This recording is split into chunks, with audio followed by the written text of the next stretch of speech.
Alright, let's go ahead and pop up on Discord. I'm sure Jedi's waiting for me.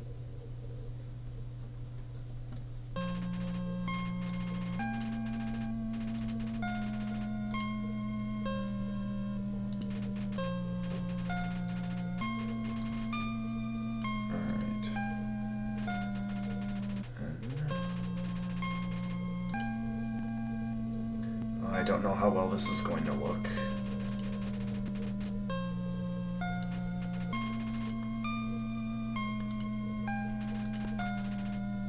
Streaming is to both Discord and Fridays, or the live stream might be difficult. Alright. Stream has begun. I unfortunately can't hear you, Jedi Hoyman Gamer. So I don't know if there's something on my end or... Oh, it says that you're muted, that's why. I still can't hear you, buddy. Let me see if it's something on my end, just to be sure. Okay, so looking at voice and video. Output device is not going into my headphones, so let's try that.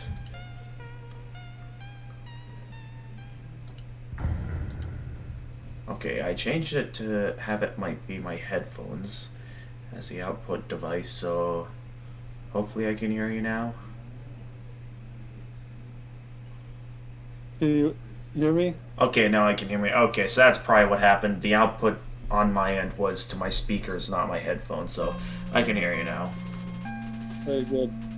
Alright, and as I've tried to do here, I'm currently streaming the game to Discord as well.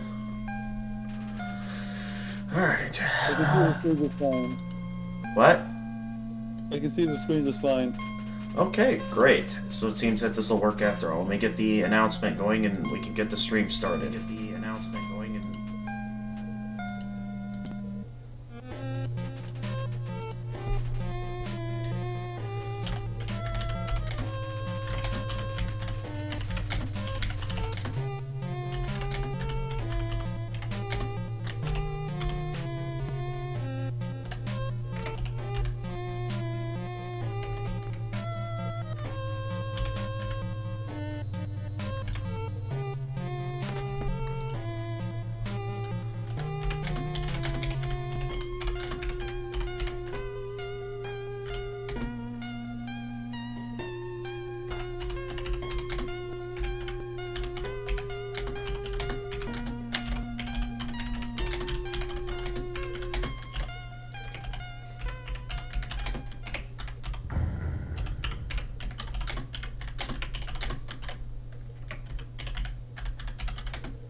Oh, wait a minute, not that. I wanna get the stream link. Alright, announcement's almost ready. Stream link. Okay, there. It's posted. There we go. Now we can get started. Hey guys, gamers in the zone, and welcome to another live stream on the channel. I also am currently calling on Discord here. It's Buddy the Jedi Hoyman Gamer, everyone. Yep, I tried to see if it was possible to have him over in person today to do this, but unfortunately, my parents aren't in the mood to have him over. That's fine though, and I mean, I get that we were a bit pushing our luck, considering the fact that we did already have a get-together Tuesday. Stuff happens, but nonetheless, I think a Discord call will be fine in terms of our playthrough of Undertale. So, Previously, we had managed to make it to the quiet area in the waterfall. Not as far as I remember being. I thought we were a bit farther ahead than that. Then again, it has been a while. So, let's go ahead and continue with the game. So, previously, we were exploring the waterfall. And I forgot if we called Papyrus in this room or not. So I know it is possible to call Papyrus in a lot of rooms. I know what you call me. I always make people feel better when they're down in the dumps. I spent too long with my brother today. Okay, I think I remember calling him down there. But yeah, a bunch of different rooms here where we can call Papyrus. I'm gonna call Papyrus in every room because he always has unique things to say in every room. Hey, you're near Undyne's house. That's to the left, upwards. Upwards. All the other directions go to the wrong house. North, ghost house. East, turtle house. South, trash house. Oh, yes, this. So if we call Papyrus in this room... A bird monster? Try talking to it. Or you could put me on the line. I've got some pretty good tweets. Horrible bird imitations. Oh yeah, doesn't he have a second thing to say as well? Did the bird like my Oh yeah, that's right. I forget about that. He always has a second thing to say in each room, so I'm gonna try this room again. House, north ghost house, east turtle house, south trash house. West bird house. What's the other bird? This little bird wants to carry you across. Accept the bird's offer. I believe we don't want to do this yet. There's something else I'd like to do before we go for a ride on the bird. Yeah, let's wait on it. Wait, yeah. Let's wait. So as Papyrus said, up here is Undyne's house, which Undyne obviously isn't home right now because she's busy trying to find us. That's Undyne's house. Let's go there and hang out someday. Still waiting outside her house? Yeah, I do that sometimes too. I mean, Sans did tell us that that's how Papyrus ended up becoming a member of, or like, given some kind of a training.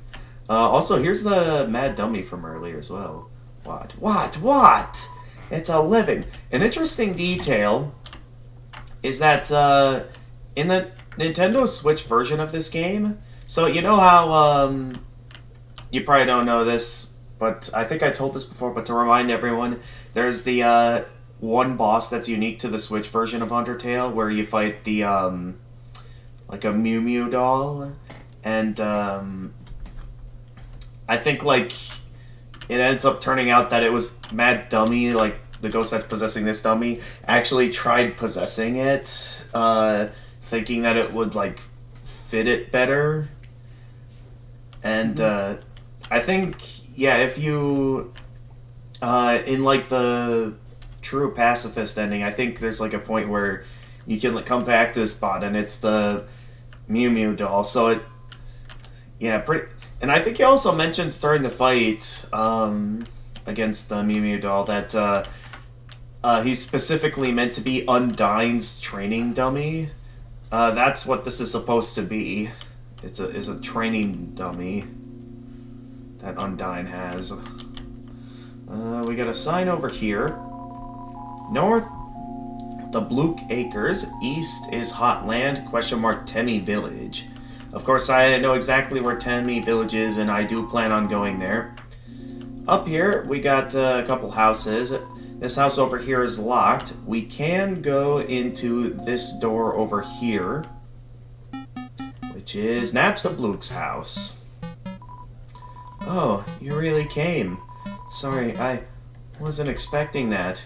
It's not much, but make yourself at home. So yeah, we're free to look around the house. How's it going, Napsa Blook? Do you want to listen to some tunes? Hey, want to listen to some tunes? I'm not sure if you know that meme. You probably don't. I think it was like a meme featuring, like, angry video game nerd where he goes, "Hey, wanna listen to some tunes?" and he like throws something in and starts vibing to it. Something like that. And so looking around, it's a spider web. There's a flyer for a bake sale on it. Wonder where we've seen a spider bake sale before. Anyway, over here we got an assortment of books. The CD is labeled Spook Tunes. Play it. Play CD. So this is Spook Tunes. Over here we got Spook Wave. Playing this one, we got more of a... I forget what kind of effect this is. Well, then again, I don't even know what effect it is, but I feel like I should know. Considering the fact that one of the recent college courses I had taken was a audio for video course. I mean, well, then again, it's more towards audio editing, not anything on different types of audio or anything like that. This one is Gulade music. Sorry. I just keep trying to say something, then I start coughing. An interesting detail is that when you play these, I believe Nabsabluk has something to say about it. So this one, once you learn the lyrics, it's hard not to sing along.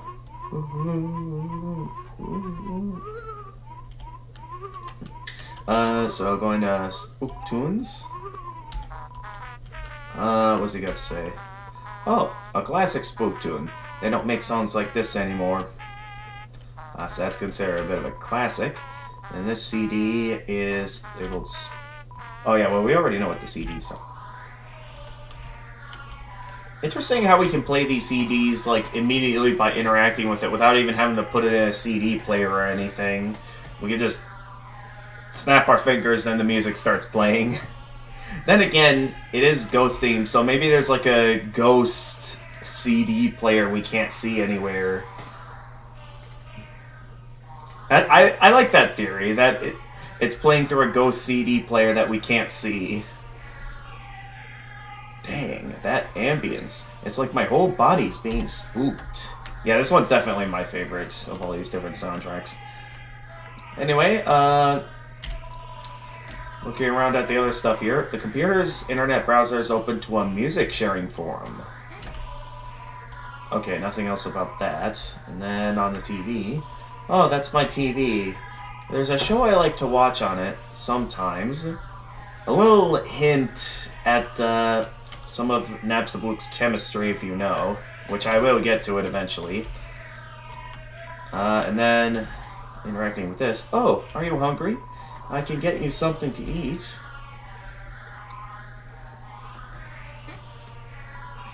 This is a ghost sandwich. Do you want to try it? What do you think? Do you want to try the ghost sandwich, Jedi? Well, they can have you, sure, why don't we? Alright. You attempt to bite into the ghost sandwich.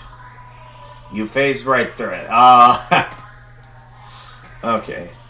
Actually, that brings up another question then. If we phase right through ghosts and stuff, how would we be able to put the CD into the ghost CD player? Because, like, wouldn't our hand just go through the disc as well as the ghost CD player? I don't know, the plot thickens on this ghost CD player. Oh, never mind. After a great meal, I like to lie on the ground and feel like garbage. It's a family tradition. Do you want to join me? Sure, why not? Let's join him in feeling like garbage. Here we go. You'll lie down as long as you don't move. So yeah, I believe. So only move around when you want to get up, I guess. Yep, so yeah, you're just kind of doing this for a while. Though, if you do wait around long enough feeling like garbage...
What if we would just spend the entire stream just doing this, and then we just have audience members coming in just like going, what is this guy doing?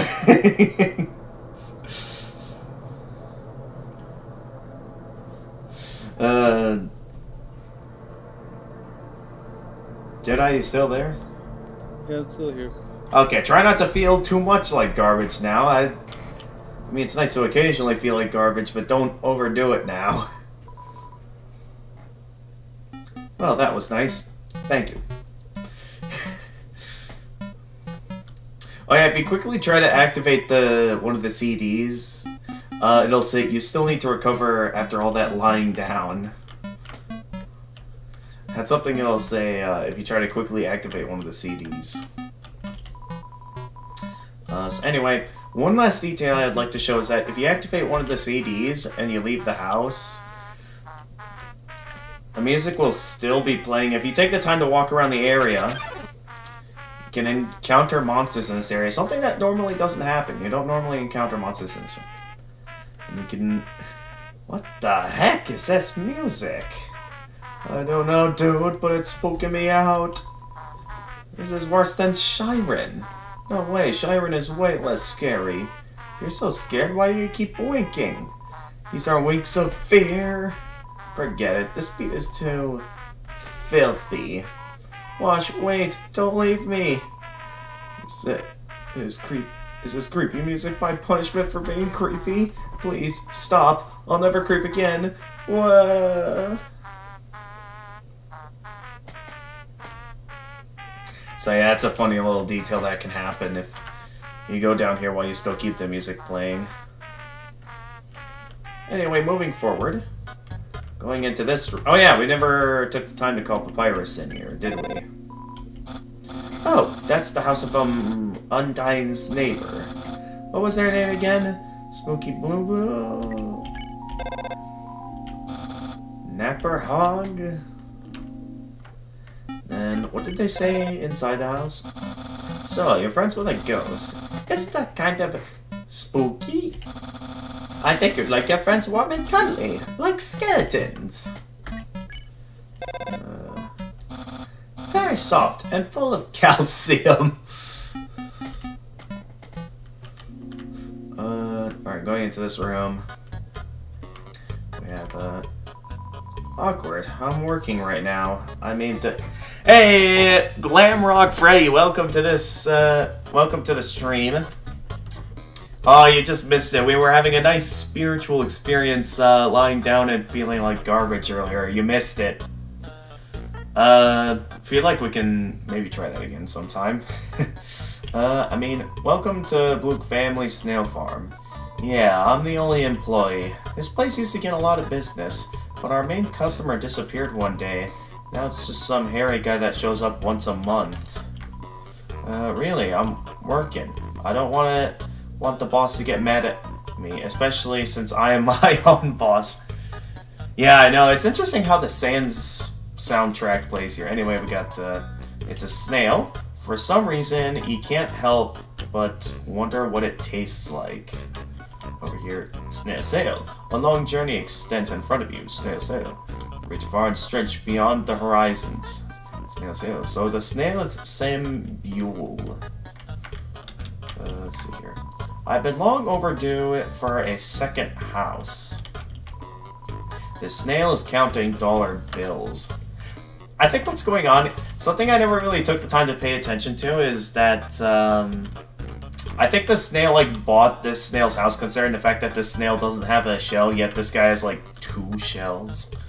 Because he has, like, both the suit and the shell.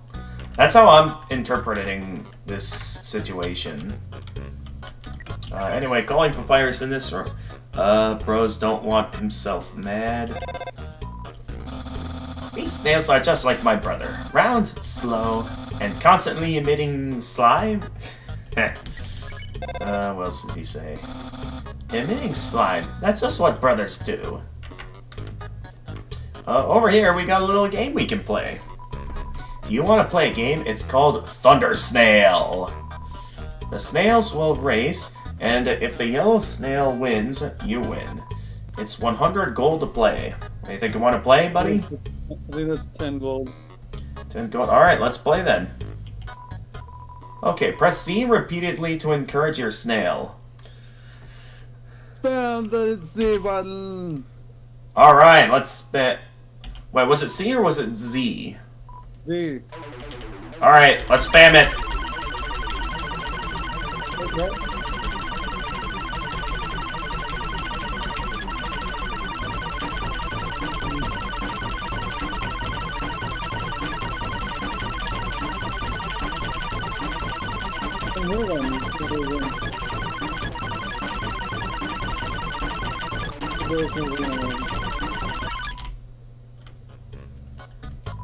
Okay, what happened there?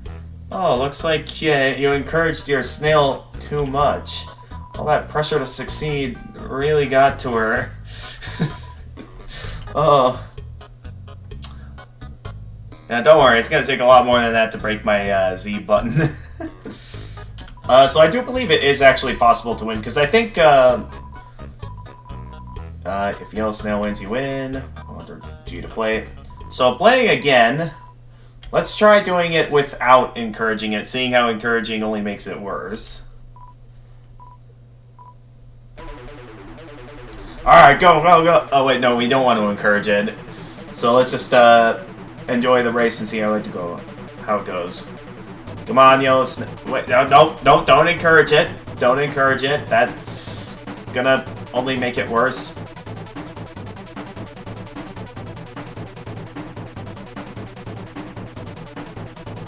Although it is going a bit too slow.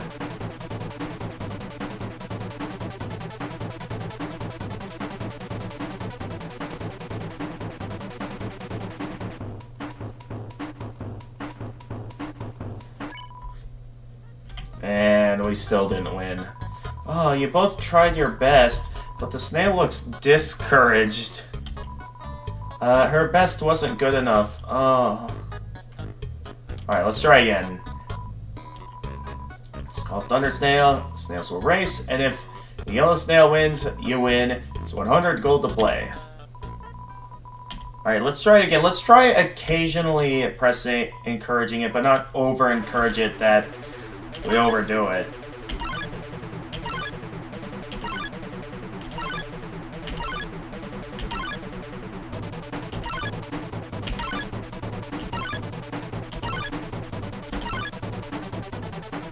Alright, I think that should be enough speed.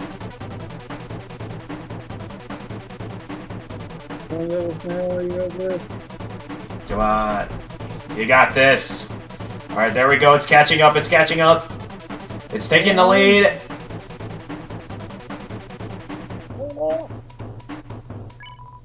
Yes. Alright, we got it. You won! Congratulations! As a prize, you get 9 gold. Sorry, we have to make profit somehow. There is actually a way you can actually profit off the race yourself. If you're interested in seeing how it's possible. I think, to do it here... Peter is currently playing Ark Survival Evolved. Hey, Chris Dreamer, welcome to this week's... Well, I'm trying to stream more often now. It's not just a singular stream per week now. I'm taking a break from... Wait, 9. Wait, why is everyone saying 9? But do I have to, like, encourage it 9 times or something? I'm confused. Anyway, let's see if I can show you what happens if I... with one more result, because I don't entirely remember... Oh, yeah, 9 gold. Okay. But I think there is a way you can actually profit off this, so... Encourage it a few times. And then, okay, I think that should be fairly good. Oh, no, that might be a bit too good. So it's catching up rather quickly. Because I know there's a way where if you can make it to where it's,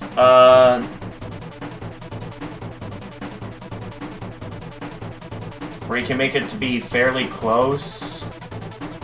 But this one I think he's gonna win again. So I think I have to, like, have it get second place. And then it, like... Alright, here. If you get second place in the race, it'll say, your snail lost by a thin margin. Actually, the snail is under the false belief that it won. Oh no, the snail's looking over here. Here, I'll give you some money. Act like you won. You got 30 gold. So yeah, it is possible to profit off this race, but you can only profit by getting second place. That's the only way you can actually profit off the race. If you win, you only get a portion of your gold back. Well, obviously, if you get third place, you just lose and not get any of your gold back. Anyway, moving on with the game, we have this area. If you see a shop, you should stop, drop, and roll into some great deals because we're having a fire sale. Okay, that's actually a really good sentence. At my imaginary store, which sells flames. That reminds me of I don't think you watched ASDF movie. You probably don't. I don't think it's your kind of humor because it can get pretty violent. ASDF 14 What? They came from ASDF Force, the one who thinks I don't think so, but I remember one of the skits, I think in like his one where like his fans come up with his ideas. He made a recent video like that, and I think there was one where it was like, oh hey, it like shows like a fire burning in the oven, and he's like, oh hey, my fire's ready, and he like starts eating the fire. Something like that. Hey guys, it's Warrior, and why would you? Alright, oh, you guys want to buy some flames as well? Flames? Alright. Well, I mean, I know there's like, I'm not entirely sure how you can consume flames. I mean, there is the Estus flasks from Dark Souls if you're looking for a way to consume flames, I guess. At my store, which says flames. Over here we got the box. Which, our inventory is still mostly full. That's all So- I'm things for now. Yeah, I mean, we can go ahead and check out what this shopkeeper is up to. He sells crab apples, which heals 18 HP. It looks like a crab. CT, which, heals 10 HP and, increases your speed in battle, so it'll, like, make your soul move faster. The Cloudy Glasses, which doesn't have as much defense as our current armor, but allows you to have more invincibility frames when you get hit. Same goes with the Torn Notebook in that it's a weapon that isn't as strong as our current weapon, but grants you more invincibility frames. The symbol, but this masterpiece in my eye... Wait, I miss Sans. I want to watch comics. The symbol... Ah, yes, that is the Delta Rune. Interesting how it's relevant in... I mean, it's obviously somehow going to be relevant in the next game as well, because, like... Obviously something good. Actually, now that I think about it, the Delta Rune always has 3 triangles. Is that supposed to represent, like, the, you know, the 3 heroes, the human, the monster, and the prince from the darkness, and it maybe, like, the winged circle is supposed to represent, like... either the knight or so. I remember in Rousey's description of the prophecy, it's like banishing the angels heaven or something that like something like that. I'm not sure. So maybe it's related to the Dark Fountain somehow. It's either related to the Dark Fountains or it's related to the night somehow. Okay, what about the triangle being upside down, Chris Dreamer?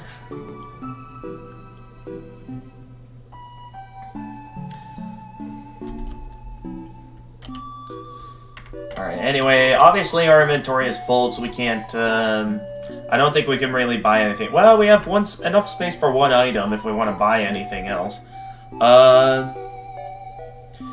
Triangle upside is like the angel, I suppose. The other ones are the monster. Well, I know in the context of Undertale, the triangles are supposed to be the... Okay, I believe he talks about it, so if we talk to this guy... First off, let's see what he's about. I've been around a long time. Maybe too long. Monsters? What?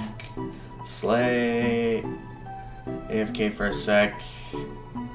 So if you think about it, the souls...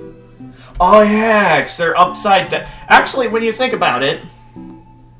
Okay, so we know that, Rouse... Yeah, because Susie's a monster, so it would make sense that one of the triangles would be upside down. The human would have their triangle being right side up. As for Rousey's... Because Rousey, I mean, is a prince of the darkness. We don't know if he technically counts as a monster. I mean, obviously I know, like, his name is, like, Asriel's name scrambled, and that he looks like Asriel, but we don't know, like, his... if he technically counts as a monster or not. So, like, knowing that there's an upside... Well, okay, maybe the pointing down triangle is supposed to represent the human, and the other two are supposed to represent monsters, mainly. Because I know, yeah, human souls, they point down with the heart. Heart points down. Monster souls, they usually point up. So I guess, yeah, logically, that would make sense. When you think about it. Like that. You know, there's a high possibility the dark world isn't real. Well, I mean, we still have many chapters to go, so there's clearly a lot we don't know, because there's a lot of different interpretations as to what might happen next. Because I remember, despite the second chapter ending with Chris opening up another dark fountain, there's a lot of theories that, while Chris is the one that's opening up the dark fountain, he himself might not actually be the knight. And that it could be someone else that's the knight controlling him or something. That's an interesting theory that I think MatPat came up with. Then again, MatPat theories aren't always all that accurate. Because they're thinking that somehow the knight from Hollow Knight is somehow a reincarnation of the Pale King, which logically does not make any sense at all. Or other ones like, what was another one that was really a poor idea? The idea of, the animals from Super Metroid somehow being X-parasites, which logically doesn't make any sense at all, especially with the fact that in Metroid Fusion, the Atom computer specifically confirms that those animals are not X-parasites. Oh, you thought Rousey was a girl? I mean, it can be easy to kind of think that sometimes, but yeah... I can sort of see, considering what it wears and stuff. I've been around a long time. Maybe too long. Studying history sure is easy when you've lived through so much of it yourself. Alright, here we go. Let's look at some info on the emblem. Eh? You don't know what that is? What are they teaching the kids in school nowadays? That's the Deltarune, the emblem of our kingdom. The kingdom of monsters. Wahaha, great name, huh? It's as I always say, old King Fluffy Buns can't name for beans. Emblems meaning, apologize. It's fine, Glamrock Freddy. Like the fact that there are 7 chapters, 7 soul traits. That's actually kind of interesting. What if, yeah, that's a good point, because what if the 7 different chapters represent it? Well, I'm not entirely sure, because I think from what I've heard, because he plans on releasing, like, chapters 3 through 5 next, all at once. And I think, like, what's gonna happen is, like, the first 5 chapters are gonna be the base game, and chapters 6 and 7 might be, DLC chapters, from what I've been told. Now, I don't entirely know the details, though. His laugh is the best. Wah! Ha ha! Yeah, it's a pretty good laugh. 7 mysterious crystal shards. Alright, emblems. 7 special enemies, like Jevil mentioned. Oh, yeah. Because, I mean, another idea I think I've heard... I mean, this might have been a while, but it could also be that, like, the different chapters might also, like, with, like, Jevil and Spamton might... I wonder if maybe in some way they'll be based off, like, the 7 deadly sins in some way. That could be another idea. So far, there's been one for each chapter. Yes, and I have managed to beat them. Jevil, I think it took me 2 tries to beat him, and then Spamton Neo I got first try. Maybe. Let's see here. Emblem's meaning. That emblem actually predates written history. The original meaning has been lost to time. All we know is that the triangle symbolizes us monsters below, and the winged circle above symbolizes something else. Most people say it's the angel from the prophecy. That's a good point. There's a lot of stuff where it's always 7 of something, whether it be 7 Chaos Emeralds, 7 Dragon Balls. Yeah, make a good point there. There's a lot of 7 in a lot of stuff.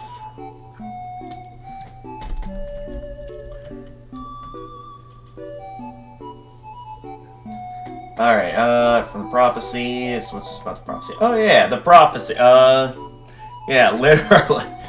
Legend has it, an angel who has seen the surface will descend from above and bring us freedom. Lately, the people have been taking a bleaker outlook. Oh jeez, I accidentally hit shift.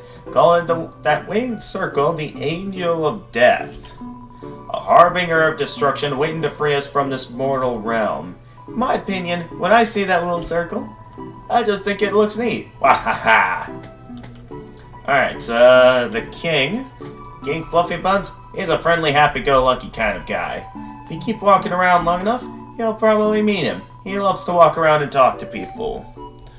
Wait, another thing I noticed. What is it, Chris Dreamer?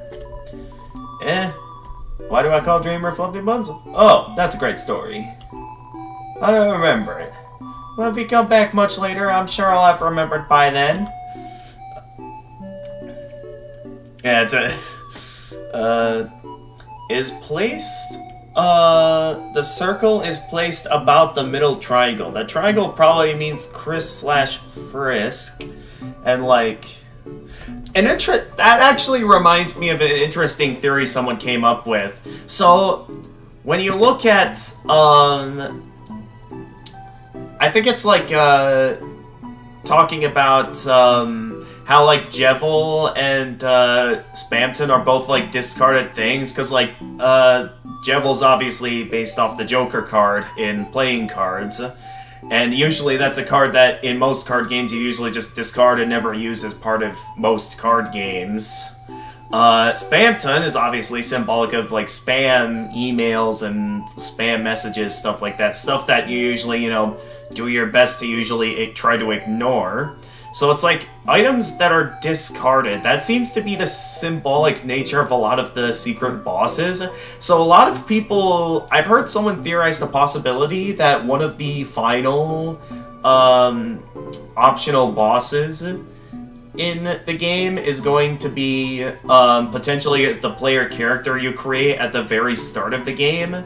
With considering the fact that, you take the time to customize it only for it to immediately get discarded, which I still think is one of my favorite parts of the game, because just the whole twist and just having all this hype, considering how long it's been since we had a new game ever since Undertale, and then out of nowhere they just discarded that was an interesting theory I heard, and the idea that maybe you'll be fighting the vessel that you created at the very start of the game. Considering the fact that that was, initially believed to be the vessel you'd be controlling as the player, and that linking it through, like, the soul, but that obviously didn't happen. Yeah, lots of theories. For now, let's just wait until the game eventually comes out, and we'll see how it goes. Undyne, yeah, she's a local hero around here. Through grit and determination alone, she fought her way to the top of the Royal Guard. Actually, she just came through here asking about someone who looked just like you. I'd watch your back, kid, and buy some items. It might just save your hide. Wahaha! Now that I think about it, I kind of make his laugh sound kind of like Wario's laughs. When you think about it with the wahaha. That sounds kind of like Wario, doesn't it? I apologize if I ruined the laugh for you guys by saying that, but that's what I'm making it sound like. We cannot buy anything. Let's see if we can maybe sell a few things for. I'm trying to get rid of my junk, not get more of it. So, I've heard if you want to sell stuff, the Demi Village is your best bet. Where is it? I don't remember. So, we do have enough space in our inventory to buy one item. So I think out of all my items, I'm gonna buy the Torn Notebook, since we normally don't have anything in our use our weapon slot for anything. I think having additional invincibility frames from a weapon would be beneficial. So let's go ahead and buy the Torn Notebook. Oh wait, no, we can't buy anything else. Our inventory's full. Be careful out there, kid. Alright, so the Torn Notebook, weapon attack 2, contains illegible scrawls. It increases invincibility by 6. Eligible, I think. Illegible? Okay, I don't know why I had so much trouble pronouncing that, but yeah, equipping that. We now can maybe. I think the box is full. I don't think we can put anything. Well, obviously our entire inventory is full, so we can't put anything else in there because it's all with unique items now. Can't really have anything else in there now. Welcome back, Glamrock Freddy. Down here we have something that'll come up later. Is the river person there today? Oh jeez, that's a bad player's voice. Are they? By the way, there's a small, tiny, almost invisible update on Deltarune's official page. Really? I mean, I know occasionally I get tweets from Toby Fox, and I know he did say that he has no. I think he has no plans for adding any new chapters or anything like updating anything for within 2023. I think he said. That's how I remember it anyway. Alright, moving forward. Hurt, beaten, and fearful for our lives, we surrender to the humans. 7 of their greatest magicians sealed us underground with a magic spell. Anything can enter through the seal, but only beings with a powerful soul can leave.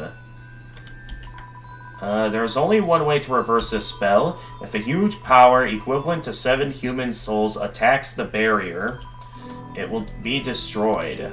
Also, you can interact with these things, and they, like, make strange noises. Like, they make those noises, like, when you interact with them. I don't know why they make that noise, but they just do. Now, I'm betting that... Oh, we got an enemy. Special enemy Temmie appears here to defeat you. Alright, check. Temmie, rated 10 out of 10. Loves to pet cute humans, but you're allergic.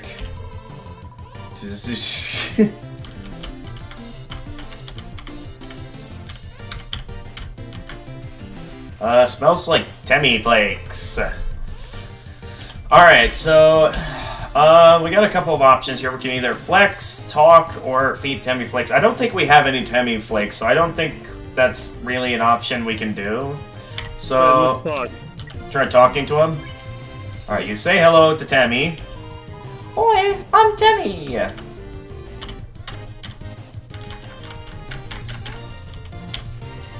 Yeah, which, in case it wasn't obvious for, you know, those who know it, which, in case you don't know, obviously Temmie is an actual artist that was behind a lot of the art direction for this game, so this character's a homage to the real-life Temmie, which, obviously, I think I'm sure you guys also know is also in Deltarune with, like, her more modern look that she has, and I think she even at one point became a VTuber, with, like, her own model and everything. I don't follow it too much, but yeah, I know it exists. Don't touch, he's a surface dog, and you're distracting him when you're talking to him. Thank you.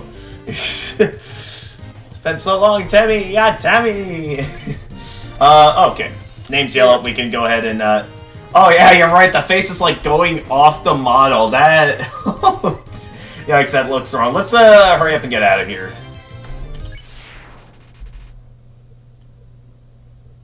to the right, to the right, to the right, to the right, to the left, to the left, to the left. Did we read this song yet? But this cursed place has no entrances or exits. There is no way a human could come here. But the Slender Man, come rescue us! We're trapped! Go! If you guys know what I'm referencing there, that would be great. We will remain trapped down here forever. Also, I think in relation to these things making noise when you interact with them, they're going all over those echo flowers. So the noises that they're making are like being echoed by all the echo flowers in this room. So if we call Papyrus about this, what's that strange whisper? I might have to hang up. Papyrus isn't home right now. So yeah, Papyrus is actually afraid of this room because of all the, like, those effects echoing their noises all over the room. Anyway, this is a fun room. Getting to light up the path with mushrooms. Except we're not going to do that. We're just going to go ahead and go this way. We don't need to light up path. That's how many times I've replayed this game that I know this path like the back of my hand. That I don't need no mushrooms to light up my path for me. Oh, walking to Mold Small. Interesting. One of them cannot be spared. So I guess we'll spare one of them, and the other Mold Small is not attacking much at all. Mold Small attacks 6, defense 0. It's a slime mold? Having a quiet time. I guess, okay, what do you think we should do? Should we intimidate it or flirt? Let's flirt with him. Alright, okay, we'll flirt. You wiggle your hips suddenly. Whoa. Oh, yikes. That's not a Mold Small. Smells like a bait shop. This is Mold Big. So rather than a Mold Small, we got a Mold Big.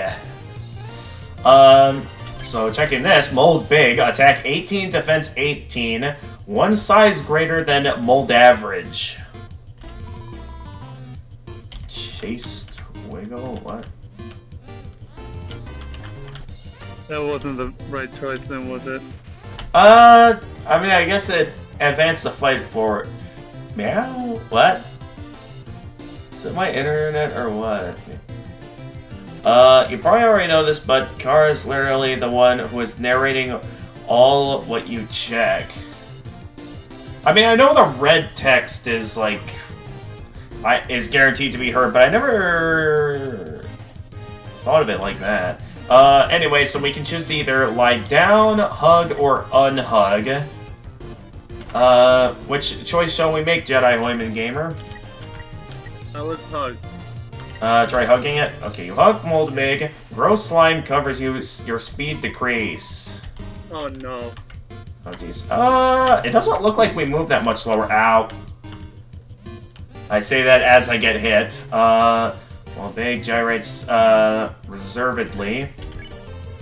What's our next move? Why don't we lie down? Try lying down. You lie down, Mold Big lies down too. Mold Big understands its life now. Oh yikes, what is this? Oh, okay, I'm starting to kind of notice that, yeah, we are kind of moving a bit slower. Mold Big needs some distance. Wait, that fact makes me scared somehow. My internet is bad, so bad. For example, when you move your hips to that one slime monster who says, "What a meaningful conversation is Kara." Interesting. Anyway, so it says that you need some distance. What do you think we can do to give it some distance? Unhug? Let's give that a shot. You don't hug Mold Big. It appreciates your respect of its boundaries. Alright. Also, for those of you in the audience, mainly what I'm doing with how I'm playing the game is, Jedi Hoyman Gamer, who I'm talking to on Discord, is the one kind of making our choices, which, hey, we can spare him now. And I'm the one that's controlling the character. That's how we're doing this. I was going to have him here at the house in person, but unfortunately, my parents are not in the mood to have him over at the moment. Hey, we made it through the room without any trouble. Without candles or magic to guide them home, the monsters use the crystals to navigate. So, interesting how... I mean, technically, the crystals don't provide enough light. You specifically have to activate the lanterns in order to get enough light to move around in this room. Anyway, before moving forward... there is one little thing in this room I'd like to go check out, so let's go get over there. Come on. So, going this way.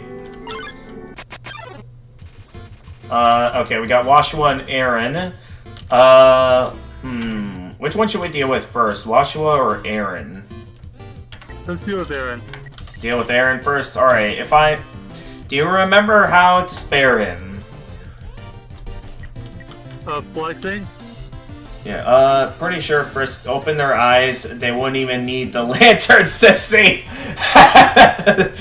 Yeah, they open up their true power like Brock from Pokemon. Once they open up their eyes, it's all over. Oh, yikes, I gotta pay attention. Aaron is ready for your next flex. Okay, sure. Alright. Let's do it. You flex harder. Aaron flexes thrice as hard. Attack increases for you too. Nice. I won't lose the... Wash your teeth and eyes. Okay. Oh, this is easy. We just gotta hold still for this attack. It's always hilarious how sometimes these guys unleash attacks where you can just hold still. I know, like, the more monsters in a battle at once, the easier their individual attacks get. Because, like, it's already overwhelming enough dealing with all of their attacks at once. Frisco's hard. Yeah, I do know that there is a hard mode you can access in the actual game. I will bring that up once we finish the game. I won't actually start it though, but there does exist a hard mode to this game. Unfortunately, it ends though once you finish the ruins. So once that, yeah, it's hard because it's hard to know that. The hard mode actually isn't complete. That's the hard part about hard mode, is knowing that you can't actually play through the entire game in hard mode. You can only play through the ruins in hard mode. Smells like detergent. Okay, that just leaves Washua, where we can either clean, touch, or joke. Let's clean him. Clean. Okay, you ask Washua to clean you. It hops around excitedly. Green meets clean. Alright, similar to the Vegetoid, we just gotta wait for one of the green droplets to reach us. There we go. Washua is friends with a little bird. Yeah, Toby interacting with Toriel. And that's the end of hard mode, folks. Shouldn't you be dying right now? Obviously, since we're done with hard mode, I don't need to be dying at this time. Wait, let me translate. Alright, we can go ahead and spare Washua at this time. Wait, what do you want to translate, Glamrock Freddy?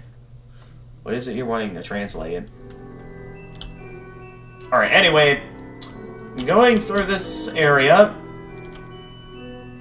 Don't worry, guys, I know what I'm doing. What light up mushrooms? Going down here, we have Temmie Village. Oh, yeah, man, actually, before we check this place out, did I talk to Papyrus in this room? I don't think you did. What? Mushrooms? Can you eat them? Are you sure you can't eat them? Well, no, you can't eat them, because otherwise they'll make you bigger. I'd try eating them. Yeah, we all know that you don't want to eat mushrooms, because then they're just going to make you bigger. And, it ain't easy being big. Take that from a guy who's pretty tall. Let's see. Oh, hey, welcome to Temmie Village! Alright, what's Pyrus have to... Okay, Pyrus has no response here. Anyway, let's see what the Tems have to say. Hi, I'm Temmie! And this is my friend, Temmie! I don't know a good voice for these guys, so I'm going with that. Hi, I'm Temmie! And this is my friend, Temmie! Hi, I'm Temmie! Don't forget my friend! Hi, I'm Bob. That'll never not be funny. Papyrus isn't dealing with that at all. Yeah, the Papyrus already has to deal with his brother. He doesn't need to deal with the Temmies as well. Rich history of Tem. Oh, interesting. We got like is that like the Leviathan back there? Alright. You feel something. You're filled with determination. Instead of determination, we got determination. Oi, you should check out Tem Shop. We'll check that out in a minute. Yeah, I agree. You should check Tem Shop. Not yet. Hang on. I want to interact with the rest of the characters here. Ow, ow, ow, ow, ow. Humans, such a cute. Tem, watch egg. Egg will hatch. Tem, proud parents. It's a hard-boiled egg. Egg. I never took the time to find them myself, but I heard that there's like really secret items in Deltarune where you can come across these eggs you can pick up, apparently. And I remember people like going to this highly detailed thing where like if you spell egg in Wingdings, it like has like I think 2 directions and another direction, which is the movement patterns a knight makes in chess. Which is like, yikes, that's a lot of symbolism and a lot of detail into trying to search it. Like, that's our generation of the internet these days. It's just, they overthink everything. Yeah, the group project thing, Tem's partner is the egg.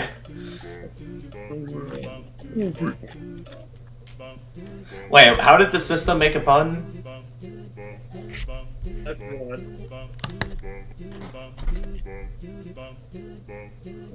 Wait. Okay, never mind. I don't get the pun. Statue of Tem. Very famous. Very. We get another mushroom over here. Mushroom dance. Mushroom dance. Whatever could it mean? It symbolizes my inner torment, trapped here by my hyphae. My struggle to pull away, my struggle to escape, but alas, to no avail. I think what Frisk felt. You can see what I've got on my camera. I've got some printouts of Alright, at that save. Oh, you mean the Detemi Nation? Is that it? Or was it something else? I think that first bit was the one spying inside the crack on the wall. Feeling of being watched.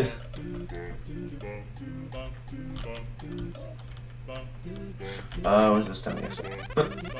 Tem heard that human are allergic to Tem. That okay. Tem understand.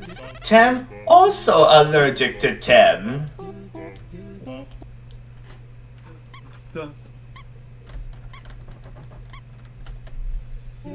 Oh, okay. That reminds me of an episode of the kids show Arthur. I remember, I think there was like an episode where I think like Binky found out that he was like allergic to nuts, and I think I remember he had like a nightmare of like when he would have to go to the special table, and I think like there was just these really ridiculous allergies people had in his dreams, like someone that was like allergic to his own hands.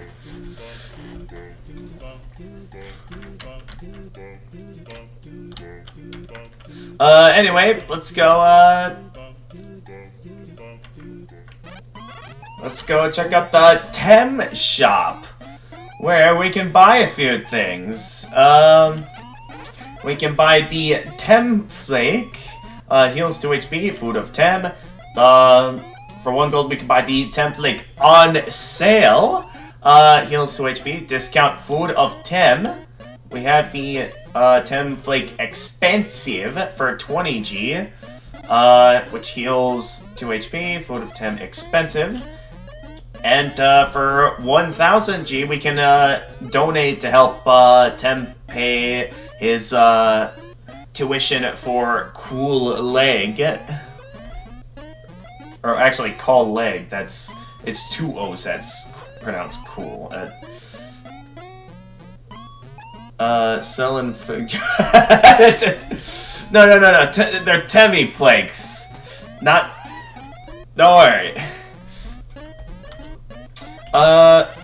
Anyway, what do you got to say? Oi, I'm Temmie. Oi, I'm Temmie. About yourself. Oi, I'm Temmie. Okay, interesting to know about yourself. Temmie history. Us Tems have a deep history. And about shop. Yeah, go to Tem's shop. No, but Tim's shop soundtrack. Yeah, that Tim's shop soundtrack.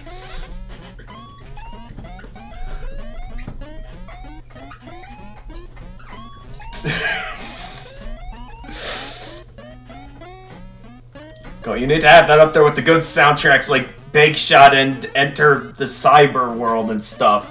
And Field of Hope and Dreams. That had it up there with that. What's the story? Wait, about shop. Yeah, go to Tim's shop.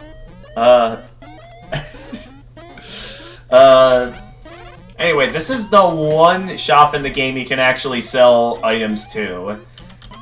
So this is a very good place to get rid of useless items. Like, all the weapons and armor we don't need anymore is like... We obviously don't need any of this anymore, so we can go ahead and start selling that to Temmie. Whoa, you got a... ball shoes. I got to have that ball shoes, but I gotta pay for cold leg. Dance! Oof.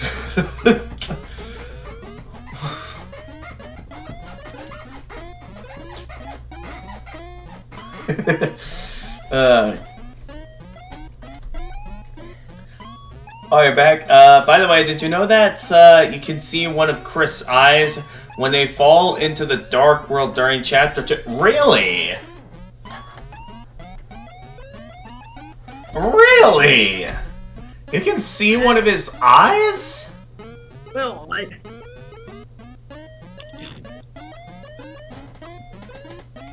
Okay, that's interesting. I didn't know that. Tim always wanted bullshit. So when Temmie reacts that way, I think like they sell additional to the additional asking price when selling it. So anyway, we don't need the ballet shoes anymore since we got better weapons now. So we can go ahead and sell that for some gold. And we can go ahead and take the time to sell some of our other items as well. This might take a while because our inventory is obviously still absolutely stuffed. Like, we only have one slot to move stuff around in now. Still, lots of stuff we can sell at the time. Like, we got a tough glove we can sell for 50G. Alright, bye. Alright. Alright, we're getting a bit more space now. So that just freeing up some inventory space, because this is a lot of space. Like, we got manly bandana, faded ribbon. We don't need those items. I mean, there is something else we could use it for in a later on boss fight to get through it as quickly as possible, but that's something that I don't think is necessary. You can stand, my bro, before the back... Oh! You want me to stand up for this? Okay. Can't go very far from my computer because the headphone cord is not very long. But here, I'll try redirecting the camera towards this here. Oops, and the headphone cord fell off. I can't hear the game anymore now. Hang on, I can't dance if I can't hear the music. It fell off again. This is not gonna work. This is not gonna work at all. I need to get myself a better headset. I think my brother mentioned that, like, he had a spare headset he could give to me. I should really ask them for that, because these headphones are not designed to be plugged into stuff with this here. These are meant to be wireless headphones. So, yeah, this clearly is not gonna work.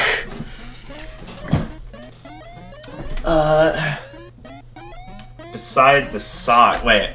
I see Toby. Oh yeah, you're right. It is a Toby pick. Okay, where was I here? We were selling some items. I can sell bandana for 50, and then the ribbon for 100. Oh, I don't know if we're gonna have enough to pay for Tem's Kool-Aid. I might have to come back later for that, because I do want to come back later to help Tem out with that. We have no further need for this. I mean, there are other things you can use the stick for if you know what you can use it for, but me, I'd like to just keep the game moving. And I got other stuff. I mean, we don't really need it. It's only... The stick only makes certain parts of the game easier, I'd say. Okay. Oh, we're so close to having enough. Okay, that's fine. We'll come back to pay for Tem's Kool-Aid later. Also, is that a Minecraft potion bottle? Or a Minecraft potion beside the stick? Wait. A Minecraft... Hang on, let me go back in and take a look. Beside the stick... I mean, that looks like a potion, but I don't think that's specifically supposed to be a Minecraft reference. Yeah, because I know, as someone that knows what Minecraft potions look like, that does not look like a Minecraft potion bottle. If you can't tell what a Minecraft potion looks like, you're not a real Minecraft player, right? Sorry, what are you saying, Jedi Women Gamer? If you can't tell what a Minecraft potion is, you're not really like good. You don't know how to play Minecraft if you don't know what a potion is. Right. Okay, let's okay, here's what we can do. I'm gonna free up some space in my inventory. Because I know we still have our punch cards in the box at the Nice Cream Salesman. Now that we have some space freed up, we can go back, grab our punch cards, and we can use those to get some free Nice Creams. About how far into the game are we, buddy? I'd say we're probably around, like, maybe the close to half. I know once we beat Undyne, we'll be at the halfway point. Okay, Mold Big and Washua. Which one should we deal with first? Mold Big or Washua? What? Mold Big first. Mold Big first? Alright, so previously we saw that we just have to unhug him, I think. Don't hug Mold Bug. Appreciates and respects your boundaries. Oh, you want? Oh, you're like wanting the potion? Is that what you're wanting? Mold Big seems comfortable with your presence. Okay, we can spare Mold Big now. So we can either spare him now or focus on getting Washua into a state where we can spare Washua. Which one do you want to do first? Okay, let's spare Mold Big first. Alright, spare Mold Big first. Like small bird inside Washua. Oh, I see. I don't know if... Well, yeah, that is probably an actual bird because it does occasionally tweet and stuff. Smells like detergent. Alright, so previously we saw we just have to ask Washua to clean us, and that'll allow us to be spared. Oh hey, invincibility frames protected me from that hit. I'm glad I chose to equip the torn notebook. Alright, Washua's rinsing off a pizza. Alright, let's go ahead and spare Washua now. One year earns 0 XP and 45. Is that going to be enough? Oh, just 10 gold. Well, actually, wait a minute. I think we have plenty of nice... We just need to sell... We could sell some of our Nice Creams. I know we only get 2 gold for it, but we do need to clear up some inventory space, and Nice Cream doesn't exactly heal a whole ton, and there's better healing items we can get later on in the game. Okay, Washua and Aaron.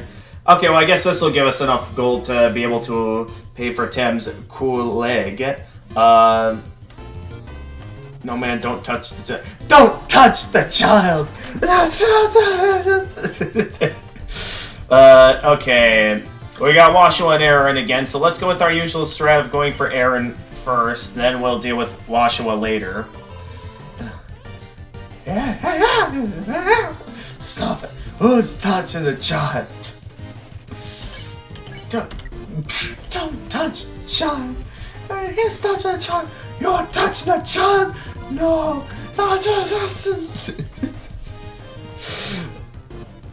Okay, they keep throwing at us like the combination where all we have to do is hold still and like we're good.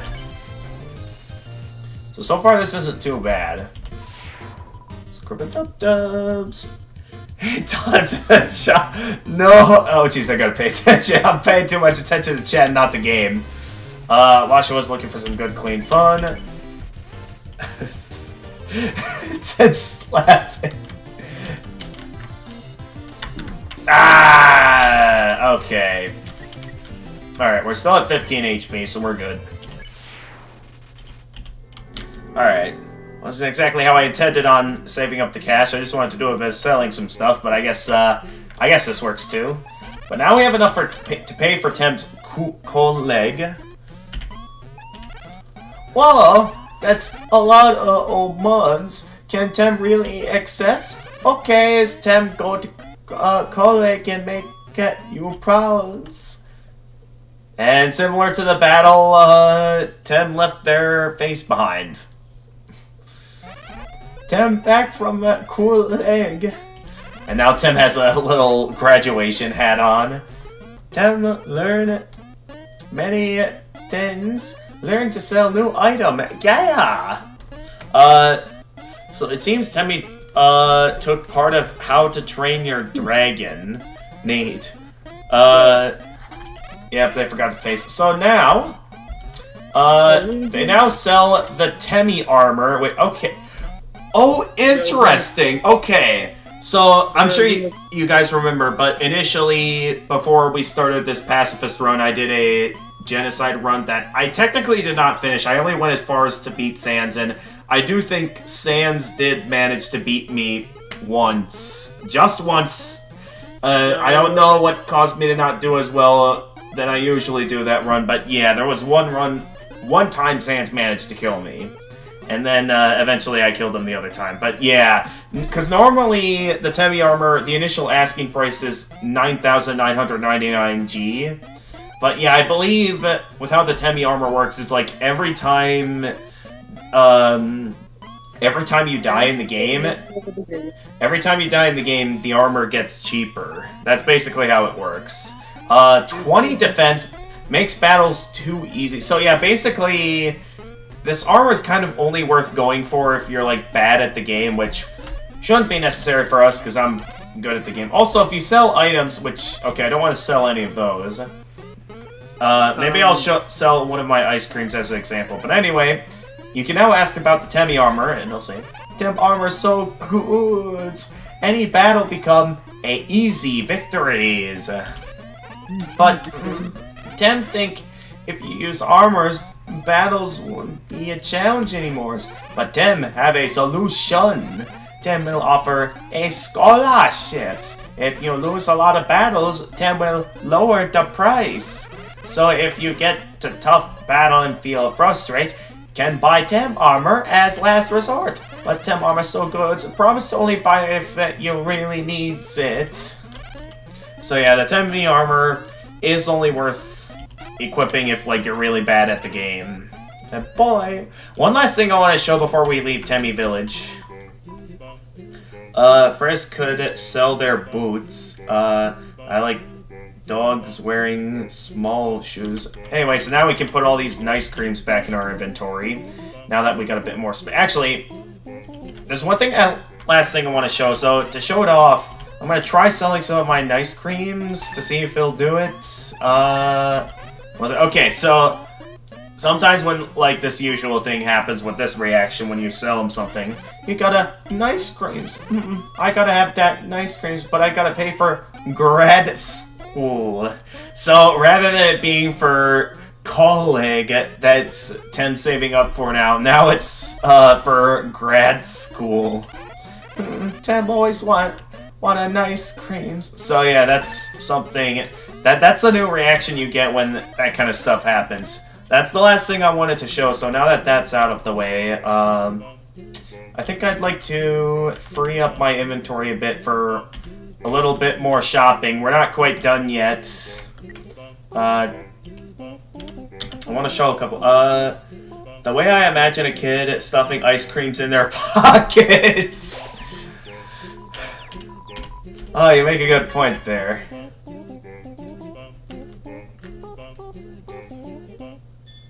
Alright. Hey, why are these paths lit up? We don't need no glowing mushrooms to know where we're going. Get out of here with that. We don't need no glowing paths. Why is the glowing path not going away? Okay, watch one mold big again. We know how to beat these guys at this point, so I'm just gonna do it for you this time. Sure, go ahead, buddy.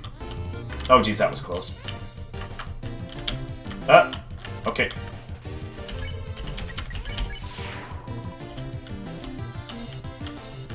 Wait. Oh yeah, I already read that comment. I keep getting hit whenever I look over at chat. I gotta stop doing that.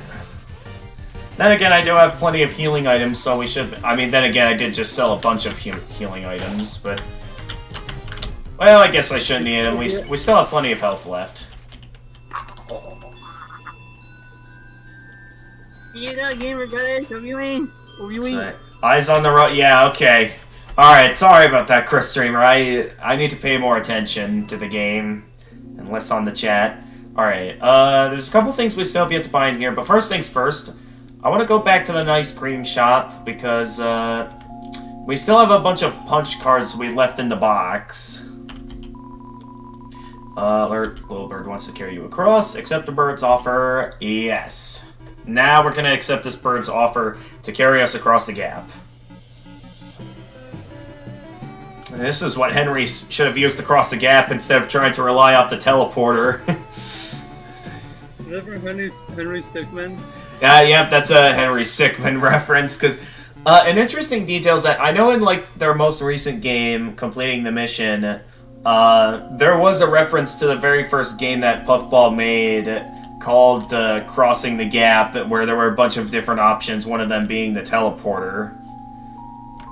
Alright, so up here we had purchased quite a few nice creams back there, to where there's a smiley face made up of 6 cards in the box. So using this many cards, we should be able to get, I believe, 2 free nice creams from that. So, happiness is fleeting. You got a punch card. There's also a bunch of neat little things I want to show with the punch cards as well. Before we use them. Okay, playing a 4-card game. Some bugs that you can interact with that wall. Wait, interact with the wall? What? Wait, which wall can I interact with? The one in this room? All games must end one day. Box content. Wait, what's happening, Jedi? Did I monitor the chat as well so you don't have to? What's happening? You'd be able to monitor the chat with you? Sorry, I can't... Did I monitor the chat with you? Oh, you mean, like, moderate the chat? Is that what you're saying? Yeah, you can do that. Hey, freezing time, welcome to the stream. We were just grabbing some punch, but yeah, I know I can interact with this wall here. I have shown this earlier in my Let's Play, back when I was doing individual Let's Play videos instead of doing live streams. The walls, gems on the southern wall shine in a spectacular pattern. It's a nice thing you can see the southern wall from this angle. So yes, I do know about that, Chris Dreamer. Because I think if you call Papyrus in that room, that's something that can happen. Okay, it's a box for storing punch cards. It's empty right now. So before we use these punch cards to get free ice cream, if you use these, you can actually see what they say on the punch cards. This one saying, please come back. What does this one say? Oh, is that all they say? Wait, hang on. That's all the punch cards say. I thought each one had a different message, similar to how when you consume an individual nice cream, they always say something different. That's kind of disappointing. You have 3 punch cards. How about redeeming them for some nice cream? It's free. Here, a free nice cream. You lost 3 cards and got a nice cream. And then we have another 3 that we can use. How about redeeming them for some nice cream? It's free. Here, a free nice cream. You lost 3 cards and got an ice cream. Alright. So now we've got our setup here. Use the box. So let's go ahead and put... Well, wait a minute. Actually, not yet. There's a couple of things I want to buy from... I think his name was Gertrude, the turtle that sells the items at that other shop. Was it Gertrude? No, I'm thinking of Hamlet's mother from the William Shakespeare's Hamlet. That was Gertrude. I'm thinking of, what was his name? The guy that... I know he's the old turtle that runs the shop. What was his exact name? That too. I forget what his name was. I know there was a name to it. I don't know why I thought it was Gertrude.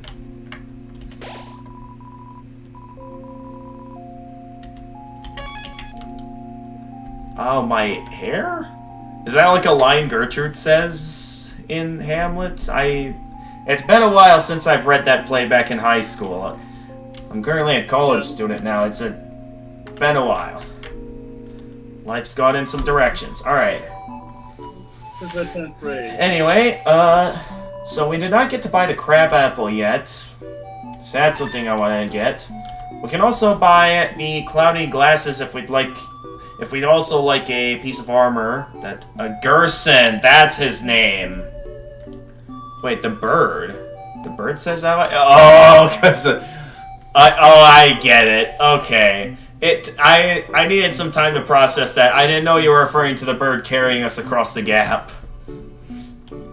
Alright, we got the cloudy glasses, and then I'm going to buy 2 CTs, one for us and one for later. Be careful out there, kid. Alright, thank you for reminding me who it was, freezing time. Alright, I'm gonna put away the CT. We don't need that. And then, so currently we have the old tutu equipped. The cloudy glasses, armor, defense 6, glasses with, marred with wear, increases invincibility by 9. So, after you get hurt by an attack, you stay invulnerable for longer. So, what do you think, Jedi? Do you think we should go the defense route, or having more invincibility frames? I think we should go defense route. Defense route? Okay. Okay, so maybe I shouldn't have purchased this then. No, I think, considering the fact that the price we purchased this from Gertrude, I think you can sell this back to Temmie for more. There's quite a few items where you can do that, actually.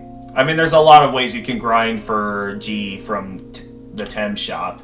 Anyway, some other items here. Info. CT, it heals 10 HP, made from glowing marsh water, increases speed for 1 battle. So you consume it once and your speed can remain the same for the entire battle. And then the crab apple heals 18 HP, an aquatic fruit that resembles a crustacean. So, alright. So, why don't we go, breaking news. Florida child nukes, oh jeez, we're going with Florida man jokes now. I don't think you know about the Florida man joke, Jedi, but it's like this ongoing internet joke that, like, Florida does a lot of crazy stuff, and usually there'll be like a Florida man that's like... What? They do in real life too. Yeah, exactly. I mean, that's what makes the joke funny, is that, like, and is what kind of created the Florida man joke. Oh, we still don't have any Temmie flakes to give to Temmie. Nonetheless, we know how to spare Temmie, which is talking to him. Well, you've tried to meet secret bosses. I did meet with the one secret boss that's, like, in front of the door to Toby's room. I did do that secret boss already. There's only one other secret boss I know of that we have not done yet. That I know exists. Okay, how long is this attack going to go on for? Because normally it doesn't go on for this long. Ah! Temmie is trying to glomp you. Alright. Look, I was just trying to get the genocide speedrun world record. Oh, jeez! Oh! Okay, that's getting a bit extreme there, Chris. Yikes. Okay, we want to sell the cloudy glasses since we're not going to use those. Alright, that's the last time we have to go to Tem Shop, so now we can actually take the time to continue forward with the game now. A lot of moving around with items, because I wanted to have enough to pay for the Kool-Aid to show off what that does, and how you can access something overpowered if you do that. Up next... We're gonna head over to the next room now. I know you guys have been waiting patiently, a lot of conversations, but now we can finally move forward with the game. And Temmy's again. Okay, I should have bought some Temmy flakes for this so I could, buy Bob. We'll see if we ever need to come back there. Oh, jeez. I'm getting cornered. Okay, we're good. Wait a minute, we don't get any gold for sparing Temmy? I just noticed that. Alright, anyway, what does Papyrus have to say about this room? Lanterns, okay. Can you eat them? I'm seriously out of ideas here. I tried eating them. Okay, that reminds me of an episode of Sesame Street where I think like Cookie Monster was trying to. Did I go the wrong way? Where I think like Cookie Monster was trying to. No wait, this is the wrong way. Okay, there we go. But I remember. Okay, eat them. I remember there was an episode where I think like Cookie Monster was like waiting for cookies to be made, so he started eating some veggies. So we had something to eat while he was waiting. And then, like, everyone thought that because he was eating veggies, he was now actually the veggie monster. And then I think eventually at the end of the episode he cleared his name, but then he was, like, looking for other things to eat as well after having his cookies. And I remember he, like, tried eating a lamppost. And then the news guy came back again. Oh, hey! Cookie Monster's now the lamppost monster! I'm not sure if you know what the episode I'm referring to, but it was, like, I think this constant... I think it's kind of the episode that started this, like, false rumor that Cookie Monster is actually the veggie monster. Hey, the soap hit the corner! Yay! You having too much fun with this, buddy? What? You having too much fun with this? Yeah, I'm having way too... I mean, it's Undertale. How are you supposed to not have too much fun with it? Lot to talk about, lot to enjoy. Let's keep it moving. Temmy got no gold. Temmy wants Temmy flakes. Out of monies. Okay, no, wait, this is the lantern we're not supposed to be at. We're supposed to go this way. This was the right way. I know it was somewhere this way. Ah, here it is. Alright. You want to say hi to my uncle right there? Joe Gamer, I mean, sorry. No, you can call me Gamer or Gamer. This is my channel. I'm supposed to be called Gamer of Gamers on this channel. Anyway, what is it you're wanting to talk about? You want to my uncle? You want to say hi to my uncle? I mean, if he wants to say hi, then sure. I believe, here he is. Oh, okay. Hold on. This is my friend. Oh, I can't say that. Hey there. My uncle's waving to you. Did you see that? Hang on, what? My uncle was waving to you. Did you see it? Oh, no, I didn't. Sorry. Okay. Hey, Jedi Appointment Gamer's uncle. Hey there. Just call him Lee. Just call him what? His name is Lee. Lee? Okay. You felt sands crawling on your back. Don't you mean sands? Sup, kid? Ah! Random joke I saw somewhere. Okay. Anyway, okay. One of these attacks just gotta hold still. The other one, not too dangerous. Alright, we got Aaron out of here. Yeah, we know how to deal with him now. Yeah, you're right. Exactly. Any sad situation. Just food. Oh, I got two of them. So now I'm very clean. Alright, and way forward is over here. Yeah, see, I didn't need those lanterns to light up the room. I know, I've played this game so many times now, I know exactly the path. Does Pirates have anything to say about this room? No, okay. Nothing to say about this room. We got an echo flower here. What's it got to say? Behind you. Undone again? In green teaching machine. Oh no, not Undyne. 7. 7 human souls.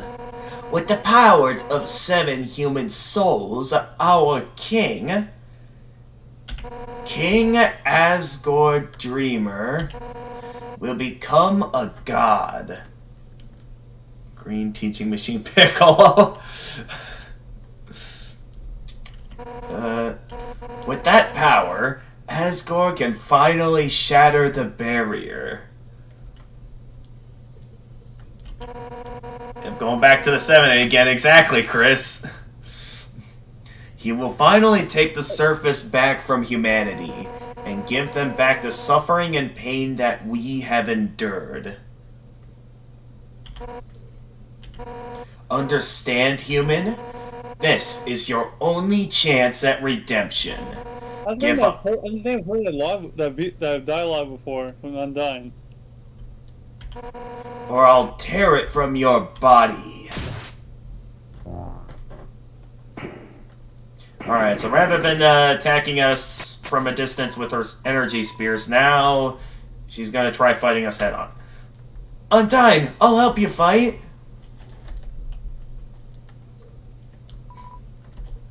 The way Frisk is always like, it's pretty rude.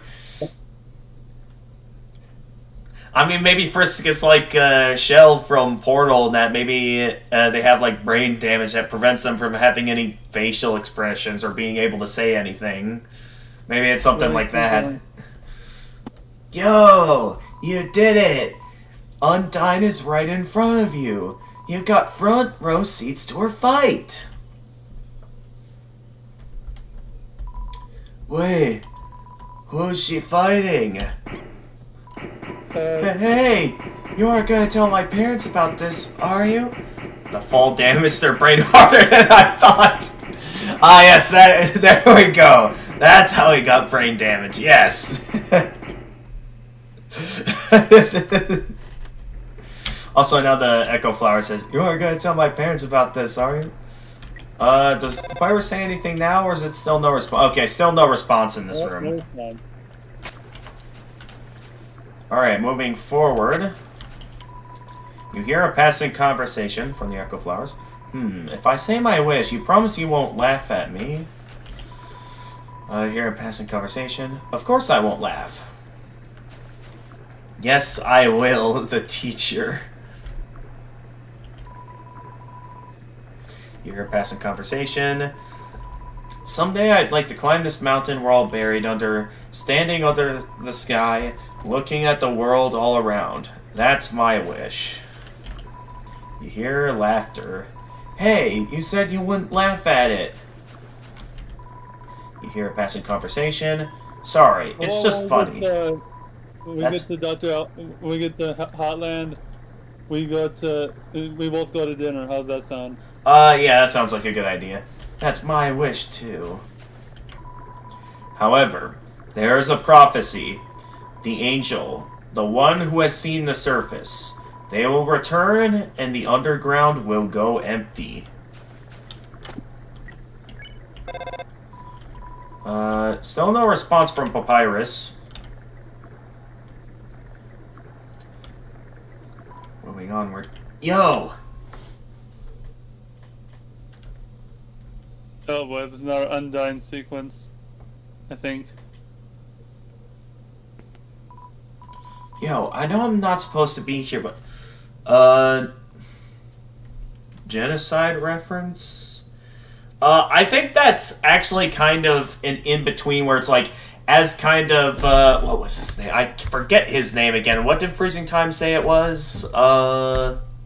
Gerson. I think Gerson mentioned it himself that the angel that comes down causing the underground to go empty could be an interpretation of both genocide and pacifist, with genocide being, you know, where we kill everyone, and that's how the underground goes empty, and the other one, the underground going empty, being that everyone got freed from the underground, from the barrier being destroyed.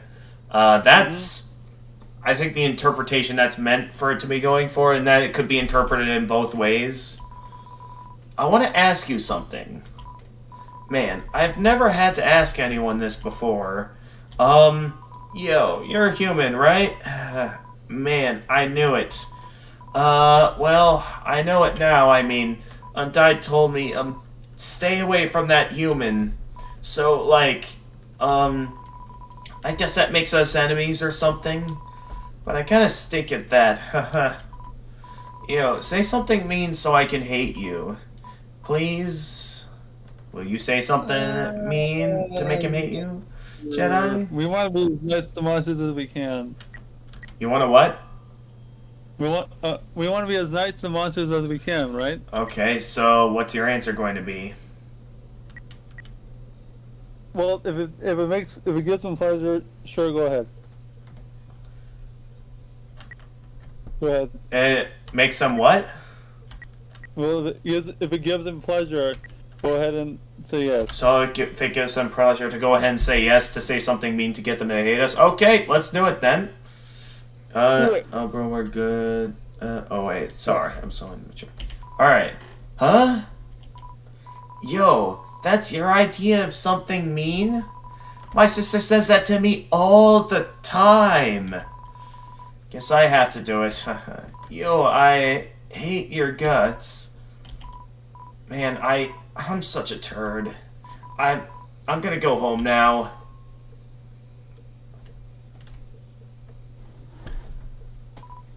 Yo, oh, wait, help! I tripped!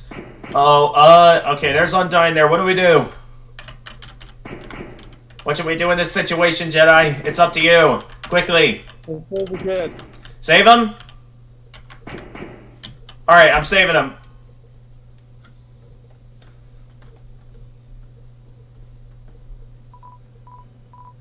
How he's hanged. My interpretation of this is that maybe he was, like, gripping the edge with, like, his mouth or something. That's my interpretation. I mean, because obviously he, like, doesn't have arms and stuff, but I'd like to interpret that maybe he was, like, gripping the edge with his mouth. Yeah, exactly. Yo, dude, if you want to hurt my friend, you're gonna have to get through me first. Oh, Undyne stepped back. She's gone. Yo, you really saved my skin. Guess being enemies was just a nice thought. We'll just have to be friends instead. Man, I should really go home. I bet my parents are worried sick about me. Later, dude.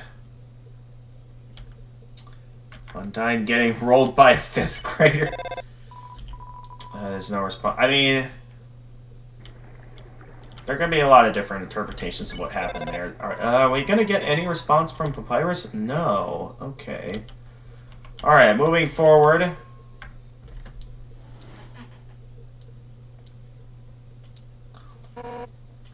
Seven human souls and King Asgore will become a god. 6. That's how many we have collected thus far. Understand? Through your 7th and final soul, this world will be transformed. Sometimes I think Papyrus is always watching Frisk. You think so? I mean, who knows? Maybe Papyrus is with Alphys watching Chris through the cameras like Alphys is. Who knows? That'd be a good interpretation, like, thinking that, like, just everyone is watching what our adventures on Alphys' big TV. Like they're watching a movie or something, having a movie night. Alright, through your 7th and final soul, this world will be transformed. First, however, as is customary for those who make it this far,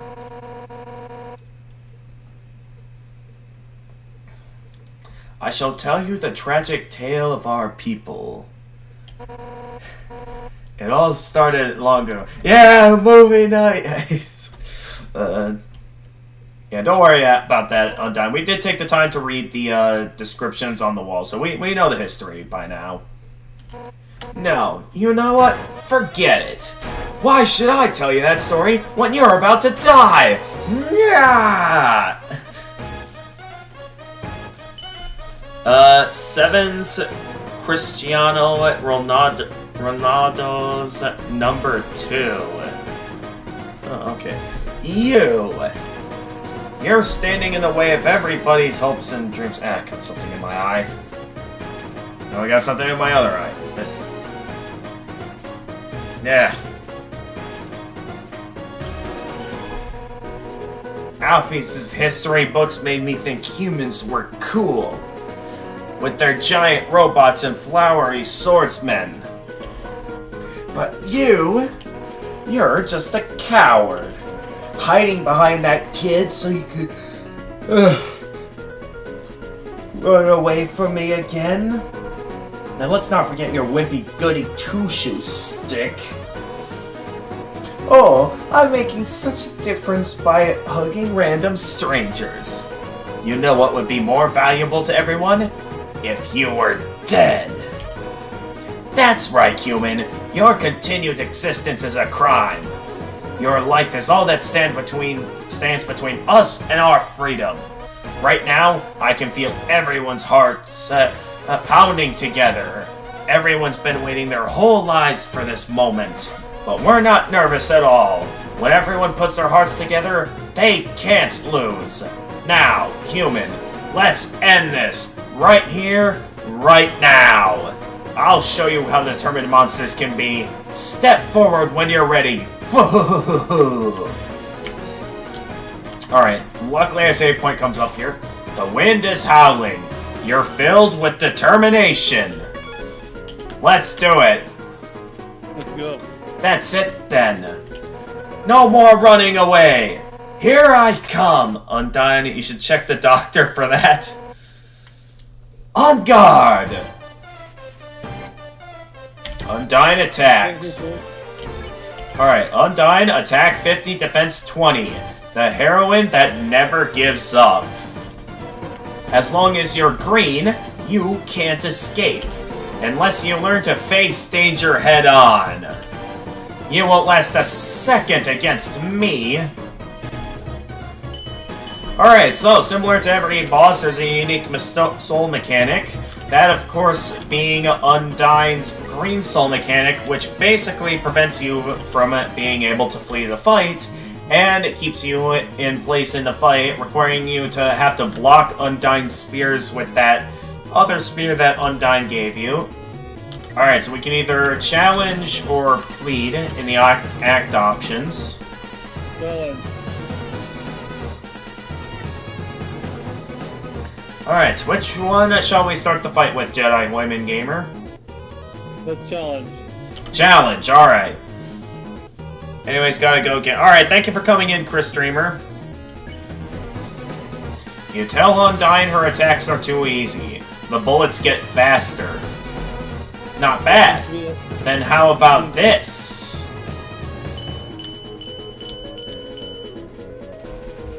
Stay safe, man. Okay, thank you, Chris Streamer. Stay excellent, buddy. Alright, wait. Undyne towers threateningly. Also, I like how the squares in the background, rather than being in place, are actually moving along the ways that, like, howling winds would move, because the wind is howling. A neat little background detail. Alright, what do you want to do? Do you want to challenge again, or do you want to plead? Plead this time. Plead. Okay, you told Undyne you didn't want to fight, but nothing happened. For years, we've dreamed of a happy ending.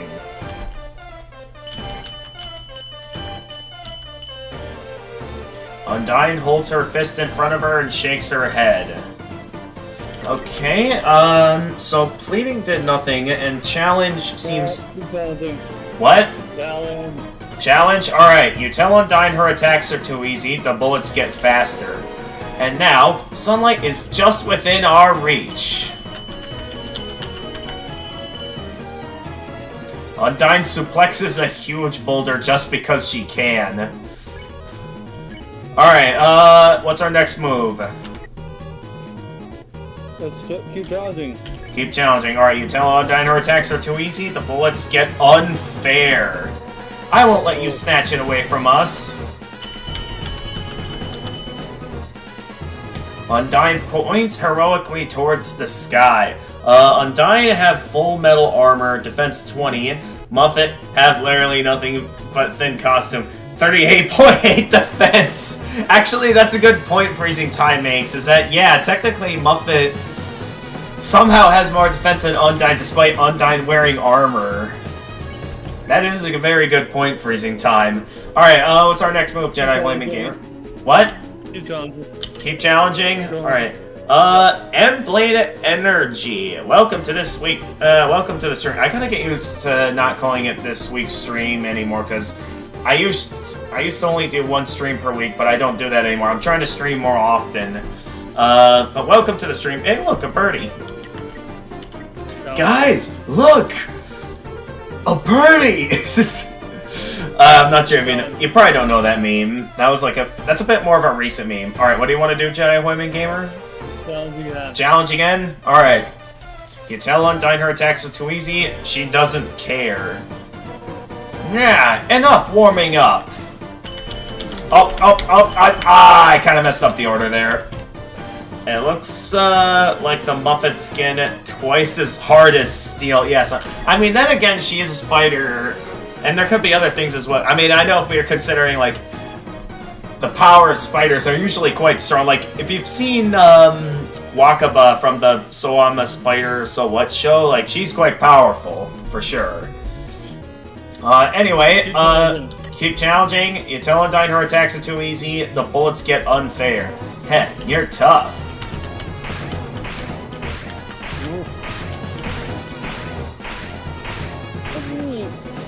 Alright, smells like sushi. Alright, Undyne, what's our next move, Jedi Women Gamer? I don't know the answer now. What is it? Alright, well, so far, we've tried a few things. Currently, we're back to Red Soul at the moment. Mostly it's just challenging and pleading. Pleading so far has done nothing. At least the first time we did it. Challenging, we've been doing that for a while, and it causes the fight to get harder, it seems. I'm leaving it. You're the one that has to be the decision maker here. What's our next move? Challenge again. Keep challenging? Okay, you tell Undyne her attacks are too easy. She doesn't care. But even if you could beat me...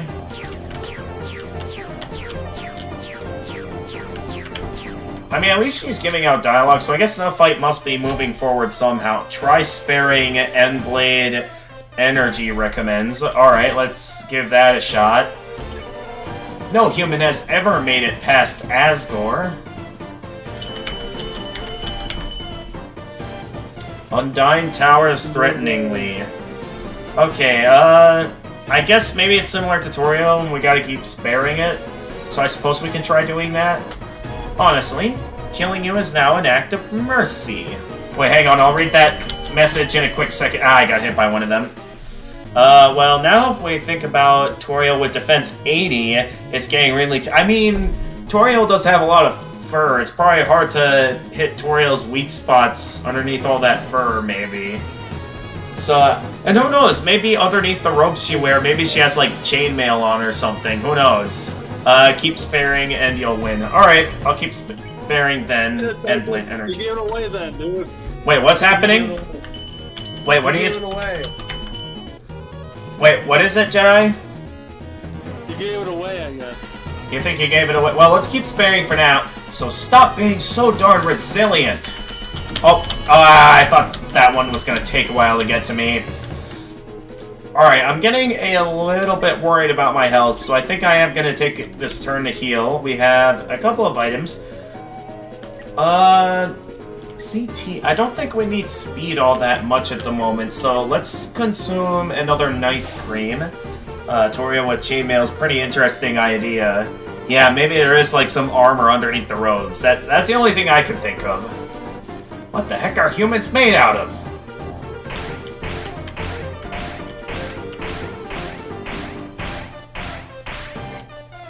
Alright, Undyne draws her finger across her neck. Anyone else would be dead by now.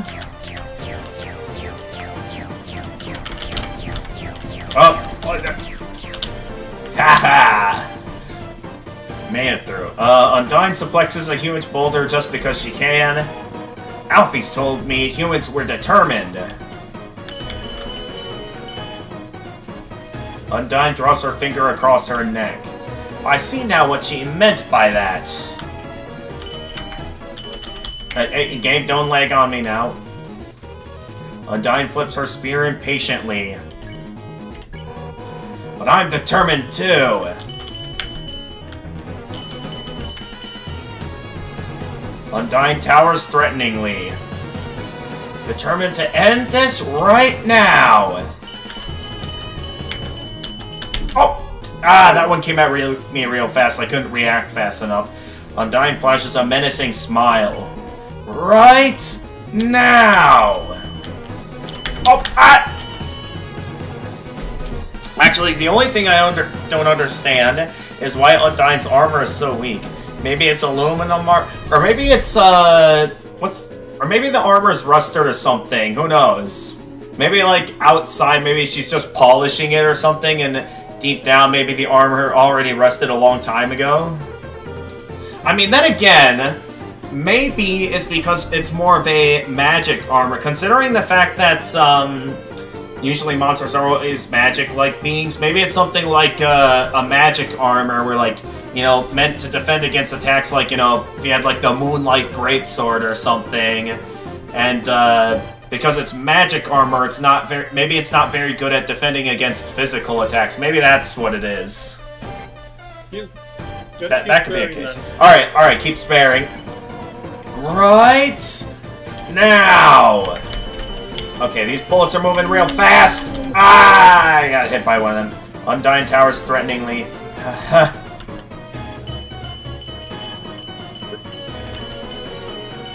Okay, that was a bit of an easy attack. Correction 10. Tinfoil armor, probably. Nah, die already, you little brat! He didn't die. Oh, ah! Oh, okay, I might need to heal again. So let's consume a nice cream. Love yourself. I love you. Your HP was maxed out. I will never take mercy from the likes of you. I think when we go to dinner, I might afterwards I might record a video. What might you do?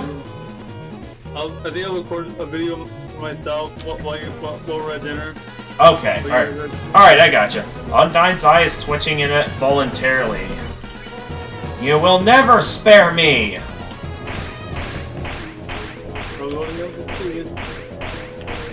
Well, you're saying it's impossible, yet, let's see how much we can keep persevering. You'll never escape from me!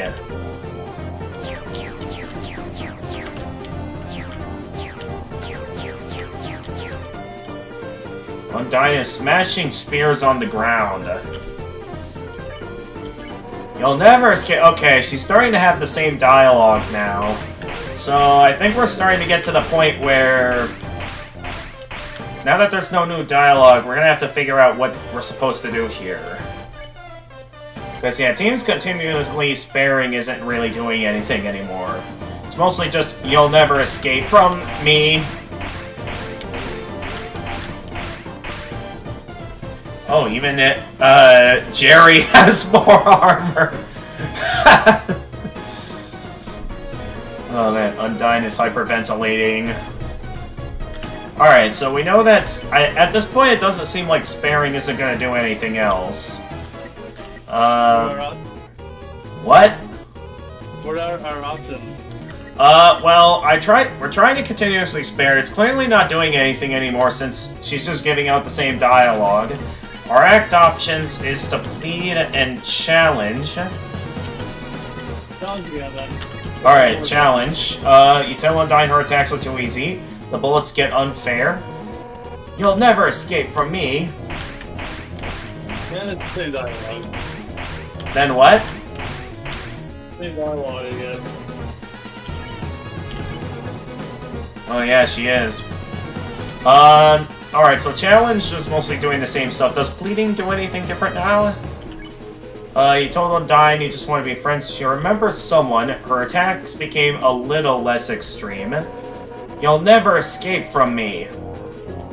Yeah, it's kind of interesting, because I think in older versions of this game, when it got to the point that she stopped having new dialogue, it would just be 3 dots instead of what she's saying now. I wonder why they changed it to that. Okay, does anything else happen if I continue bleeding? You told Undyne you just want to be friends. She remembers someone. Her attacks became a little less extreme. You'll never escape from me. So there must be a hint in there somewhere. If they saw it necessary to add in that dialogue instead of just 3 dots at this point in the fight. What could it be, though? So, okay.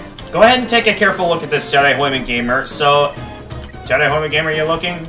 Alright, so let's see what the dialogue says again, because it did seem like there was a part of the dialogue that was lit up there. There must be a hidden hint in it somewhere, so pay close attention here.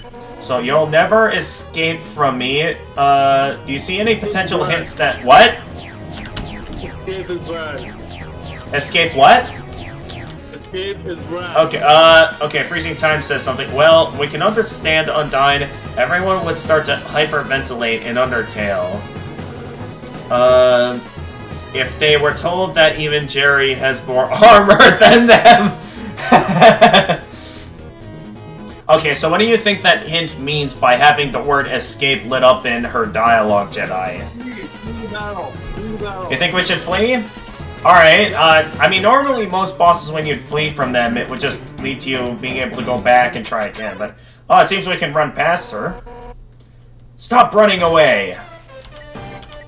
I mean, it would definitely make sense considering the fact that her ability to turn our soul green prevents us from fleeing, but... I guess, yeah, if we were able to flee, why don't we go ahead and flee? We got a sign saying welcome to... Oh, we're getting a phone call. Hang on, Undyne, we got a bit of a phone call here. Hey, what's up? I was just thinking, you, me, and Undyne should all hang out sometime. I think you would make great pals. Let's meet up at her house later. Okay, Papyrus. Sure thing. Come back here, you little punk. Undyne attacks. Alright, let's continue fleeing.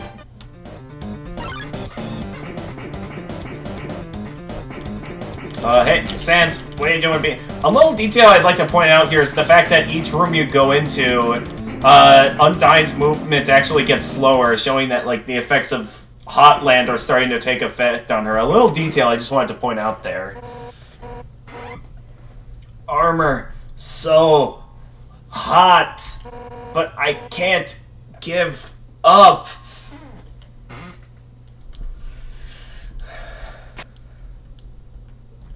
Oh. And she looks dry. Well, what do you think, Jedi? What's our next move here? She's dead. What? Do we save her? It's your choice here. You're the one that's making the decisions. Let's save her. Save her? Alright, what do you think we need to do to save her? Yeah, she looks dry. There's water in front of there's water over. Okay, we can try the water. Yeah. You take a cup of water. Give Undyne the water. Yeah. Alright. Maybe the armor was steel after all. Well, maybe. Maybe it is kind of the fact that, I don't know anymore. I mean, the armor could still be like aluminum or something, because aluminum is also pretty good at conducting heat, right? Undyne and Frisk be like, I got ya, punk. I'm talking. Oh, with the phone call. Okay, I got you, Freezing Time. Okay, I guess with that, we're good now? It's a water cooler. Why don't we take a cup of water for the road? You take a cup of water. Can we go back with that? The cup of water returned to the water cooler. Oh, okay. Also, if we return to this area now, we now have this guy here. Okay. I was thirsty, so I came over from Waterfall to get a drink. Also, if we enter the other room over by picking up a cup of water, we can, the water evaporated from the heat. The cup evaporated too. That can happen. Anyway, what happens if we call up a virus over here? A water cooler in Hotland? That's weird. Shouldn't it be a fire cooler instead? What's a water cooler do anyway? Make water? Cooler? So it gives it spikes and makes it glow? Alright, over here. A mysterious science house. The sign outside says lab. Lab? Like laboratory? Laboratory? Does that mean there are dogs inside? I mean, I wouldn't rule it out. Oh, we're at Hotland, so you want to go out there? Yeah. Yeah, I suppose it is a pretty good time to go and get some dinner. Strange dog's house. We also have these royal guards up here. Sorry, Undyne. Undyne, like, told us there was totally a human in the area. So, like, us royal guards are blocking off the elevators for now. Nah, even if the elevators aren't working anyway, we'll do our best, Miss Undyne. Like, no way you're getting by us. But between you and me, I think you could go through that creepy lab over there. Between you and me, and my bro here, I mean. I tell him all my secrets. What? Okay. You started thinking how Frisk is still alive even when Cup's evaporating. I mean, I guess Frisk does a good job, remaining well hydrated. Maybe he's got a bunch of, plastic bottles in a secret compartment in his inventory. That's why he's only able to carry 8 items at a time, because he's got a secret compartment in his inventory specifically designed for a bunch of water bottles. Or maybe, like, if it's evaporating quickly, maybe ice? Well, no, because the ice would also evaporate quickly. That means it's hot, and I'm dehydrated, Bob. You're out of ice? You can't run out of ice. I thought you could use the water in the air. There is no water in this air. What's your excuse? You ran out of muscle? I can't just go smashing through walls. What is that reference? That's a reference to The Incredibles.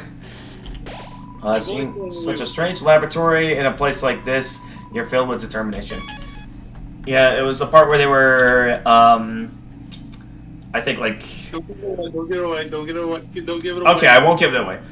Freezing Time says Frisk is Dragonborn confirmed, because the Dragonborn has basically a ton of inventory space. I mean, that would make sense, because considering the fact that Chris is regularly able to hold shift to run, but if we hold shift as Frisk does not run. That would make sense considering the fact that our inventory space is beyond capacity because it's filled up with only water bottles that we can't run because we're carrying too much.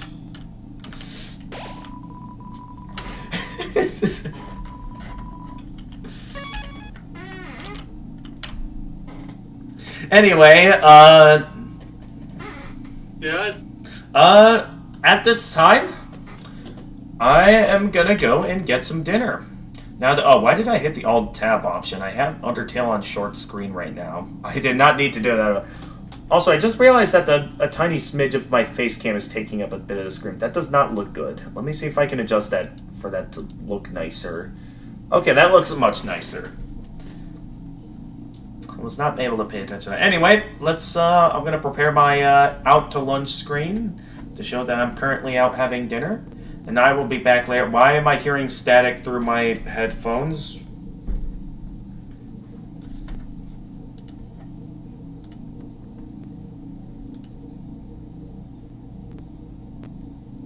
I'm still hearing it. Is there like... Is it something up with my headphone cord, or is it something going on with the game? I hope nothing's wrong. Alright, anyway...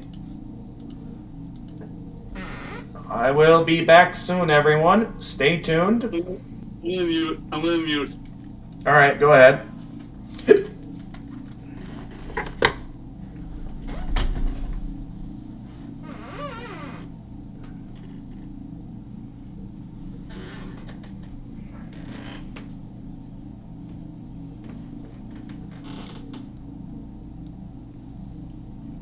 Yeah, that's fine, guys. I will be back after dinner, so if you're interested in seeing more, then don't go away, because I will be back in probably somewhere around 30 minutes to an hour-ish.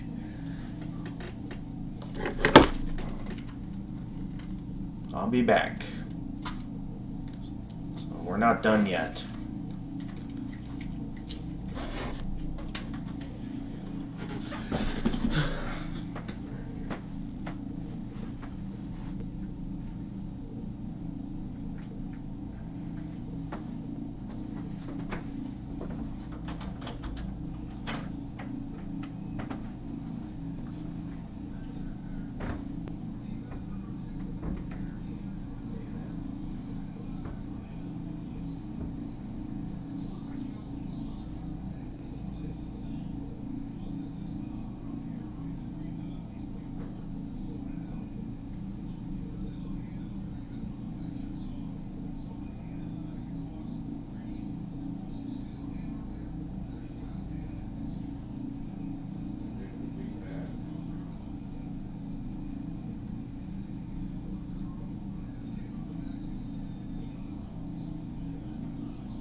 Hi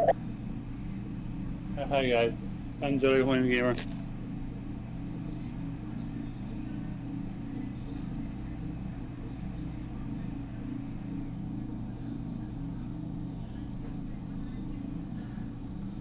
Really, I'm eating a snack.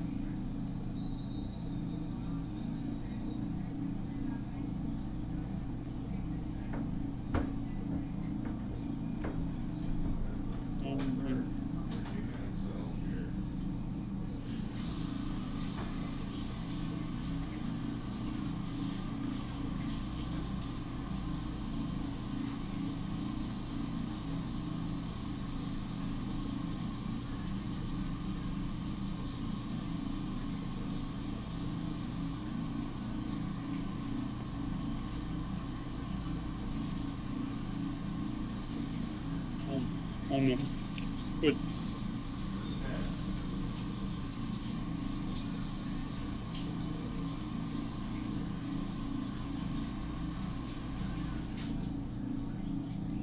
What's that vortex?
So enjoy one, everyone.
Okay, now I'm gonna mute, guys. We'll be back in a little bit.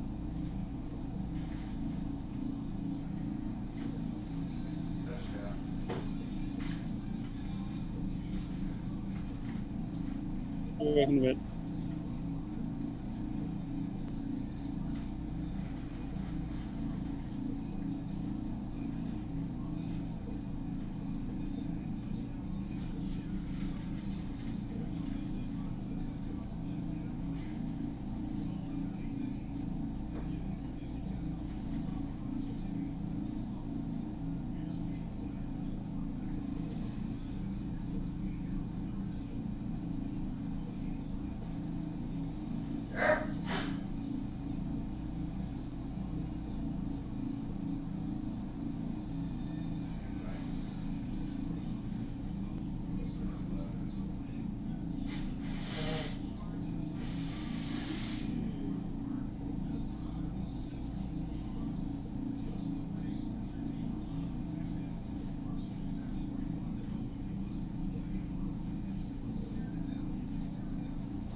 I'm back, everyone.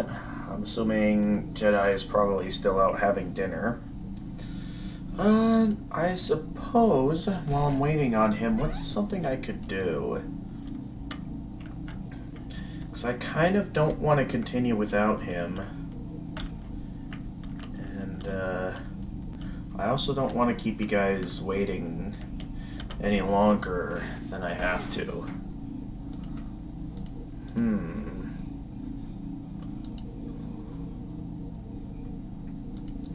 I suppose if I'm gonna be still waiting on Jedi for a little bit, I'm maybe gonna look at like some memes or something. I don't know. I'm just trying to think about what I could do. Let's see here. Let's look at some emails. Of course, a lot of election and like political emails recently. Is there like an election going on? Or like a I don't know.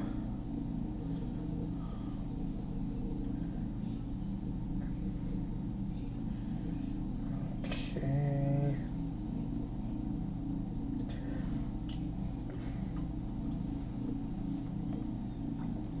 Well, he's probably still having dinner, so he might still be a while. So if that's the case, I'll just wait patiently for him to come back. Let's see here, who is... No one interesting live at the moment. Let's hop off on to Twitter for a little while. See if I can find anyone interesting until Jedi gets back.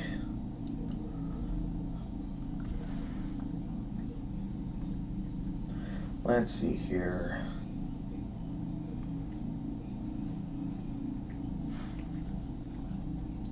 We're just waiting on Jedi.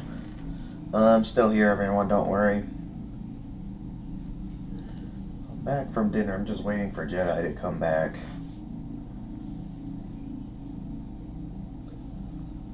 Maybe I could, I had some dinner, but who knows, maybe I could get like some dessert or something.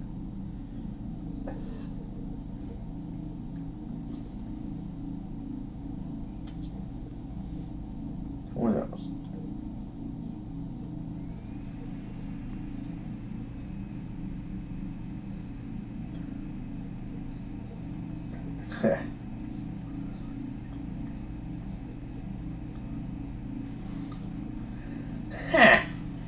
Oh my goodness.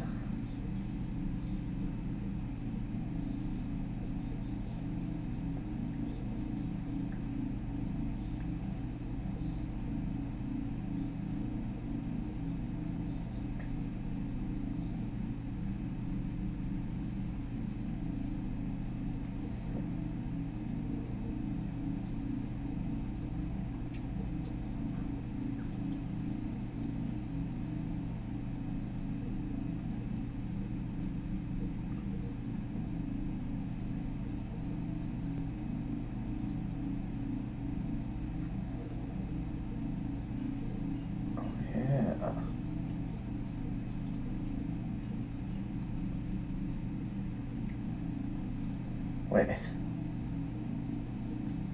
What? Wait a minute. No, that can't be real. That could not be real.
not continuing without Jedi. Where is he?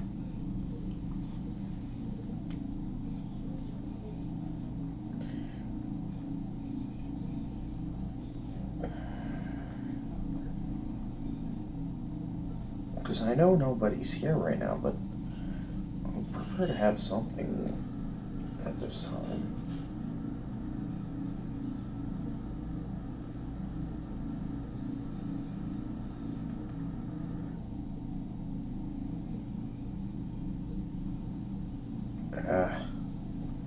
Of course, something's stuck in my eye.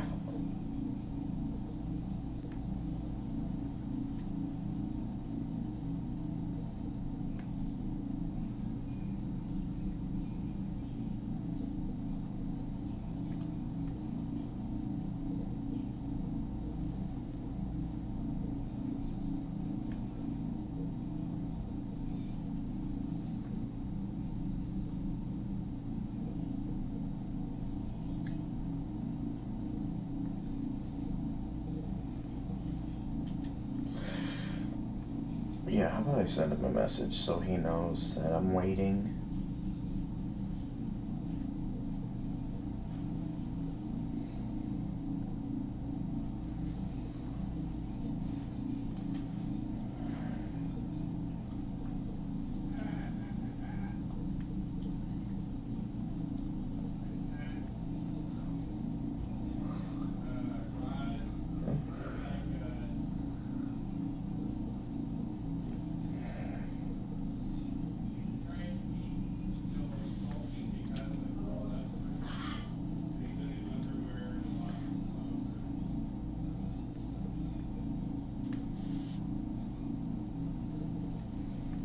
Oh yeah, I heard about this. Freeform's 31 Nights of Halloween.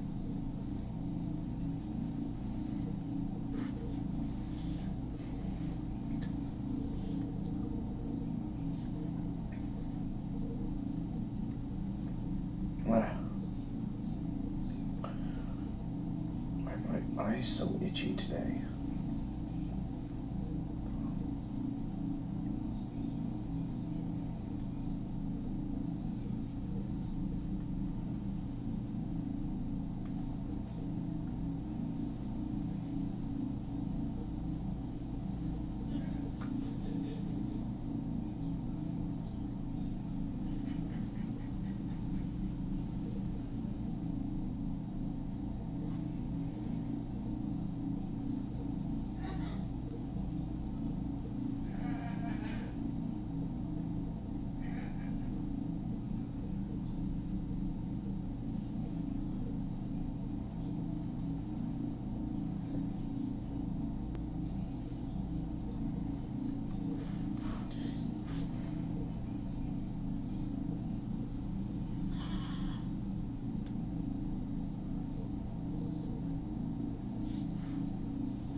Alright, I'm gonna message him because he is.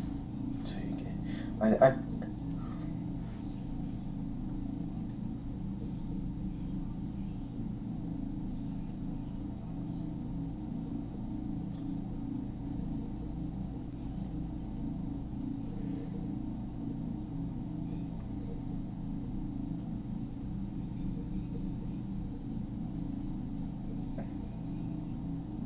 Okay.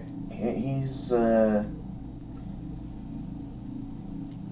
seems he's gonna be a little while till he returns, so I might maybe go and get, like, some dessert or something while waiting on him.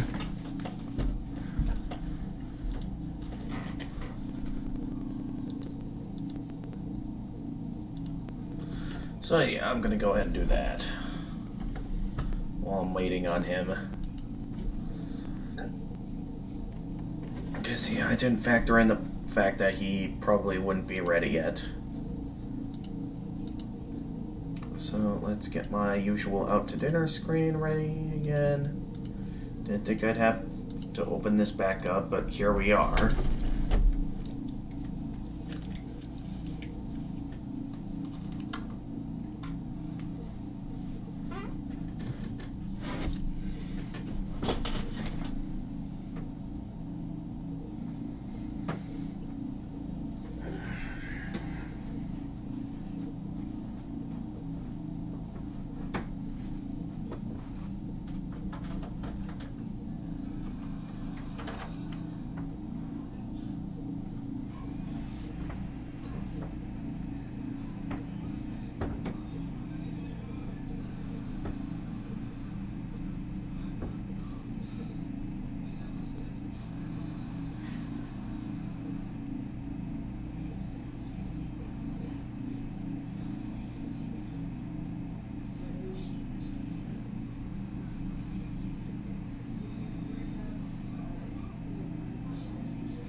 I'm back, brother.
Everybody has some ice cream.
She'll give you yours back.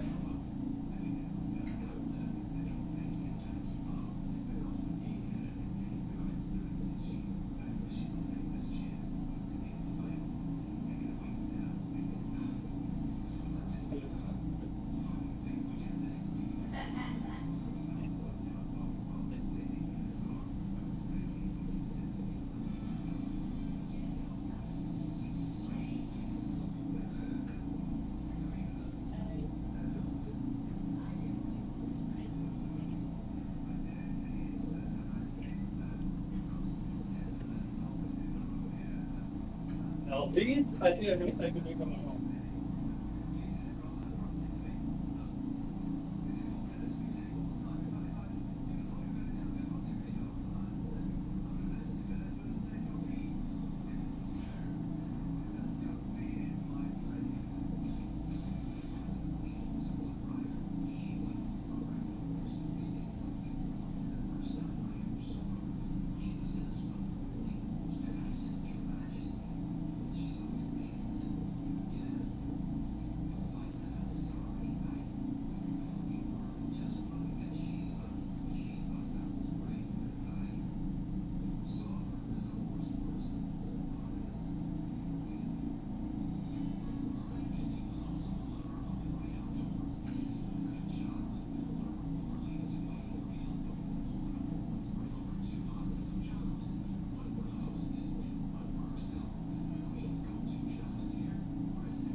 Everybody, back here.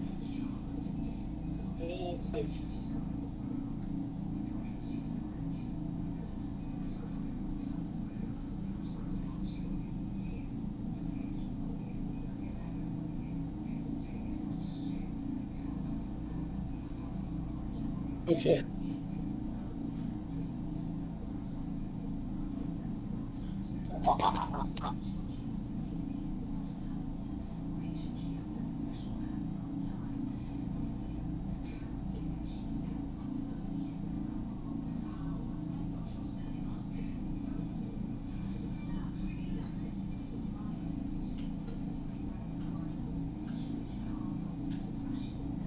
Waiting for the game reviewers to get back to everyone. I'll be here shortly.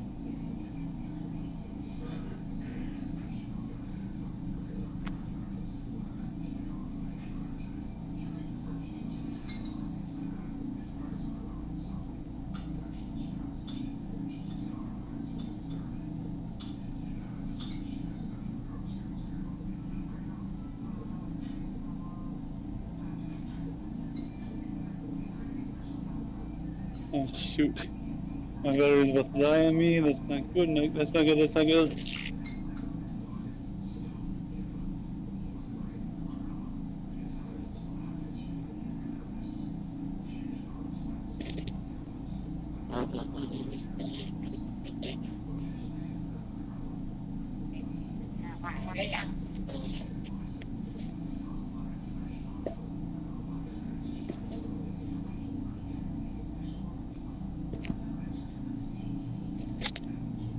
Yeah, fight. It's fun. And you want your time. Well, I don't fight.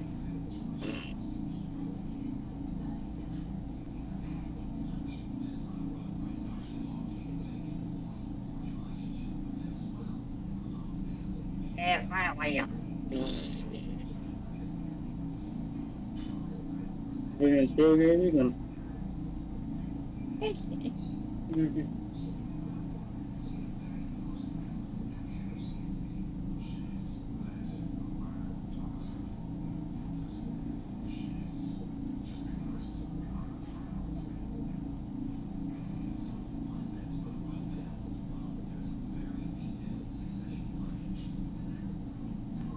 You dislike the stream on the other.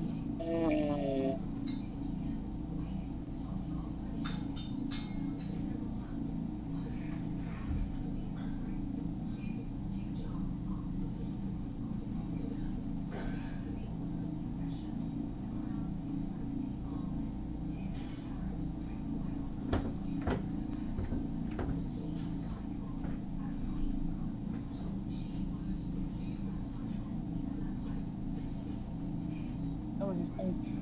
He's coming. He's coming.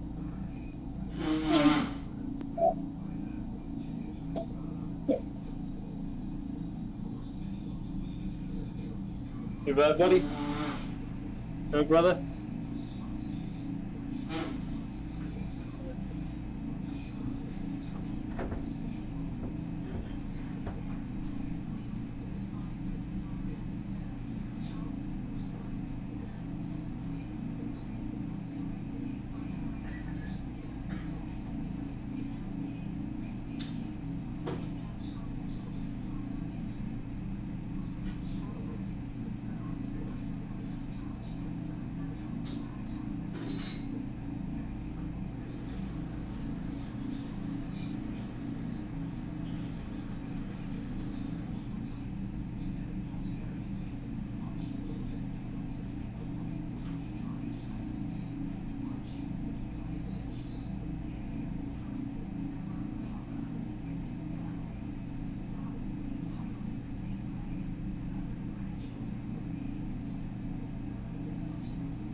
We're back again, guys.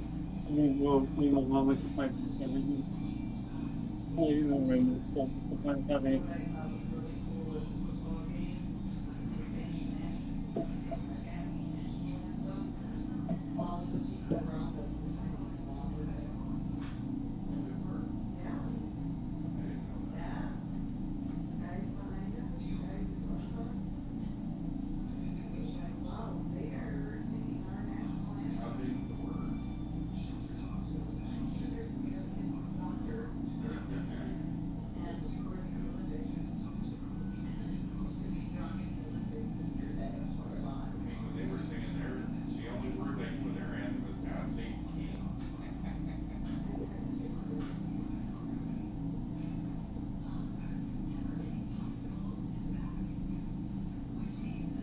you glad?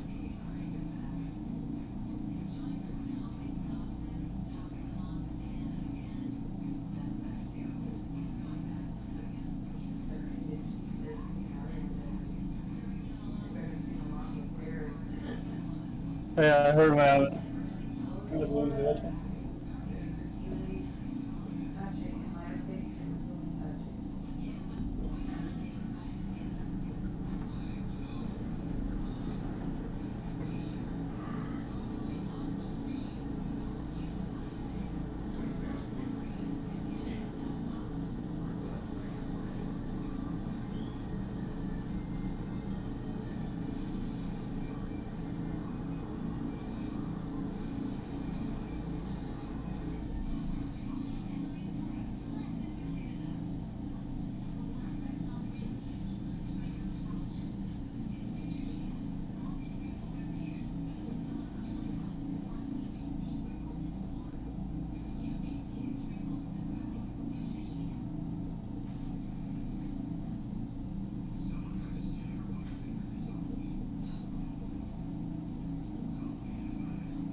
Big Brain Boy, welcome to the stream.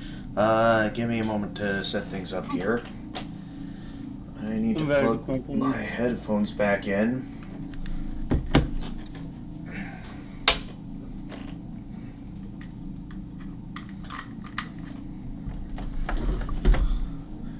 Alright, let's continue on with our adventure.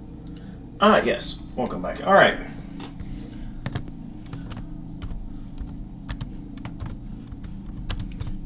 Yep, I'm back for real this time. I apologize for the wait, everyone.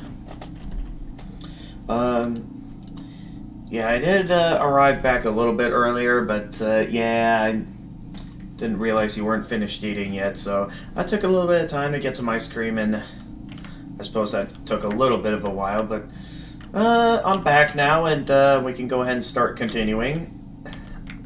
Go. So, there's a couple of routes we can take.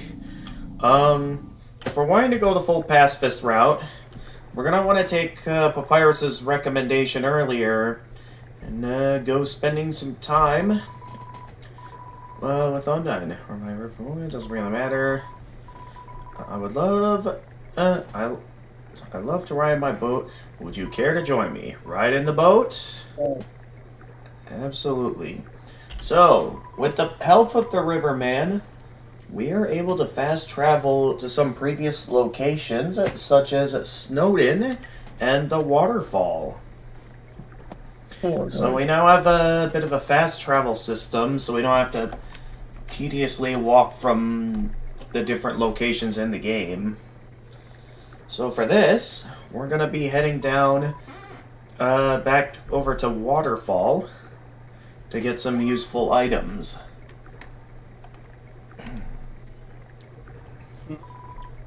Tra-la-la, what's my name? It doesn't really matter. They got looks more like the Green Reaper than Riverman. I guess I could see the resemblance. I mean, they're trying to... That's always the formula for making someone look unknown, is when you make a river man like this. Anyway, now that we're back at Waterfall, we can actually... Why don't we quick see what's in our box? Just to make sure I have everything I'd like for later. Let's see here. The CT... Oh, we still have a couple of nice creams in our inventory. I think we might want to start whipping out the spider cider. Yeah, let's go do that. Alright, I think that should be pretty good.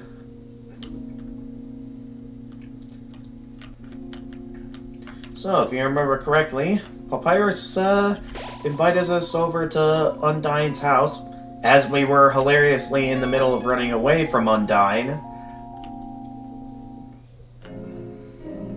And here we are. Oh, the human arrives. Are you ready to hang out with Undyne? I have a plan to make you two great friends. Will you hang out? What do you think? Shall we hang out, Jedi? Yep, let's go hang out. Alright, let's do it. Hang out. Okay, stand behind me. Psst. Make sure to give her this. She loves these.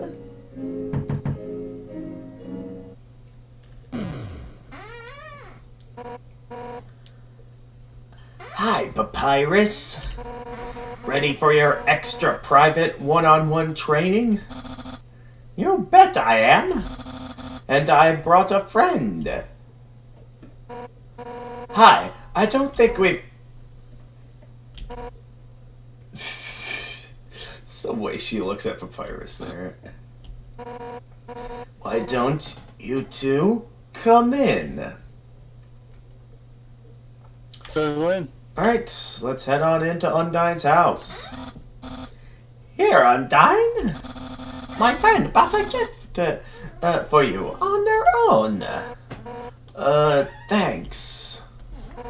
I'll, put it with the others. An entire drawer full of bones. So, are we ready to start? Whoopsie doopsie, I just remembered. I have to go to the bathroom. You two have fun. Oh, okay. Just going out the window like that, huh? So why are you here? To rub your victory in my face? To humiliate me even further? Is that it? Well, how do we respond, Jedi? Shall we say that's the reason why we're here? No, that's not. Okay. Then why are you here? Wait, I get it. You think that I'm gonna be friends with you, huh? Right? Alright, we can say yes or Yes. never with it. Oh, okay, we're going yes. Alright. Gotcha. Really? How delightful! I accept. Let's frolic in the fields of friendship. Not. Why would I ever be friends with you? If you weren't my house guest, I'd beat you up right now. You're the enemy of everyone's hopes and dreams. I will never be your friend. Now get out of my house. Dang, what a shame. I thought Undyne could be friends with you. But I guess I overestimated her. She's just not up to the challenge. Challenge? What? Papyrus, wait a second. Darn it. He thinks I can't be friends with you? What a joke. I can make friends with a wimpy loser like you any day. I'll show him. Listen up, human. We're not just going to be friends. We're going to be besties. I'll make you like me so much, you won't be able to think of anyone else. It's the perfect revenge. Why don't you have a seat? Before we sit down, it is possible for us to interact with a few things. It's so nice to have you over. Why not take a seat at the table? So we can interact with stuff like the sword, piano, the window here. I can't believe he leapt through the window like that. Normally, he nails the landing. So that's a normal thing for him to jump out the window like that. One time, Alfie's friend came over here. All he did was lie seductively on the piano and fed himself grapes. I don't really like that guy. I still don't fully know who it was that Alfie's invited over. Like, I can only think of one person that Alfie's could have invited over, and I don't entirely remember an instance where they ate grapes, but lying seductively on the piano, I feel like there's only one character I could think of that would do something like that. But I admire his lifestyle. What? I'm not gonna serenade you. Can't believe it. Okay, she has nothing new to say about the window. Normally he nails the landing. You want to see my room? Too bad. No nerds allowed. Well, maybe some nerds. You're being kind of creepy. What do we got with the sink? In the sink is a teacup in the shape of a fish. Look inside the bone drawer. Why not? Oh my goodness, Toby. Going after those bones again. This oven is some top-of-the-line MTT thing. But, you know, as much as technology advances, nothing beats food home-cooked with fire magic. That's nice. Does he appear there again, or is something else happening with... Okay, no, it's just always him.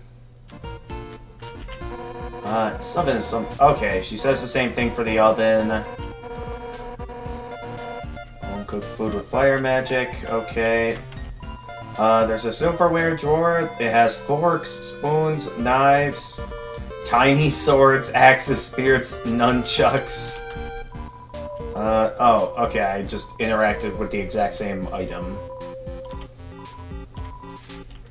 What do we got in here? I hate cold food. So Alfie's fixed up my fridge so it heats up food instead. Hot fridge, the world's greatest invention. I mean, if this was human food, it's probably not a good way of preserving food, but I guess when it comes to monster food, since monster food is different, I guess a hot fridge might be a good idea. Hot fridge, the world's greatest invention. If only something like that could work with human food, but alas, the whole point of fridges being cold is to preserve the food. Humans are stupid, but their history kinda rules. Case in point, this giant sword. Historically, humans wielded swords up to 10 times their size. Right? What shall we say? Shall we lead her on in that we are capable of wielding those kind of swords, or should we be honest with her? Let's, yeah, thank you. Go.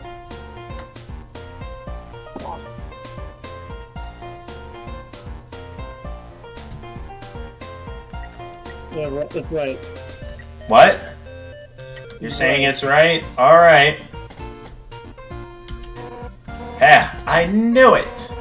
When I first heard that, I immediately wanted one. So me and Alfie's built a giant sword together. She figured out all the specs herself. She's smart, huh? Alright, sit at the table, you little nerd. Alright, I think that's about everything we can interact with in Undyne's house, so let's go ahead and sit down and progress. Yes. Comfortable? I'll get you something to drink. Alright. Alright, she's laying a couple of items up on the counter. All set. What would you like?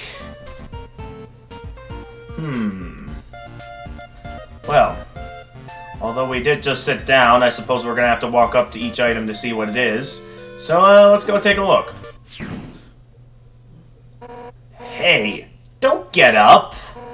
You're the guest! Sit down and enjoy yourself! Why not just point to what you want? You can use the spear. Alright, so we can aim with the spear at the items up there. So we can aim at some stuff up on the counter here. We got the sugar, goes in T, select with Z. We have the soda, sticky yellow liquid. Hot chocolate, green cylinder. That does not look green, that looks blue. And the tea box, the blatantly correct choice. Fridge full of food. We can select the fridge. We can select the sword. Acquired taste, select with Z. What other stuff can we interact with outside of the stuff on the counter? We can also select Undine herself. Okay, so, which one do you want to select first? What? I'm sorry, I can't hear you. What do you want to go with? The soda? Alright, soda, sticky yellow liquid, select with Z. Oh, soda? Actually, even though you pointed to it, you don't look happy. Heh, that's fine. I think soda's gross too. It rots in your teeth, it rots your teeth, it rots your mind, it rots your fighting spirit. Huh? Why do I have it? That face says it all. With pixelated graphics, they did a good job with the facial expressions in this game. Okay, so despite pointing to it, we can't seem to have that. So there's still plenty of other options here. There's the sugar, goes in tea, hot chocolate, green cylinder, the tea box, the blatantly correct choice, the fridge full of food, the sword acquired. What? Hot chocolate. You want some hot chocolate? Alright, let's go with some hot chocolate. Oh, you want some hot chocolate? Wait, I just remembered. That container's empty. I stopped getting it because it was always a hassle. Asgore kept getting marshmallows stuck in his beard. Okay, so once again, it turns out we're unable to go with that option. So that remains sugar, goes in tea, the tea box, blatantly correct choice. The fridge. Alright, tea box, the blatantly correct choice. Let's go with that then. Tea, huh? Coming right up.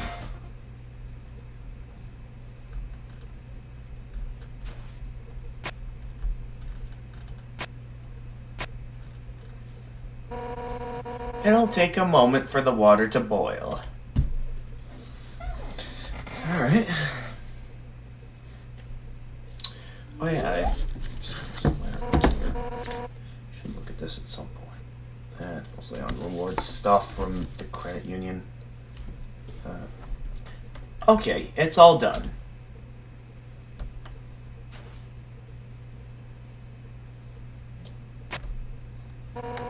Here we are. Careful, it's hot. Alright, gotcha. It's not that hot, just drink it already. You take a sip of the tea, it's burning. But other than that, it's pretty good. Just the way that she said that. That kind of reminds me of, I remember back in the good old days when Flipnote Studio was popular on the DSi. My sister loved Flipnote Studio on the DSi, and I remember there was like one Flipnote where it was like, I think revolving around like apple juice, and it was, you'd have to see it to understand. Anyway, other than that, it's pretty good. It's pretty good, right? Nothing but the best for my absolutely precious friend. As a precious friend. Yeah, precious friend. Hey, You know, it's kind of strange you chose that tea. Golden flower tea. That's Asgore's favorite kind. Actually, now that I think about it, you kind of remind me of him. You're both total weenies. Sort of. You know, I was a pretty hot-headed kid. Once, to prove I was the strongest, I tried to fight Asgore. Emphasis on tried. I couldn't land a single blow on him. And worse, the whole time, he refused to fight back. I was so humiliated. Afterwards, he apologized and said something goofy. "Excuse me, do you want to know how to beat me?" I said yes, and from then on, he trained me. One day, during practice, I finally knocked him down. I felt bad, but he was beaming. I had never seen someone more proud to get their butt kicked. Anyway, long story short, he kept training me. And now I'm the head of the Royal Guard. So I'm the one who gets to train dorks to fight. Like, Papyrus.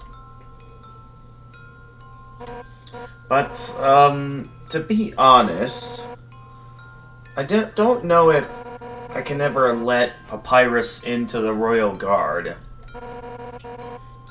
Don't tell him I said that. He's just, well... I mean, it's not that he's weak. He's actually pretty freaking tough. It's just that he's so innocent and nice. Aww. I mean, that is true. Papyrus is a really likable skeleton, isn't he? I mean, look, he was supposed to capture you, and he ended up being friends with you instead. I could never send him into battle. He'd get ripped into little smiling shreds. That's part of why...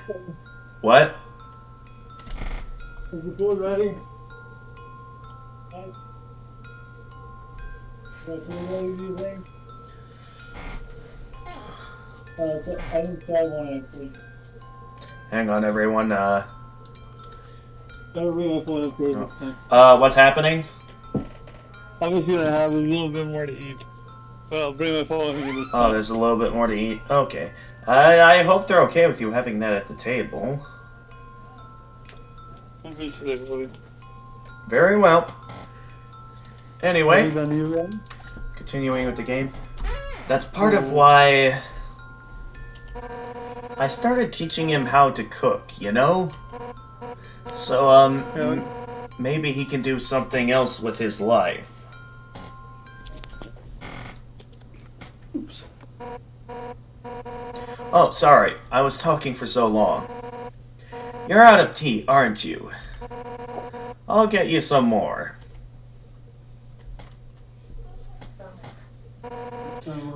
Wait a second.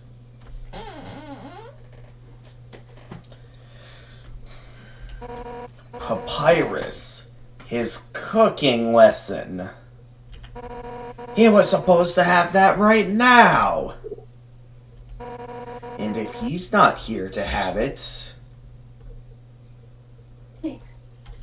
you'll have to have it for him.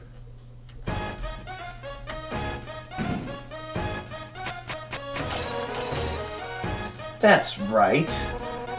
Nothing has brought Papyrus and I closer than cooking. Which means that if I give you his lesson, we'll become closer than you can ever imagine. Afraid? We're gonna be best friends. Oh jeez, picking us up by the head like that, huh? Let's start with the sauce. Envision these vegetables as your greatest enemy. Now, pound them to dust with your fists. How will you pound?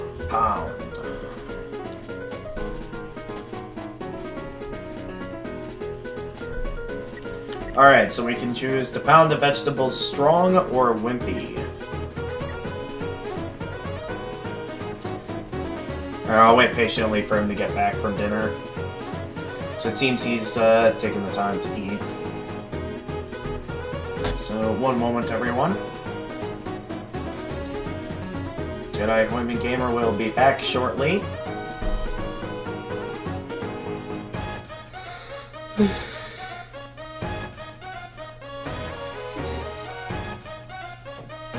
Everyone.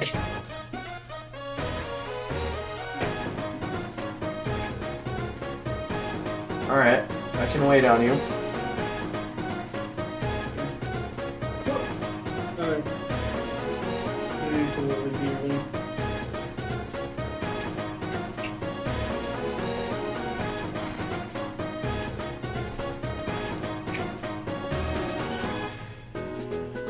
Alright. So you ready to continue? Yes. Alright, so, Undyne, since Papyrus isn't here for his cooking lesson, we're having Papyrus's cooking lesson in his place. So, to start, we've got some veggies here. We can choose to pound the veggies strong or wimpy. Which shall we go with?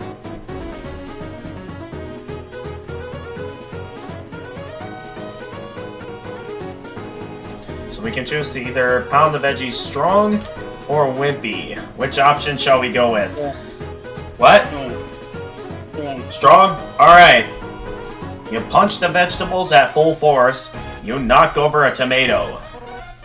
Yeah, yeah! Our hearts are united against these healthy ingredients. Now it's my turn. Nah! Whoa, okay. We'll just scrape this into a bowl later. But for now... Alright, what do we got now? We'll add the noodles. Homemade noodles are the best. But I just buy store brand. They're the cheapest. Nah! Just put them in the pot. How will you put the noodles into the pot? Will you put them in fiercely or carefully? Fiercely. Fiercely, alright. You throw everything into the pot as hard as you can, including the box. Not entirely sure if that's how you, cook spaghetti. I don't think you cook the box with the rest of the noodles to make spaghetti. It clanks against the empty bottom. Yeah, I'm into it. Alright, now it's time to stir the pasta. As a general rule of thumb, the more you stir, the better it is. Ready? Let's do it.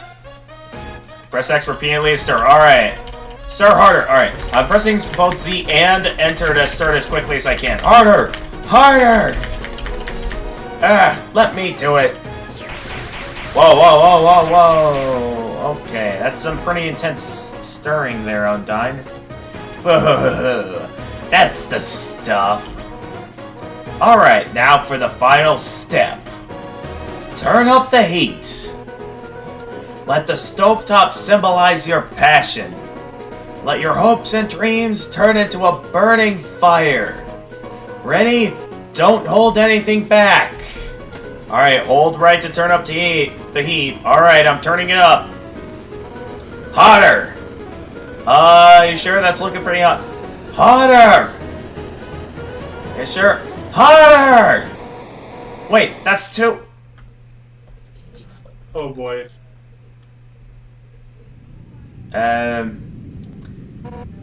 You sure we had to turn it that hot? Man, no wonder Papyrus is bad at cooking.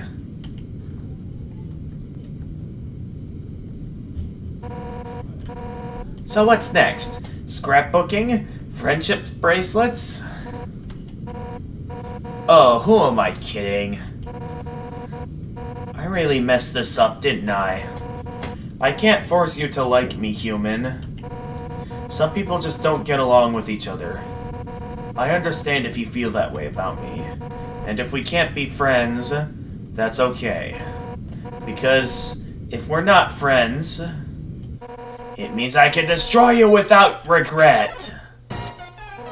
I've been defeated. My house is in shambles. I even failed to befriend you. That's it. I don't care if you're my guest anymore. One final rematch, all out on both sides. It's the only way I can regain my lost pride. Now come on, hit me with all you've got. Nah! Undyne is letting you make the first attack. Okay, so, Undyne, attack 41, defense 41? Wait, this time don't hold anything back. Wait a minute. Defense 21. Before, when we fought her, she was wearing armor, and it put her defense at 20. How is it that she has a higher defense without the armor on than it is with the armor on? I mean, I know it's only a 1 point difference, but still though, I would think her defense would be much weaker than if... Okay, this is... I need to think about this, because... Okay, so we talked about the possibility that the armor might be like a weak armor. Maybe, considering my theory from earlier, I had mentioned that the armor might be a magic defense-focused armor that focuses towards blocking magic attacks. But against physical attacks, it might be... Maybe there was like a drawback in it that it's weaker against physical attacks, making it to where hitting Undyne herself is easier to take out. That's the best theory I can come up with as of why she has higher defense here. Anyway, show me what you've got. Alright, Undyne is letting you make the first attack. Alright. Going into the menu, our only option for acting is a fake attack. Fake attack. Alright. You pretend to swing at Undyne with all your might. And... only 1 point of damage. What? That's the best you can manage? Even attacking at full force? You just can't muster any intent to hurt me? Huh? Heh. You know what? I don't actually want to hurt you either. At first, I hated your stupid saccharine stick, but the way you hit me right now, it reminded me of someone I used to train with. Now I know you aren't just some wimpy loser. You're a wimpy loser with a big heart. Just like him. Listen, human. It seems that you and Asgore are fated to fight. But knowing him, he probably doesn't want to. Talk to him. I'm sure you can persuade him to let you go home. Eventually, some mean human will fall down here, and I'll take their soul instead. That makes sense, right? Foo-hoo-hoo. Oh, and if you do hurt Asgore, I'll take the human souls, cross the barrier, and beat the sense out of you. That's what friends are for, right? Foo-hoo-hoo.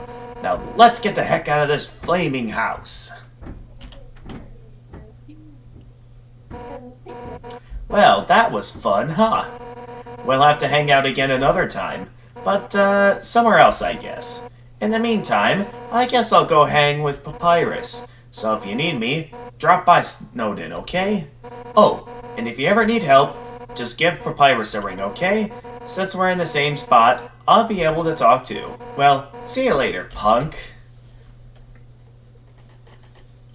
Alright. And there it is. There's what remains of Undyne's house now. Sounds like only fire lives here now. I do also like how it looks like the house is now in pain. Where before it just looked like, you know, an angry house, but now it just looks like it's in pain. Even having like the teary eyes and everything. Really neat detail. Anyway, I suppose I can continue forward and show off some details while Jedi takes his time to get back. Starting with, of course, now when you call Papyrus, it'll be Papyrus and Undyne now that you call. And by calling them, if you call immediately when you come in, immediately after Undyne leaves for Papyrus's place in Snowden, that's Undyne's house. It's a great place to, yeah, that's my house. Hi, Undyne. How did you get here so fast? I ran. Wowie, Undyne. Someday I want to be as strong and sweaty as you. Yeah, despite it being only mere seconds since Undyne was just here with us, she managed to run all the way over to Papyrus's house in Snowden. Undyne must be a fast runner, huh? So you ran here just to be on the phone? Yep. Then you must have something extremely cool to say about your house. Nope. Okay, that's all they have to say.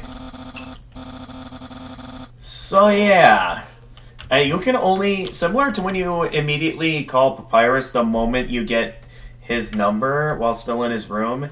Yeah, the moment you call Papyrus and Undyne, it's a unique dialogue that only happens if you don't leave this room. So, now that Undyne is now involved in the phone calls, I am going to take the time to show off every single room that Undyne has something additional to say. Now, I'm not going to go back as far as like the door to the ruins because I think it's still just going to be Papyrus's dialogue when you call him there. So, mainly I think the main locations to start in is the Snowden town.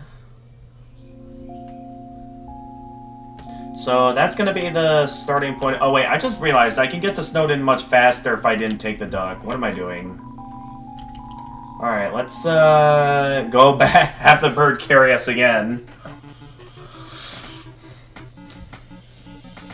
Also, similar to Snowden, when you become close friends with the main boss of the area, it is also possible for the monsters you initially faced in the area to now become regular NPCs, and you'll no longer battle monsters in the area anymore, similar to Snowden.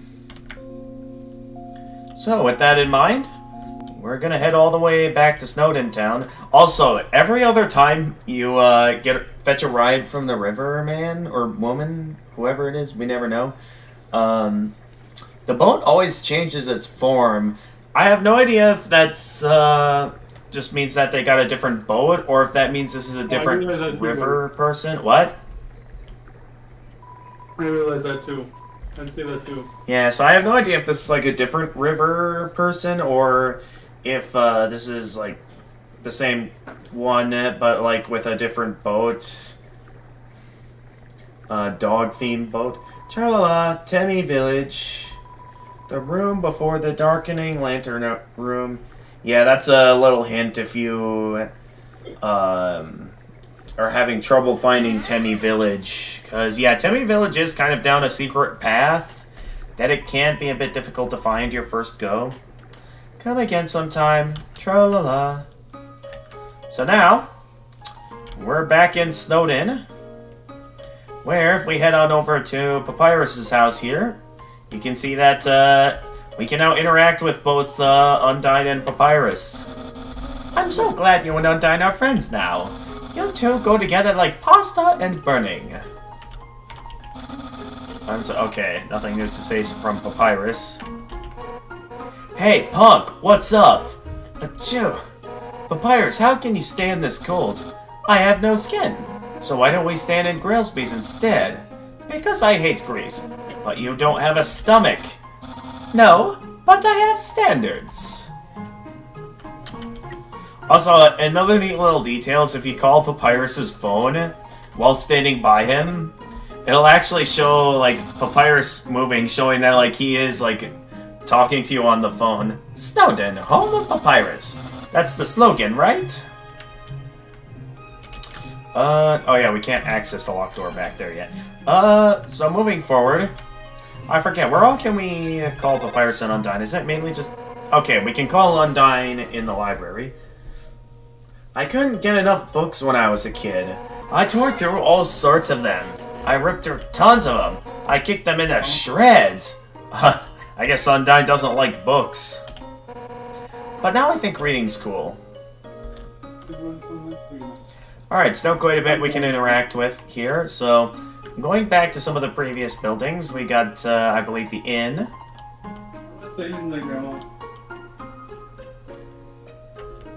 Where? Hey, I always stay there when I come to Snowden. I used to stay at Papyrus's, but his couch is like lumpy and jangly, and his brother kept making hundreds of midnight snacks. Yeah, just sleep here. That's all you got to say about just sleep here. Going into Groby's. Got that nice Sans music. I'm gonna be honest, I actually kind of like this music better than Megalovania. Just, I don't know, just the chill vibes I get from Sans' regular theme like this outside of battle. It's nice. Just... Never go down this side. You know what class There, no. Alright, I'm gonna take my phone downstairs now. I just finished. Alright. I'm still in the middle of going through a bunch of different places where you can now call Undyne using Papyrus's number. Gribbies, we're totally fine for that grease hole. Whoa, if you go, you have to try the cheese fries. They're amazingly bad for you. Oh. Sorry, Papyrus, were you saying something? Just monologuing about my love for Greece. My feelings for Greece run it deep like a river. Greece, I want you in all my food. Well, I guess that means Undyne really likes greasy food. What is it? What's going on, Jedi? Is Sans there too? No, Sans is currently not at Grillby's. Despite this being his element and stuff, you'd think you'd see him here more often. There's only one time in the game when you can actually go to Grillby's with him, and that's, I think, like in that part when we're first going into Waterfall. Other than that, though, yeah, we don't get a lot of other opportunities to go to Grillby's. Anyway, moving forward, well, not moving forward yet. We got a bunch of other places we can call Papyrus and Undyne in, like here. That furry person throws ice all day. Nobody knows where it goes. Hey, I know! Alfie's told me. It goes to Hotland to cool down the core. Wow, Undyne, I didn't know you liked nerdy stuff. Just strength and fighting. Are you kidding? Why wouldn't I? The brain's the biggest muscle of all. Oh, that's a good point. So yeah, now we get some more context as of why this guy's throwing ice into the river here. Because he's sending it to cool down the core. Calling again. Hypnotizing, isn't it? Yeah, it's always hypnotizing. Watch him just take the ice, throw it down into the river. Can we call them over by the Riverman? Okay, no we can't. In terms of other areas where we can call them, can I call Undyne inside Papyrus's house? Let's see here.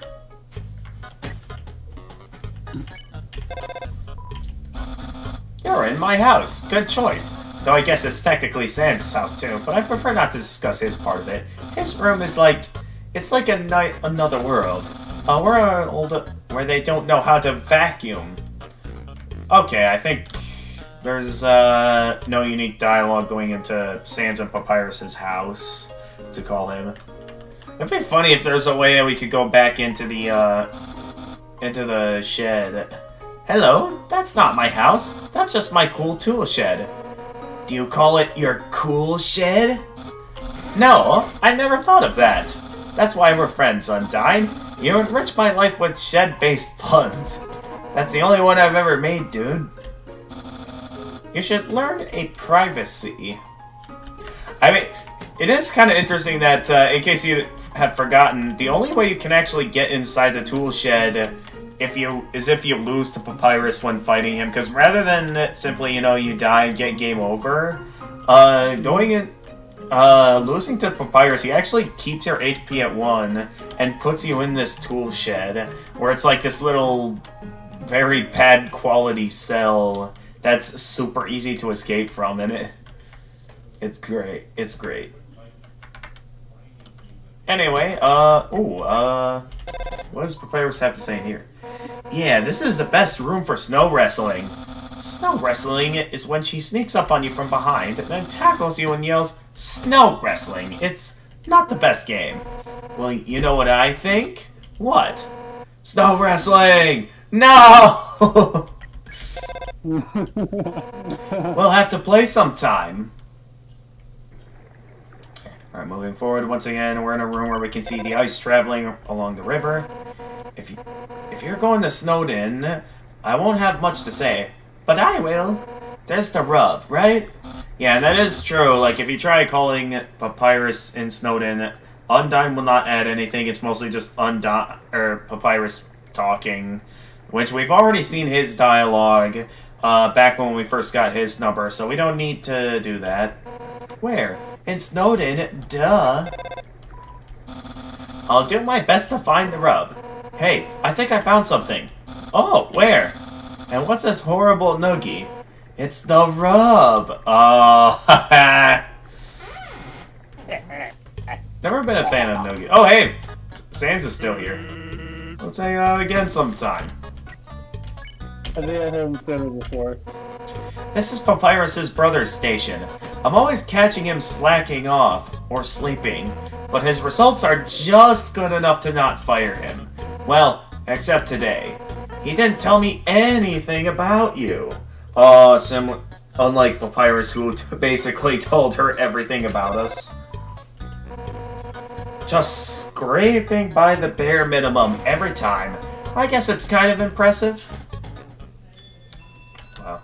Alright, back in Waterfall. Ah, yes, this room. The room with the falling rocks. Oh, gosh. I was supposed to build a puzzle for this room, but I hate puzzles. So I just put a huge pile of rocks upstream. Ha! Okay. What? Don't judge me. My lack of creativity's making your life easier. I guess that's kind of true. What do you have to say about this room? So you found the room behind the waterfall. When I feel like relaxing, I always take a break back there. That means never. I hate relaxing. Ha ha ha ha. I love being angry and stressed out. Nah, I'm joking.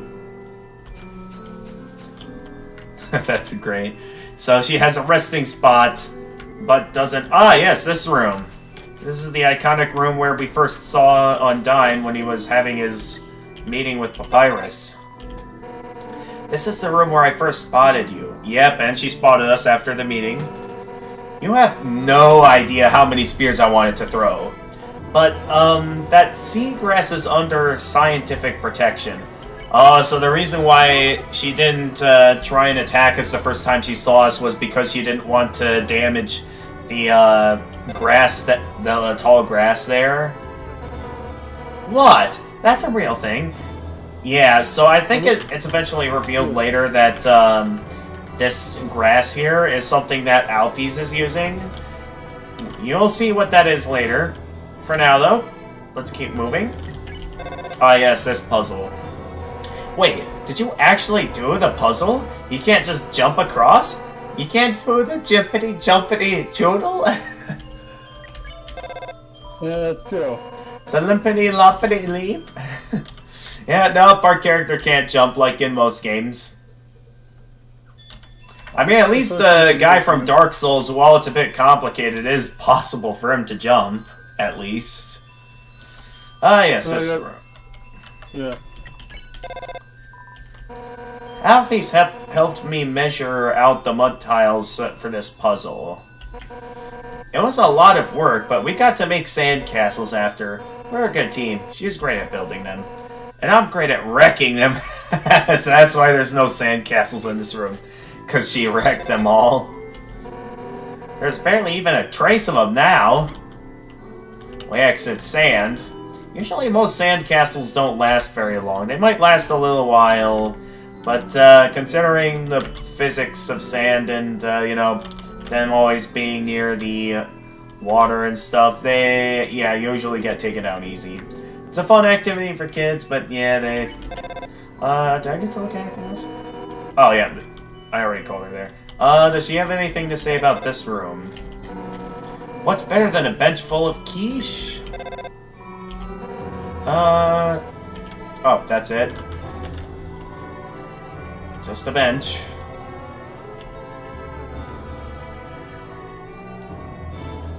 Moving onward. Oh, yes, the wishing room. This is always a nice looking room. Hey, Sans isn't there this time. Wait, what? Sans Oh no, isn't there. this wasn't the telescope Sans was occupying, though. Every day, people come here and wish to the stars. I won't let them down. I'll make everyone's wishes come true. I wish I had 8 legs, so I could wear 4 pairs of hot pants. I'll make most people's wishes come true.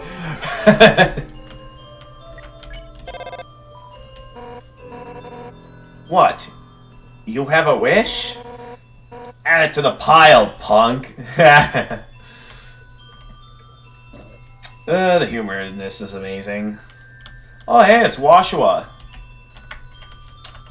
So yeah, this is what I mean right here, is that similar to Snowden, monsters that initially battled you in the area, now that you've befriended the boss, will no longer battle you. They will be regular NPCs you can interact with now. Along these walls lies our tragic history. Tragically boring. Why can't our history be cool animations like humans? Oh boy, someone at least engrave a plaque with swords and kissing. Come on, don't act like your history's not cool. I mean, I wouldn't say it's not cool. It's that it's, quite dark, actually. As someone that had to take a U.S. history course back at UW Oshkosh, you learned some stuff about your country. I'm just gonna say that now. Anyway, what does Washoe have to say? Everything's so dirty. If I could erase everything, I would. Oh, don't get the wrong idea. I don't want anyone to die. People turn to dust when they die, and that's hard to clean up. Don't turn to dust. Oh, don't worry, humans can't turn to dust. Only monsters can turn to dust when they die.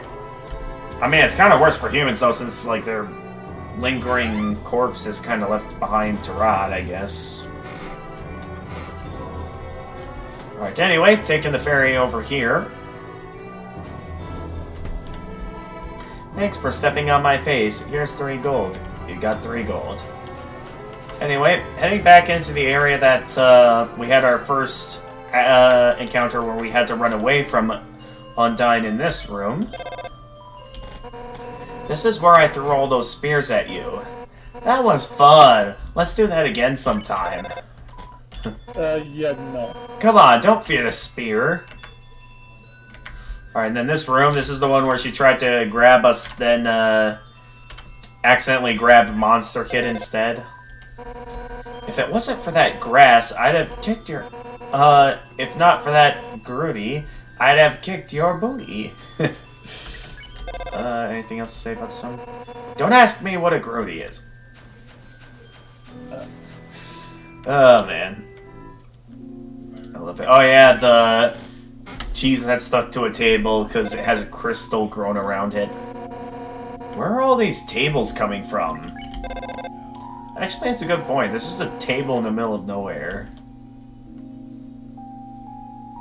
Alright, yeah, this is the room that Sans normally has his telescope prank going along. Hey, here's a neat party trick. Try talking to the southern wall. First you have to throw a party, though. Hey, you should make it a costume party. Then Papyrus can have someplace he seems normal. Hey, Papyrus looks already normal. Oh, I should invite Alphys, too. Yeah, I think that's probably another nod to the fact that you can interact with the southern wall down there. What? You want in the chat right now? So far, no.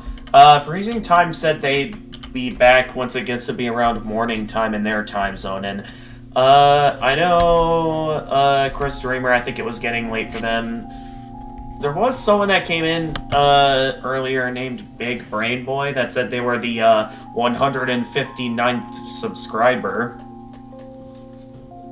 So thank you very much for that, Big Brain Boy. Though it doesn't seem like they're in the chat at the moment. So right now, there doesn't appear to be anyone here. Let's see here. Ice cream, sugary, cold. Talk about gross. Now this chili pink stuff that Alfie's makes me, that rules. Oh my goodness. Okay. This might be a bit of spoilers for you, but since we have played this game once before, I'm gonna tell this to you. The pink stuff she's referring to, that Alfie's makes, is ice cream. So she's saying she hates ice cream, when in actuality the stuff that Alfie's makes that she likes is also ice cream. I'll also drink it if it's heated up. Okay. But yeah, that's a little something there. Because yeah, that's an interesting thing to know. So, also a bit of spoilers. So the grass that, you know, she's not allowed to cut, that she could have took us on the first encounter, that grass, the tall grass, is actually what Alfie's uses to make her ice cream. So just a little detail there that I thought I'd spoil, just to clear that up ahead of time. Okay, keep going with the game. Alright. Yes, moving on. I don't think they had anything to say about this room. Yeah, no response in this room. Was there any response in the ballet shoes room, though?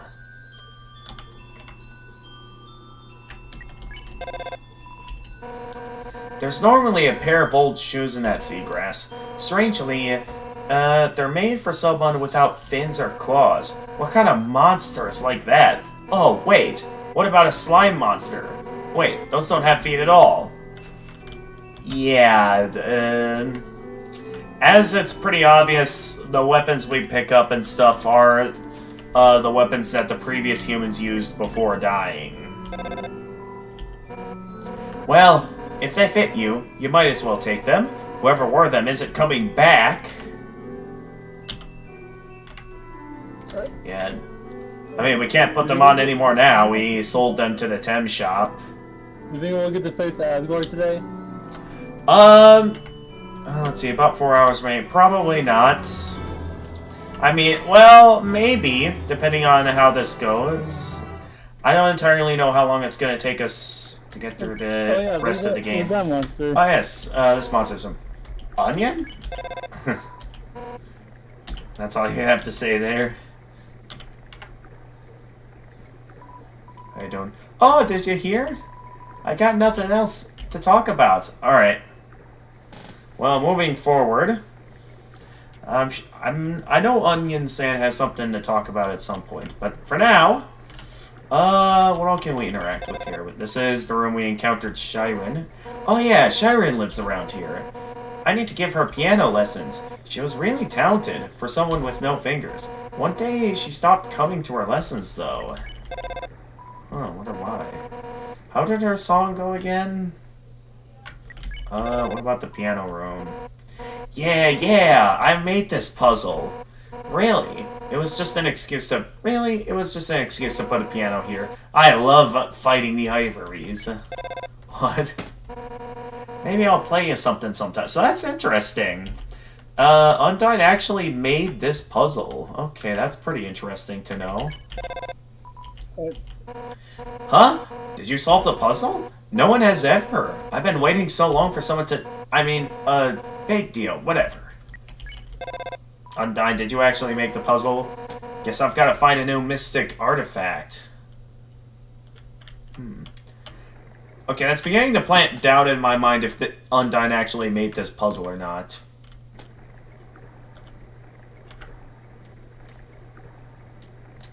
Calling Undyne in this room. Hey, you figured out how to get the music to play. Nice, isn't it? Hey, oh, that's all she has to say about this room. Okay, I wonder then, is that music continues and doesn't stop. Okay. This room, where you can pick up an umbrella. Those umbrellas were Asgore's idea. He says he doesn't want anyone to catch a cold. Waterfall's underwater citizens couldn't care less, though. Ah, okay, that's interesting to know. Did you get umbrella? You know what, for exploring this area, why don't we go ahead and pick up umbrella? Sure. There we go, I got one.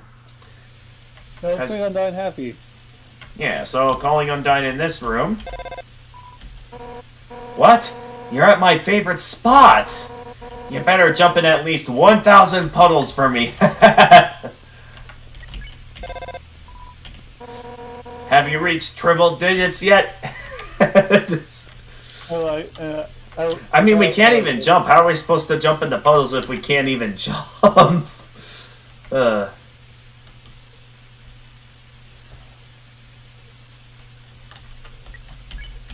Going through this room. This whole area is like a little nature trail. It's nice to have a rainy spot away from civilization. Though, with the city filling up, who knows how long that'll last. Oh dear. Well, are you enjoying nature? Yes, I am, Undyne. I'm enjoying the nature. That's right. Ah, yes. Everyone's favorite room in the game. The Castle View room. This is probably one of the most iconic rooms in the game right here. Just the view of the castle in the distance, along with the rest of the capital. Knowing, like, being able to see our end goal from a distance and, like, only being able to see our character's silhouette with the nice glowing stones on the roof. Asgore's Castle. Guess there's no stopping you, huh? Yeah, Undyne knows that, yeah, at the end of the day, that's our end goal.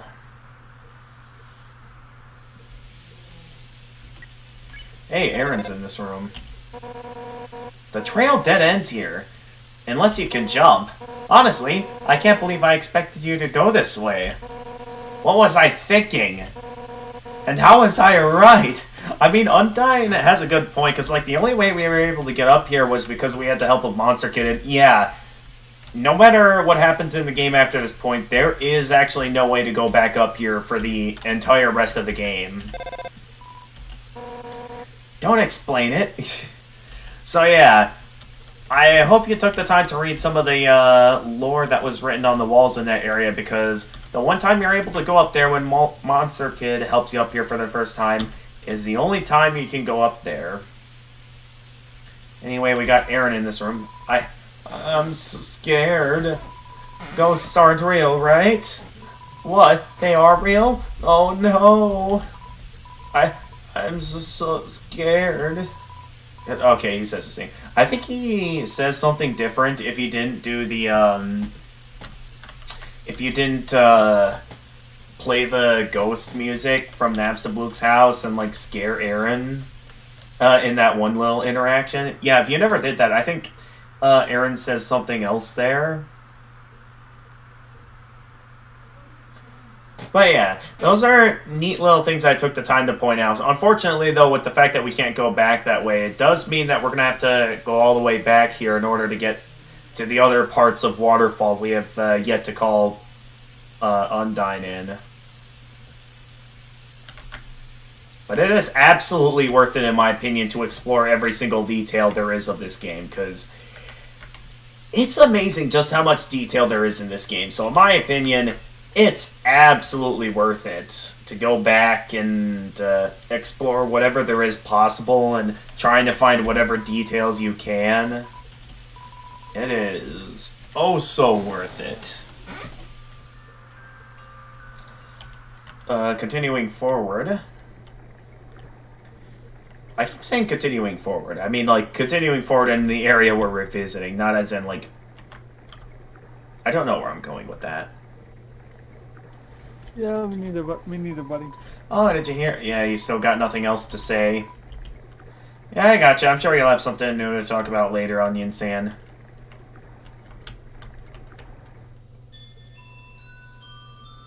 Alright, we're almost back at the next part of Waterfall to explore. So just a little farther. We're going to be getting very close soon to the next area left to explore. And then it'll be off to Hotland, where we'll be meeting Dr. Alphys for the first time. Dr. Alphys has been well hyped up. Maybe not as much as Asgore, but Alphys has been a bit hyped up throughout our adventure, and only once we get to Hotland are we going to finally get to meet Dr. Alphys. That bird will carry anyone past the gap. It never says no. When I was younger, it gave me a lift. It took an hour, but this bird never once thought of giving up. Cherish this bird. Well, are you cherishing? Cherish harder. Oh man. This little bird wants to carry you across. Accept the bird's offer, of course. Let's get a ride. Of course we will. Absolutely. Yep.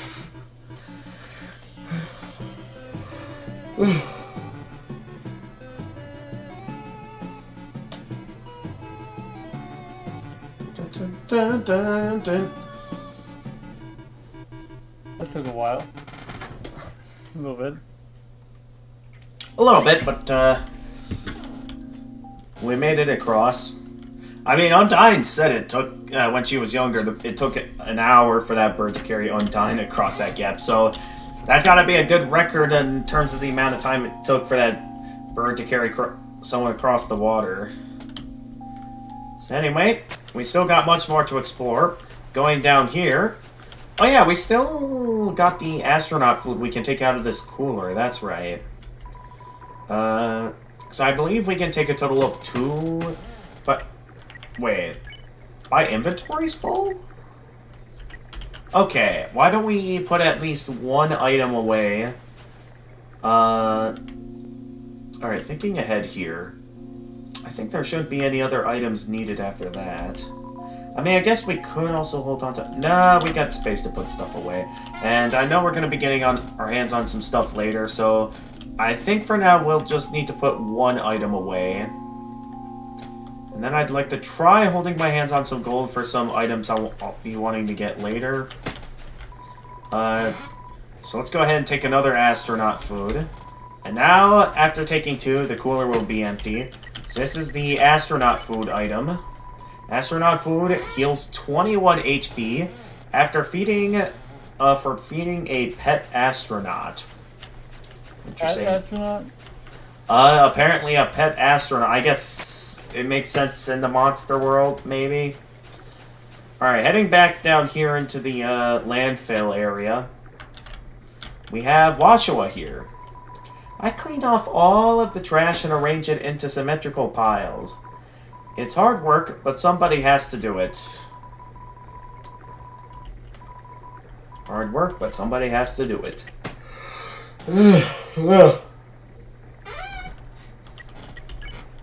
Calling Papyrus and Undyne in this room. Those flowers. One day they just started to grow there. I swear, it's like they have a mind of their own. That's ridiculous, though. That actually gives me a theory. Considering the fact that, you know, we know that, again, spoilers for later on in the game, but we know that when the prince died, their dust scattered all across the garden, not on one specific flower. While we see that, like, from Alphys' experiment, you know, she only awakened one flower, that of course being Flowey, as a vessel without a soul, being capable of carrying, you know, both monster souls and human souls.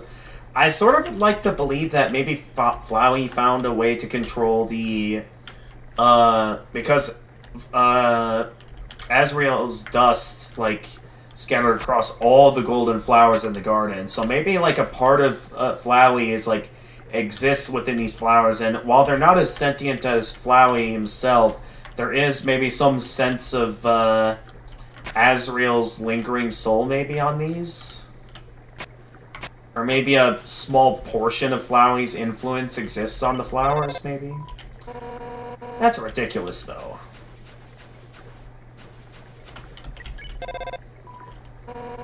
That's where I met Alphys for the first time. I was looking for cool swords when I saw her.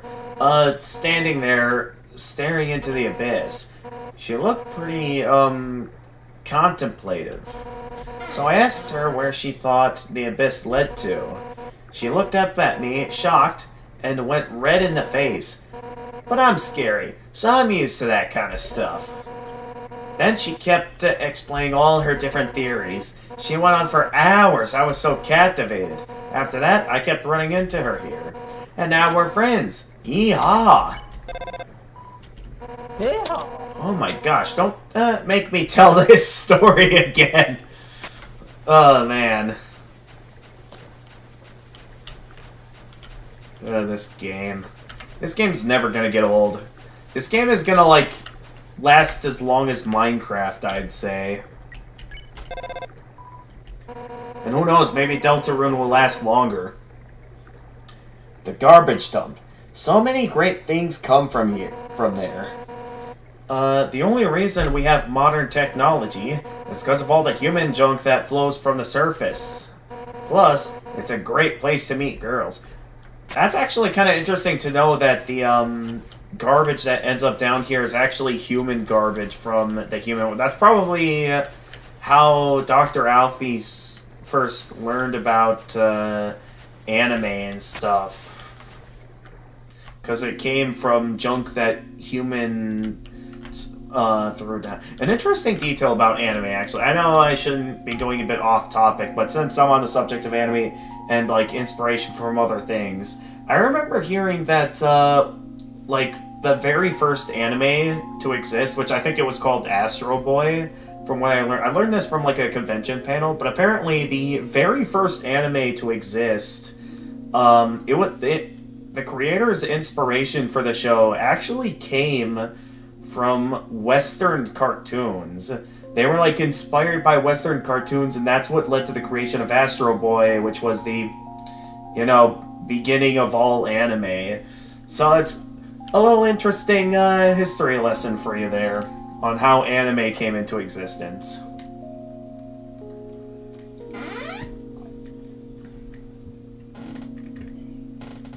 It's just interesting to see how, like, when compared to Western cartoons we have here, and, like, how much they've both, like, Western cartoons here and anime have, like, gone kind of in their different directions and how they've changed over the years. Very interesting. Sounds like you're near Undyne's house. Hey, we should go visit Undyne. I'm right here. I love when a plan comes together. Yeah. Well, I think we should hang out with Papyrus. Really? Can we? Alright, so I think returning to this room. What did we say now? That's my house. Or, it was my house until we set it on fire. But hey, can't say I've never done that before. Oh, this isn't the first time you set it on fire? Hey, if you find any cool swords in the wreckage, you know where to find me. Okay, I mean, we can't really go in the house right now because, only fire lives there now. Ah, yes. This place.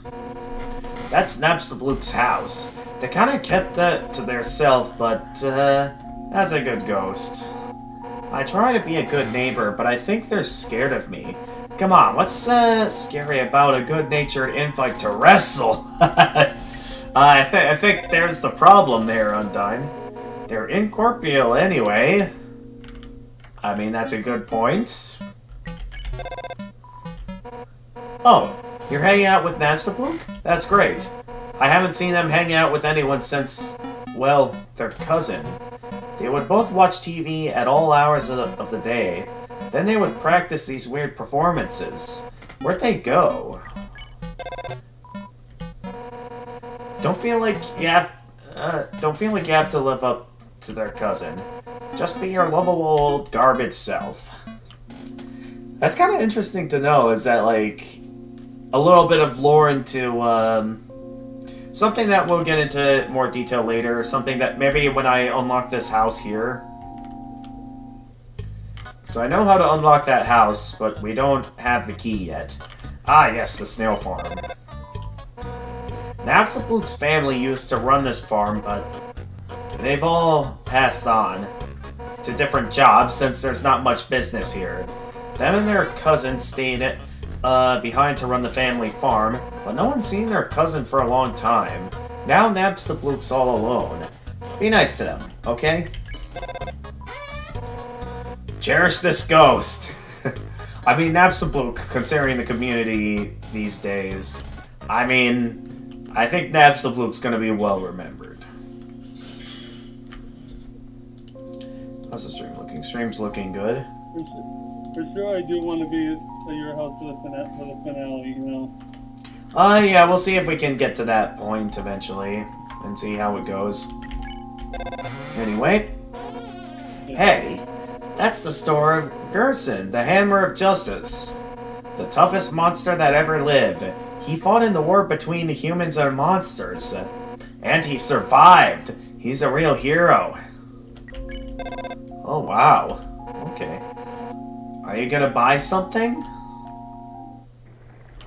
Oh yeah, what does Undyne have to say about the river person? That river connects to Snowden and Hotland. If you need to get from one place to another, jump in. Look, that's all we got for public transport, okay? I mean, I'm not... It's good, great transportation, Undyne, okay? So what? Yeah, that sounds fine to me, too.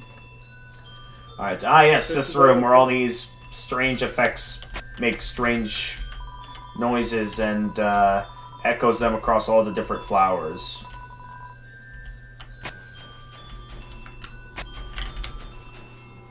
Still rather ominous, huh? What do we got here? A field of echo flowers. They babble back and forth to each other until their words become meaningless noise. Creepy, huh? Yeah, that is kind of creepy. Stop calling me from that creepy room. Even Undyne's scared of that? Seems even Undyne's a bit creeped out by that room. I mean, what about that room is creepy? I mean, interacting with those particle effects, I guess, can be kind of strange, especially knowing that, like, they're echoing all across the different echo flowers in the room. So I guess maybe there's a bit of a disturbing nature to it.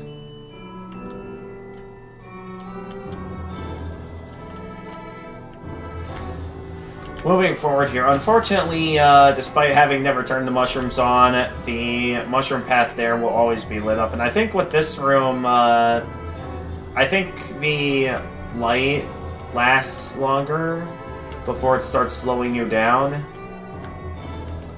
So yeah, you're able to get through this room a bit quicker before it goes completely dark on you. So yeah. Oh yeah, never... Did I remember to call Undyne in the other room? I don't think I did. Hang on. I also don't know if I can call them in Temmie Village or not. So I'm gonna have to go back and check.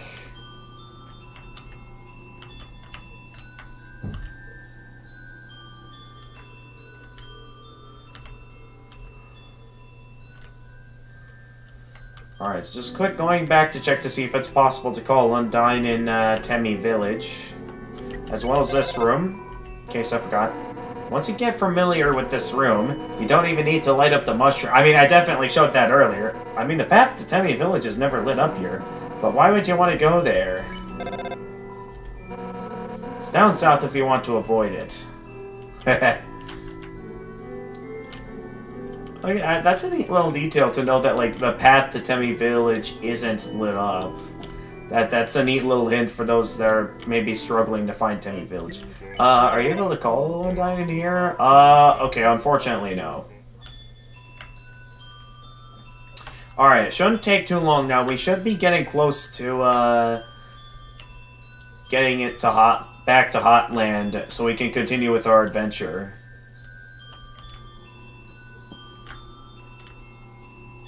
Yeah. Alright, navigating this room again. Oh yeah, what does Undyne have to say about this room? Once you get familiar with this room, you don't even need to light up the lanterns. Yeah. Whatever. Yep, as I've shown earlier, it is possible to, like, get so well memorized with this room that you don't even need the lanterns to light up the place. 'Cause that's how good I am. If I'm gonna ever What's wrong with what? if I'm gonna ever get this game, I might need that. I need that stuff. Might need what? I want you to show me how to play this game when I get it myself. Oh, you're actually interested in playing this game for yourself? Yeah, I am. I'm interested in playing it. Okay. If you think it's a good idea, then alright. Alright, calling Papyrus and Undyne in this room. That's where I first talked to you. Weren't you super terrified? I practiced that monologue all the time in the mirror. Undyne? I mean, no, I don't. Oh, I was just going to ask. Do you want to practice monologues together? No, I don't. Expressions. Attention, everyone. I am going to open the fridge. Do you have a monologue for everything? Oh, man. Yep, that's definitely an iconic room, especially with the fact that that's where we first learned the king's full name and why he's a bad person, considering the fact that we first learned that Asgore's a bad person from Toriel, and then we learned that Asgore is a nice guy from Papyrus, not knowing that it is Asgore, and then it's Undyne that reveals that Asgore and the king are the same person. Which, like, makes the two different interpretations kind of conflicting, and that he's gonna kill us, but at the same time, he's interpreted as, like, a very nice guy. Well, that's cool. Fields of flowers. Right. Fields of flowers, whispering everybody's hopes and dreams. Nah, it fills me with power. Nah. Ah, yes. This is the room where we saved Monster Kid. What does Undyne have to say about this room? This room? That sure was a tense scenario. I just wanted to help that poor kid, but I thought if I tried, you'd attack me. Thankfully, you ended up saving them. Wait, we saved the monster kid, didn't we? Yeah, we did. So Undyne just wanted to save the kid when she entered the room in this scenario. And it ended up being us who saved him instead, which ended up causing the monster kid to side with us. Oh, hey, we haven't seen this monster before. What's going on in this room? This is where Elder Puzzler likes to stand. It's important to respect our puzzling roots. Yeah, someone else has to care, so I don't have to. But in time, don't you like tradition? I worked in an office pushing blocks for a month. My respect for block puzzles was depleted by corporate life. What? You threw away my dream life? The life of a simple salaried man commuting every day on a train full of spikes? I won't tell them that's not how it works. These interactions are the best. Undyne, did you really have an office job? Well, it was more of a community service. Uh-oh. Well, that's Undyne, always helping out the community. Yep, totally of my own volition. In case you don't know, community service is usually something that I think, like, some prisoners have to do, like, who've been arrested. Some of them sometimes have to take part in community service where they're, like, doing... required to do community stuff.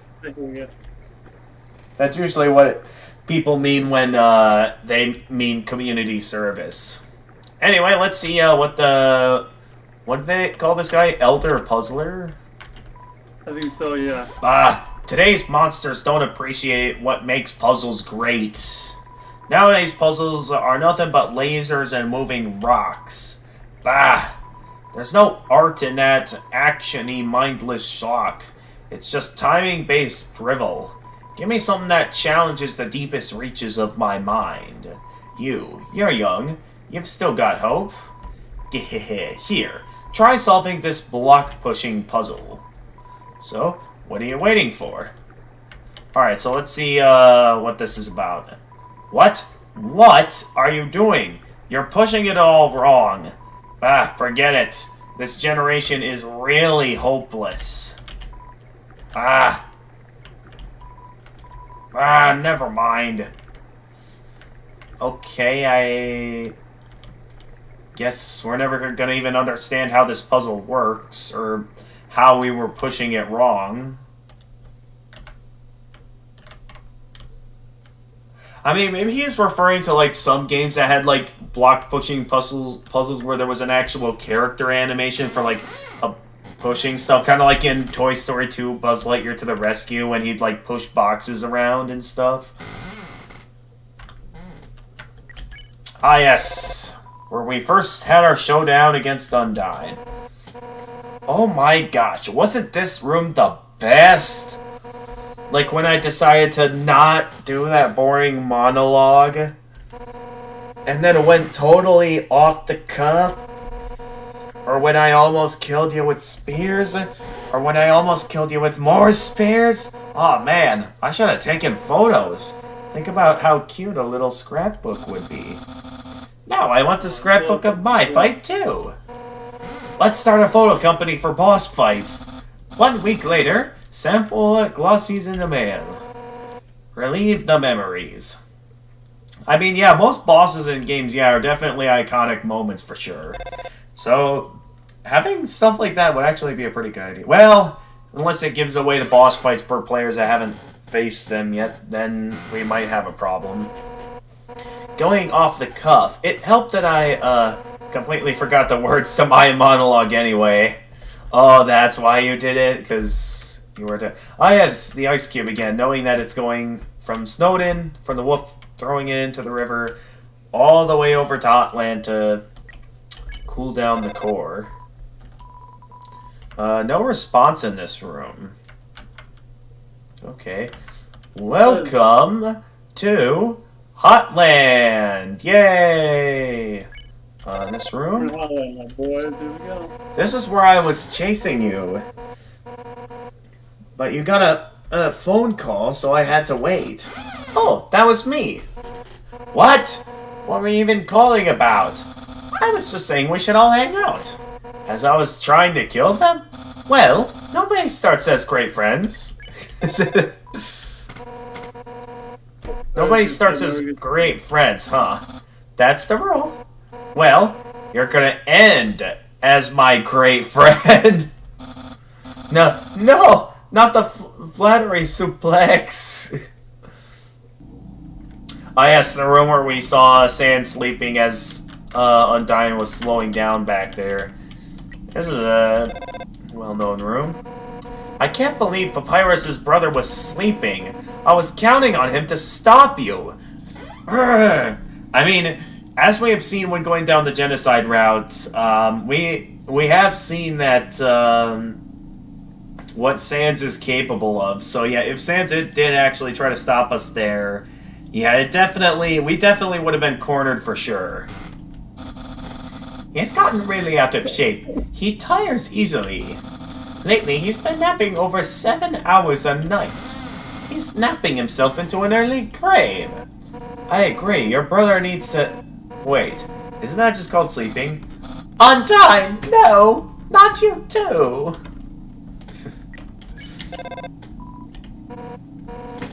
Wait, Papyrus, what do you sleep? I'm usually too busy to sleep. Why? Well, I was just thinking, if you're not using that cool card bed, can I have it? Yikes. Oh, yes, the room where we saved Undyne. Thank gosh for that water cooler, huh? Actually, you can thank Alphys. She put it there just for me. Now I can take a drink on the way to our lab. Though, usually I'm not wearing 100 pounds of armor. Thanks for giving me that water, I guess. Alright, back in the room we left off. The room where we have 2 royal guards blocking the elevator. As well as the route to Undyne's lab. What? Royal guards are blocking the way? Then I'll tell them to... Well, nothing, I guess. I already told them to seek out and destroy you. And I can't just tell them I've changed my mind. You see, Alfie's showed me these animations about, humans so I can learn their weaknesses. And one of them is about this human that, well, suffice to say, they can control people's minds. Surprised? I know your kind's hidden power. Anyway, I told my crew that if I ever defended a human, I must be under some kind of mind control, and to disregard everything that I tell them. So, sorry, but my hands are tied. By the way, that animation is really good. I'm not going to tell them to let you by. Alright. I guess you have your reasons then. Hey, you should come to Snowden and visit me. No way. Come to Snowden and visit me. What? We're in the same location. Wrong. I'm standing slightly to the right. To Papyrus's right. While it may look to the left to us, it's technically to Papyrus's right, so logically, that does make Undyne correct. That it is to the right of Papyrus. Even if it looks to the left of us. Come on, make your choice. I'm gonna choose neither. I am gonna go ahead and visit Alfie's at this time.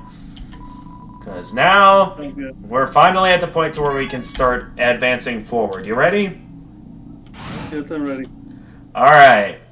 That was a fun little montage of seeing all the different phone interactions. And yes, as I mentioned, there's the big TV where Alfie's has been watching us the whole time on her cameras.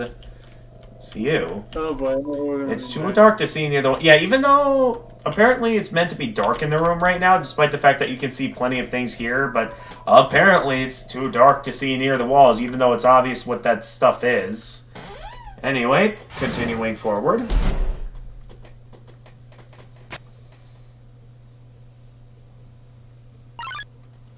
Hey there. Oh my gosh.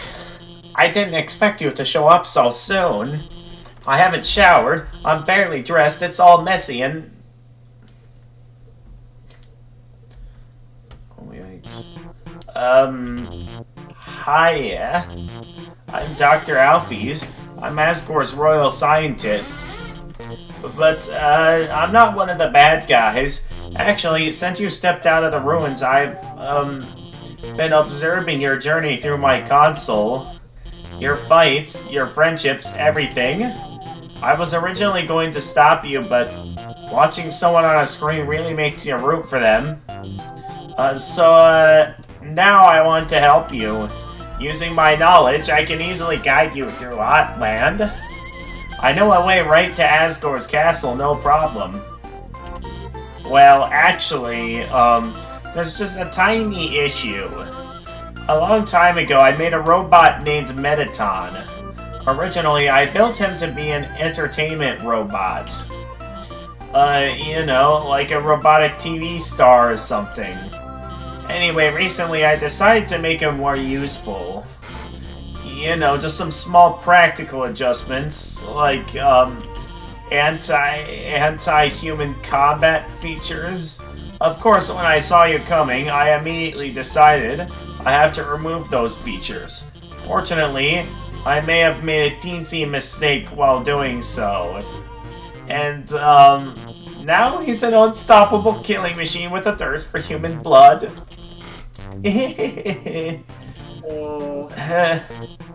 But, hopefully we won't run into him.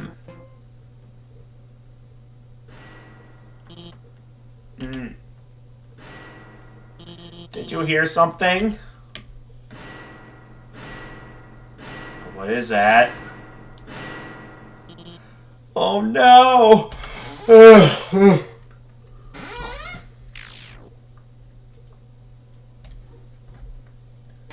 Oh yes. Welcome, beauties.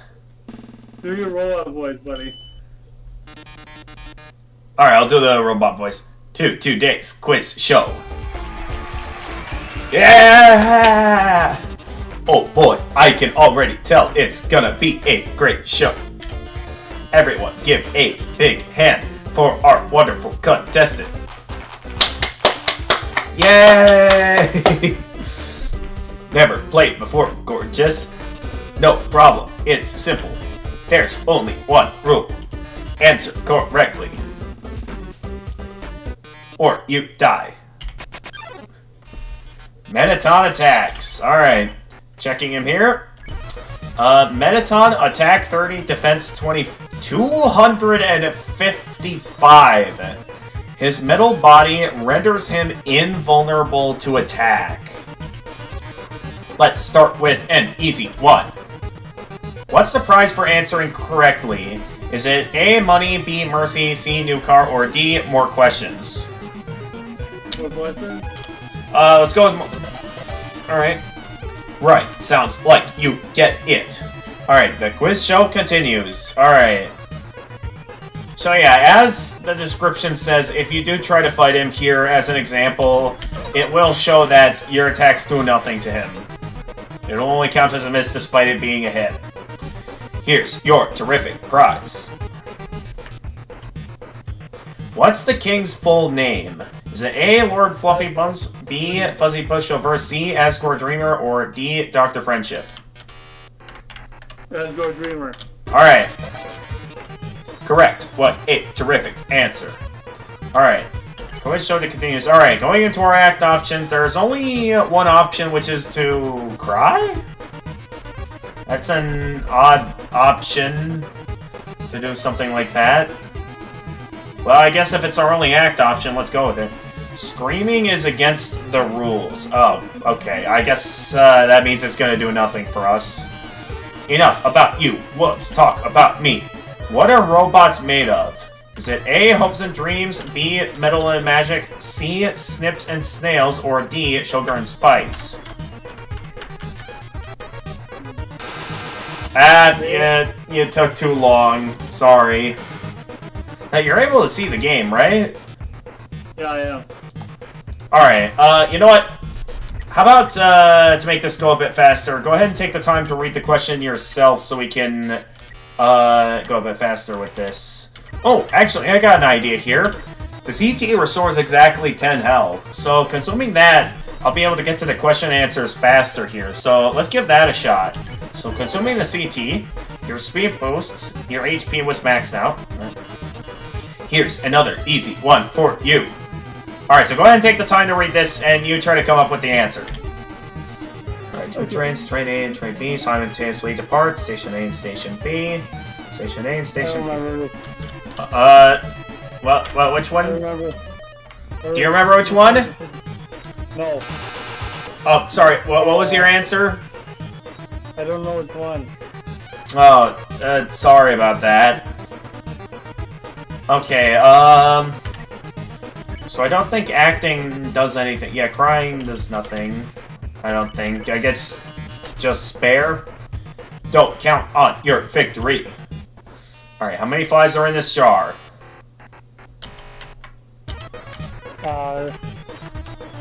54. 54? Alright, I went with 54 since that was your guess. Alright, lucky guess. Good job, buddy. Alright, continuing. Let's play memory game. Alright, what monster is this? Frogget. That's a Frogget? Alright, Frogget. Oh, come on, really? It turned out to actually be Mettaton wearing a t-shirt that had Frogget on it? Okay. I need to heal here. Why don't we consume a nice cream? You're super spiffy, your HP was maxed out.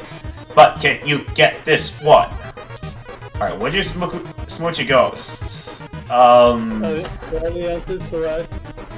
I mean, they're all the same answers. I mean, it's any of them were. I mean, the timer's also ticking upwards. What? Alright, I'll just go with A then. Great answer. I love it. That's, okay. Kind of a rigged question, but okay. Alright, anyway, moving forward. Here's a simple one. How many letters in the name Mettaton?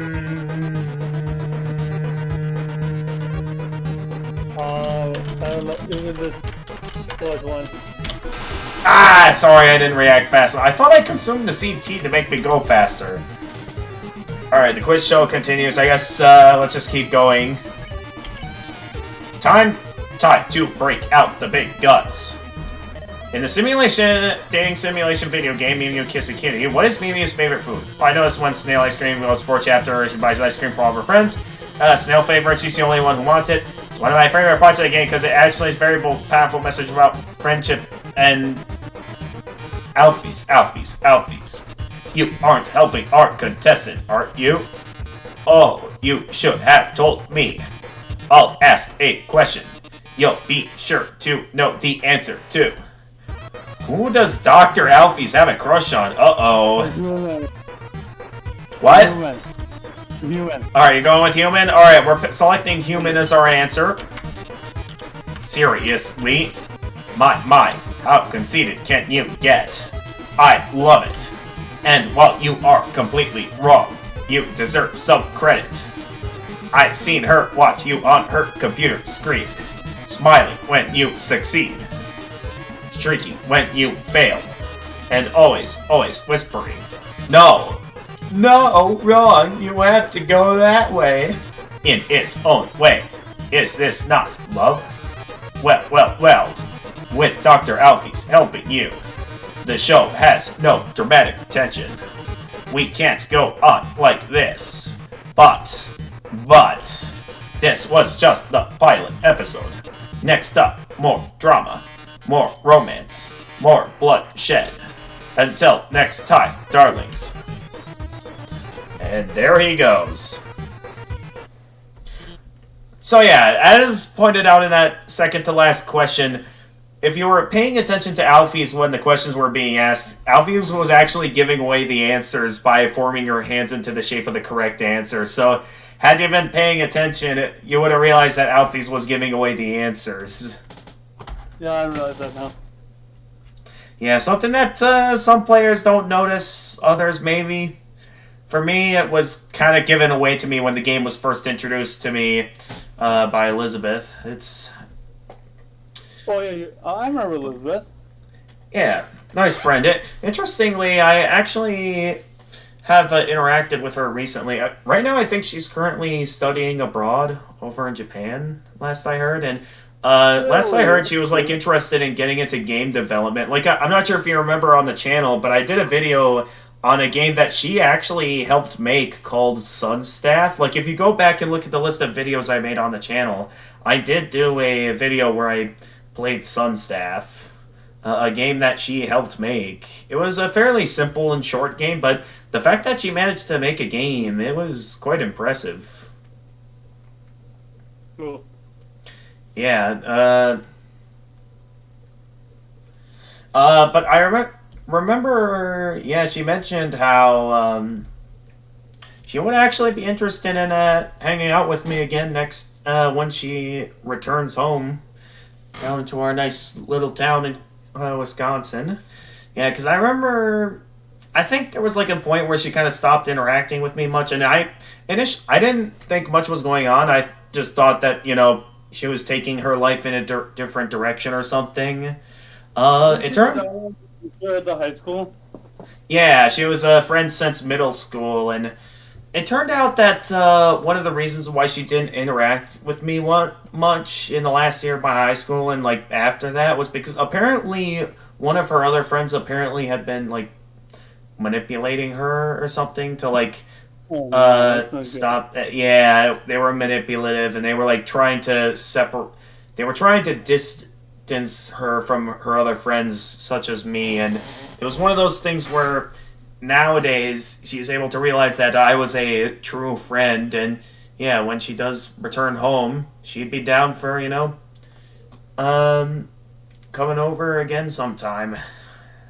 Which sounds nice. So maybe the three of us can hang out together. I don't know. I don't want to say this on the stream. There's something...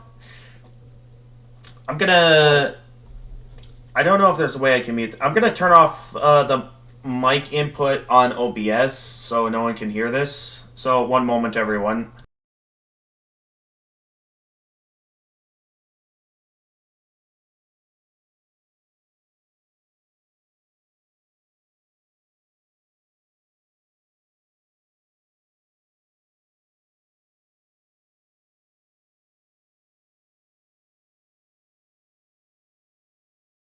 No, it's okay. I can take that. I take that well.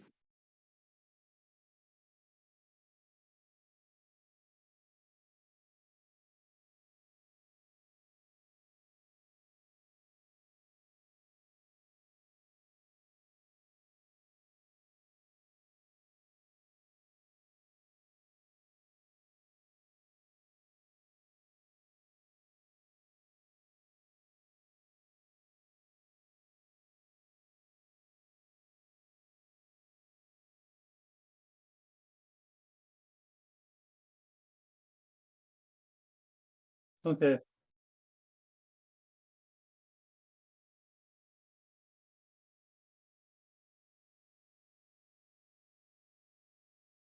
Okay. No, I'm taking. I understand, but we're like brothers, who, you know.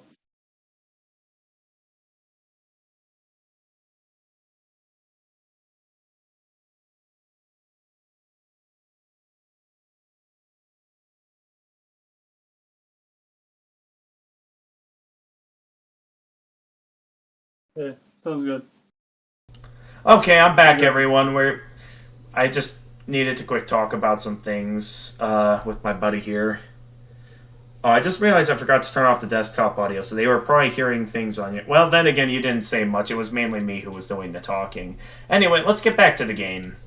I apologize for the conversation getting a bit serious there, but it's something that I feel like had to be said. I take that well, though. I take it well. Alright, thank you for understanding.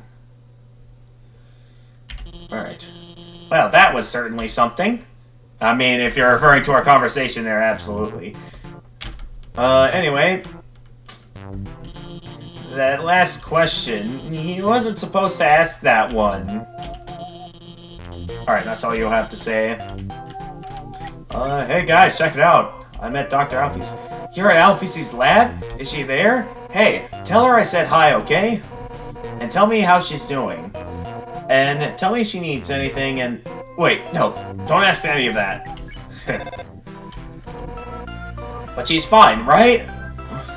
Yeah, she's fine. She's right here in front of me. Don't worry, Metaton didn't harm us.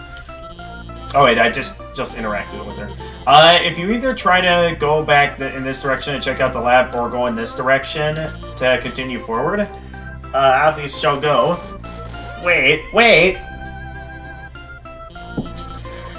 Ugh. Let me give you my phone number. Then maybe, if you need help, I could... Well, where'd you get that phone? It's ancient. It doesn't even have texting. Wait a second. Please. Ooh, what are you up to, Alfie's? Here, I upgraded it for you. It can do texting, items, it's got a keychain. I even signed you up for the Underground's #1 social network. Now we're officially friends. Hey.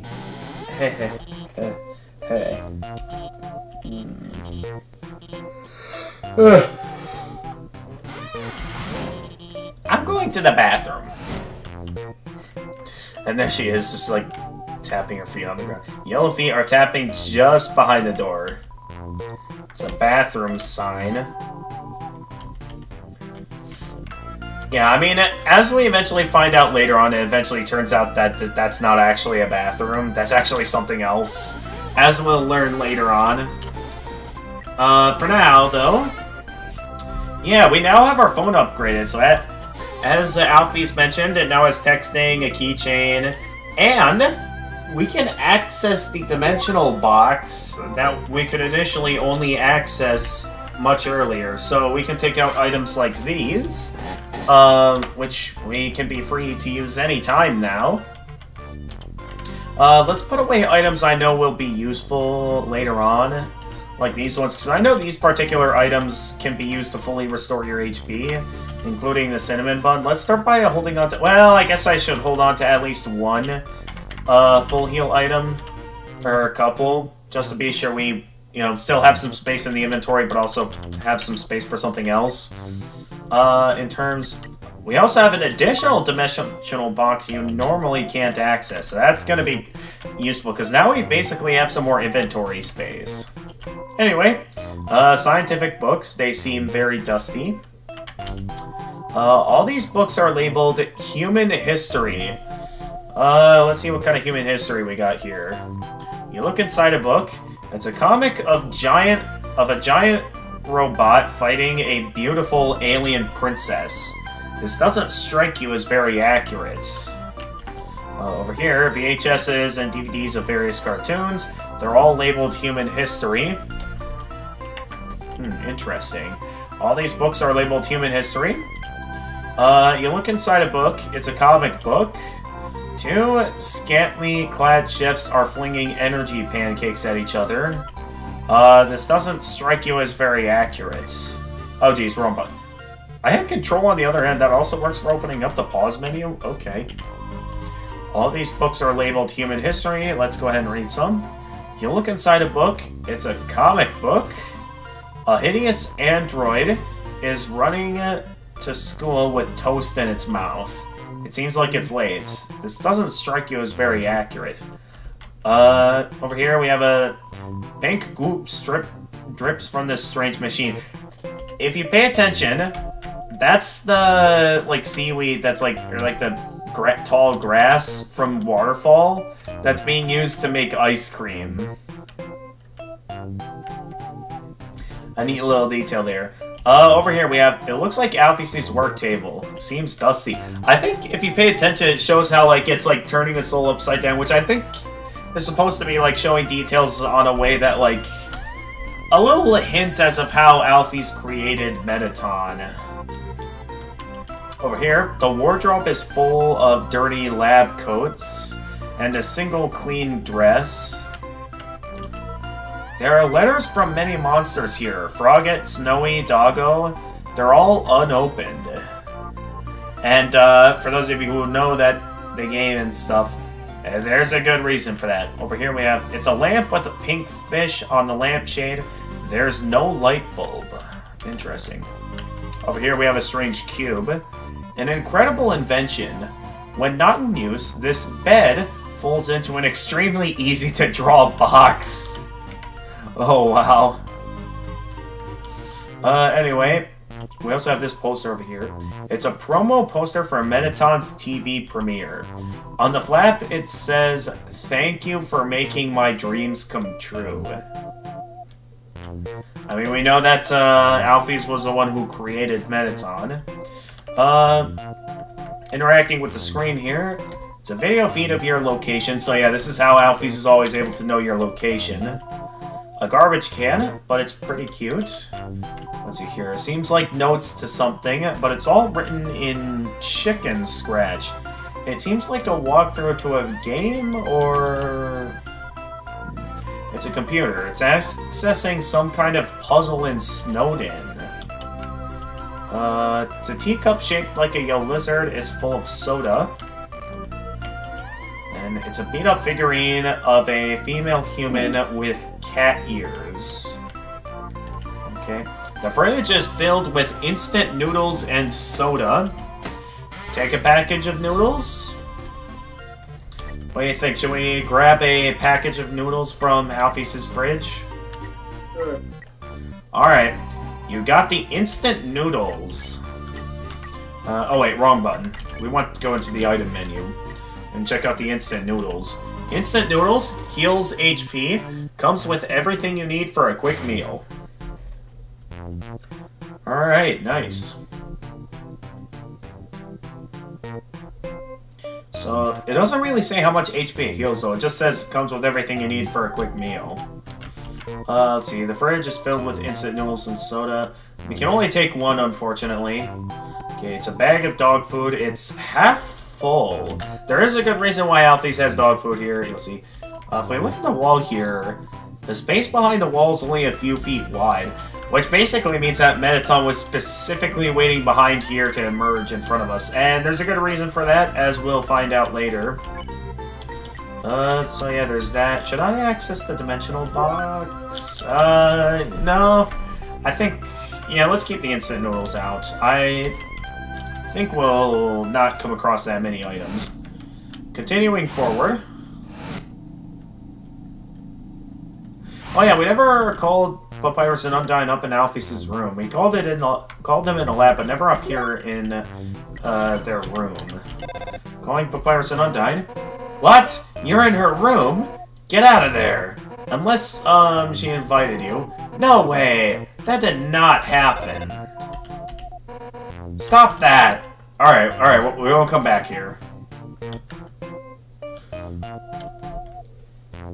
Moving forward.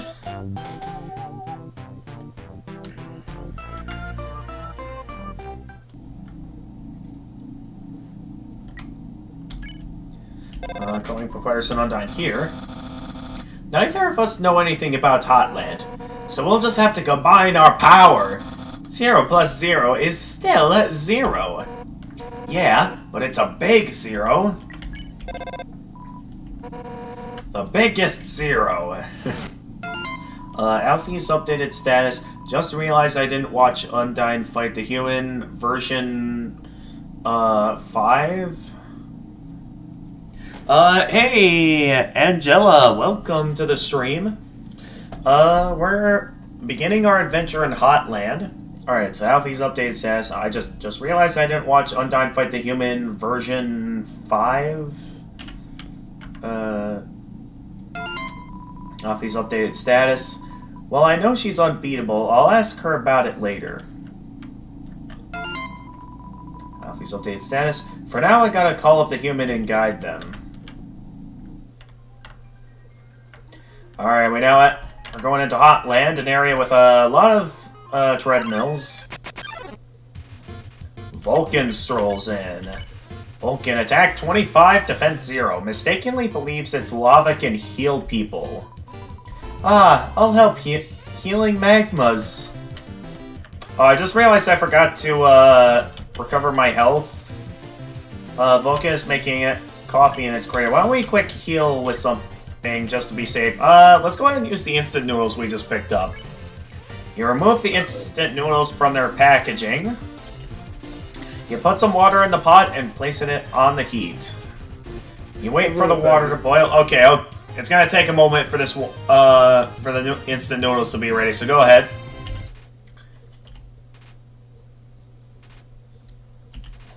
It's boiling. You place the noodles into the pot. 4 minutes left until the noodles are finished. 3 minutes left until the noodles are finished. 2 minutes left until the noodles are finished. 1 minute left until the noodles are finished. The noodles are finished. They don't taste very good. You add the flavor packet. That's better. Not great, but better. You ate the instant noodles, recovered 4 HP. All that waiting for only 4 HP to be recovered. You're hurt. I'll help. Okay, whoa. Alright, Vulcan makes a smoke hoop and jumps through it. Okay, Jedi Women Gamer has just left the room. He will be back shortly, because we need him to be the choice maker here. That's how we're playing the game right now, is I'm the one that's controlling the character, and Jedi Women Gamer is the one that's making all the choices and trying to do kind of a bit of puzzle solving in a way. At least that's what we're trying to do. So until he gets back, I suppose we can try figuring out a way to pass the time. Because, yeah, I don't want to be taking Jedi Women Gamer's role for him. So I'm going to wait for him to get back and see if there's a way we can pass the time. So, Angela, how are you doing today? I'm not sure if you already left or what they're up to, but Like, are there any other games you're into right now, or how's it going?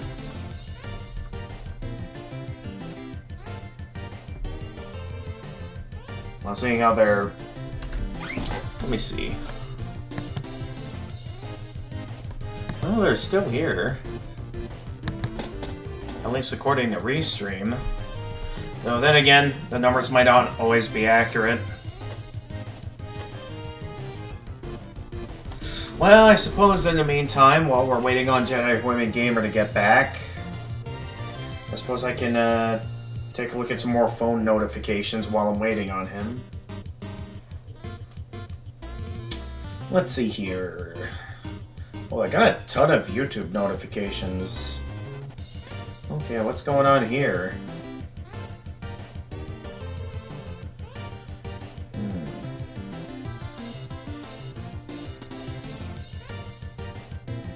Okay, quite a bit here.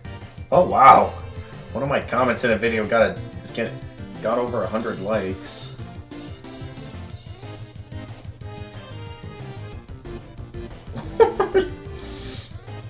Oh my goodness, these comments. Hang on, I need to respond to this comment.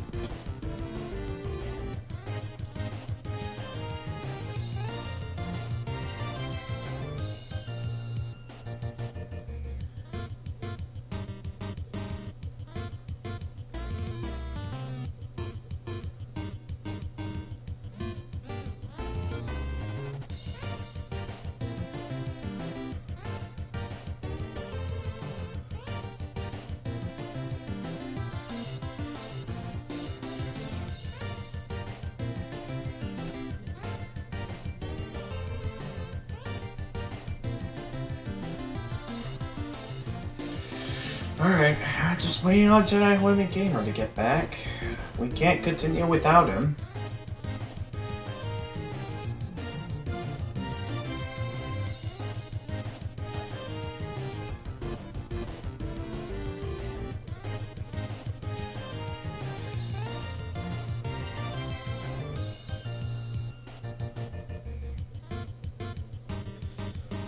Let's see here. Did I do today's Wordle yet? Let me check. Oh yes, I did do today's Wordle already.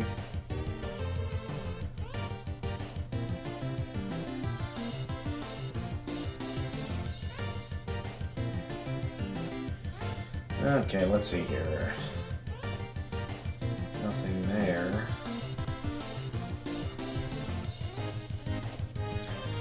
Let's do some looking around on Discord. See how it's going in other places. How's it going on this server?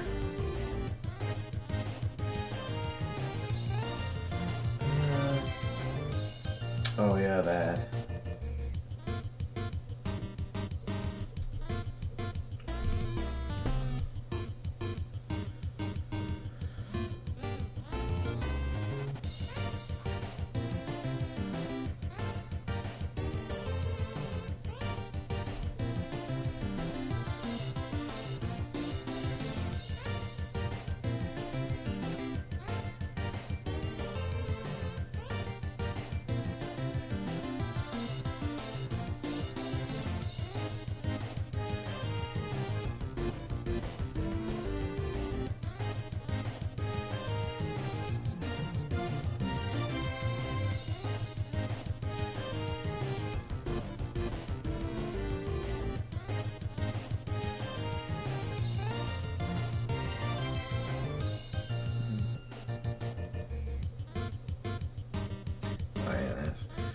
I wonder what he's up to that he's taking so long.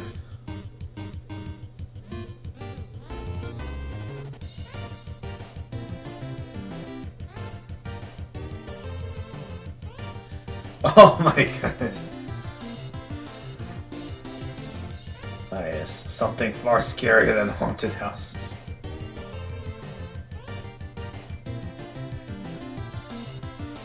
Ooh. What this person send a link to.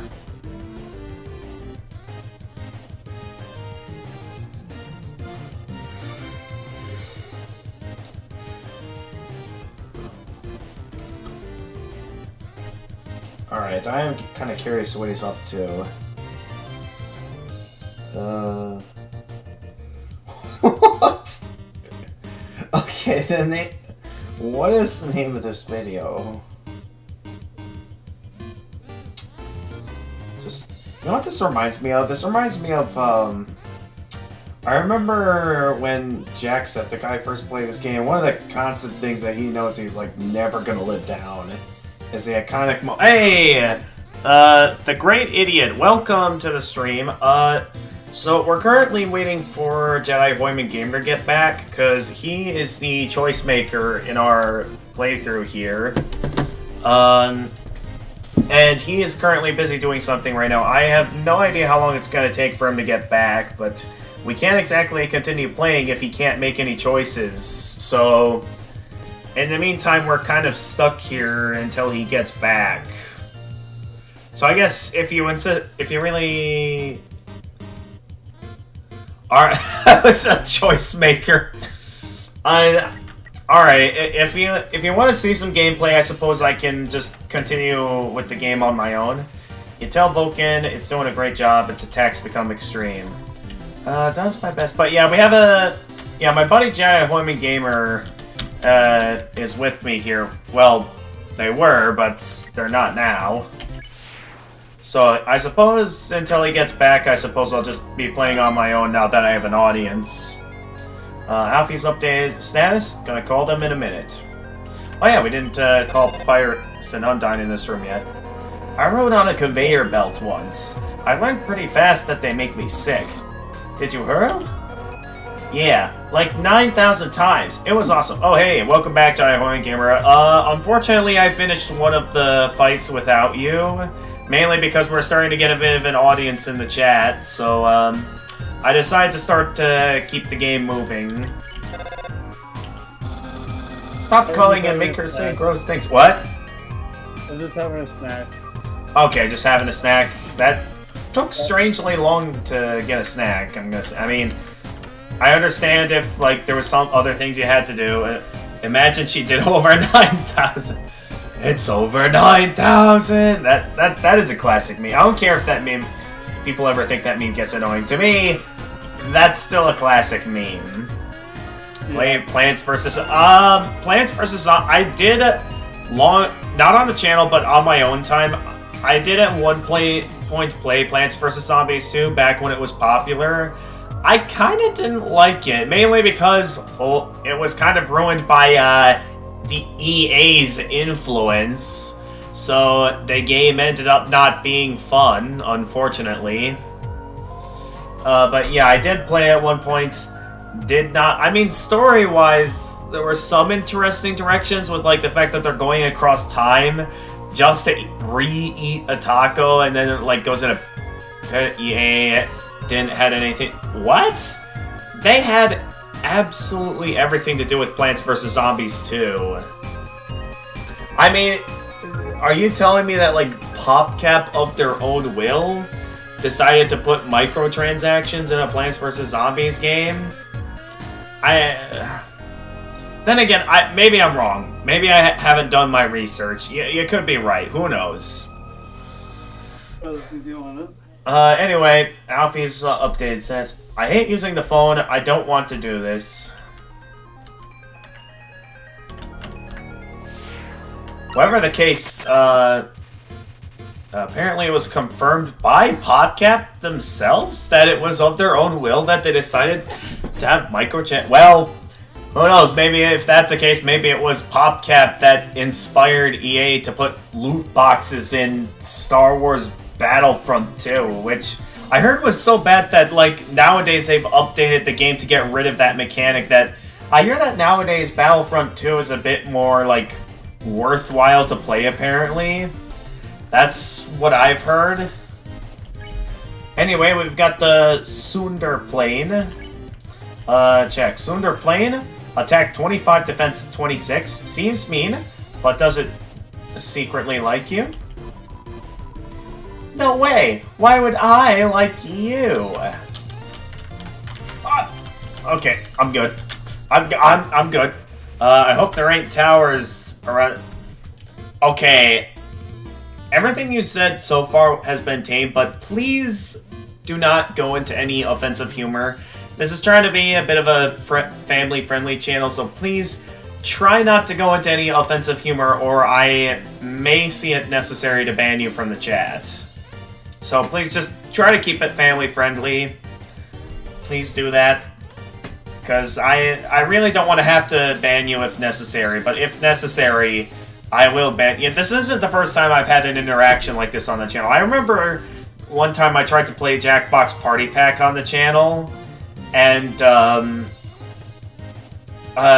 basically a bunch of toxic players went into my game at one point, and they were going in with like highly offensive usernames and like having like highly offensive responses to some of the submissions. I hate it. I actually like needed a break from Jackbox Party Pack after that to calm things down.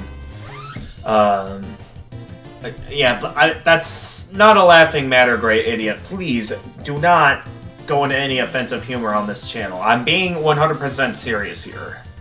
Anyway, we can get back to the games now. Sunder playing it, shakes its nose dismissively at you. You back yet, Jai Women Gamer? Yeah, I'm here. Okay, so we're ready for you to make a move here. So we're going up against Sunder playing it. What's on air? What's happening? What's on air? Okay, so currently we're going up against Sunder playing it. Our options in the act menu is to either approach or flirt. What's your choice, buddy? The flirt option? Alright. You tell Sunder playing that it has cute winglets. Huh? You sicko.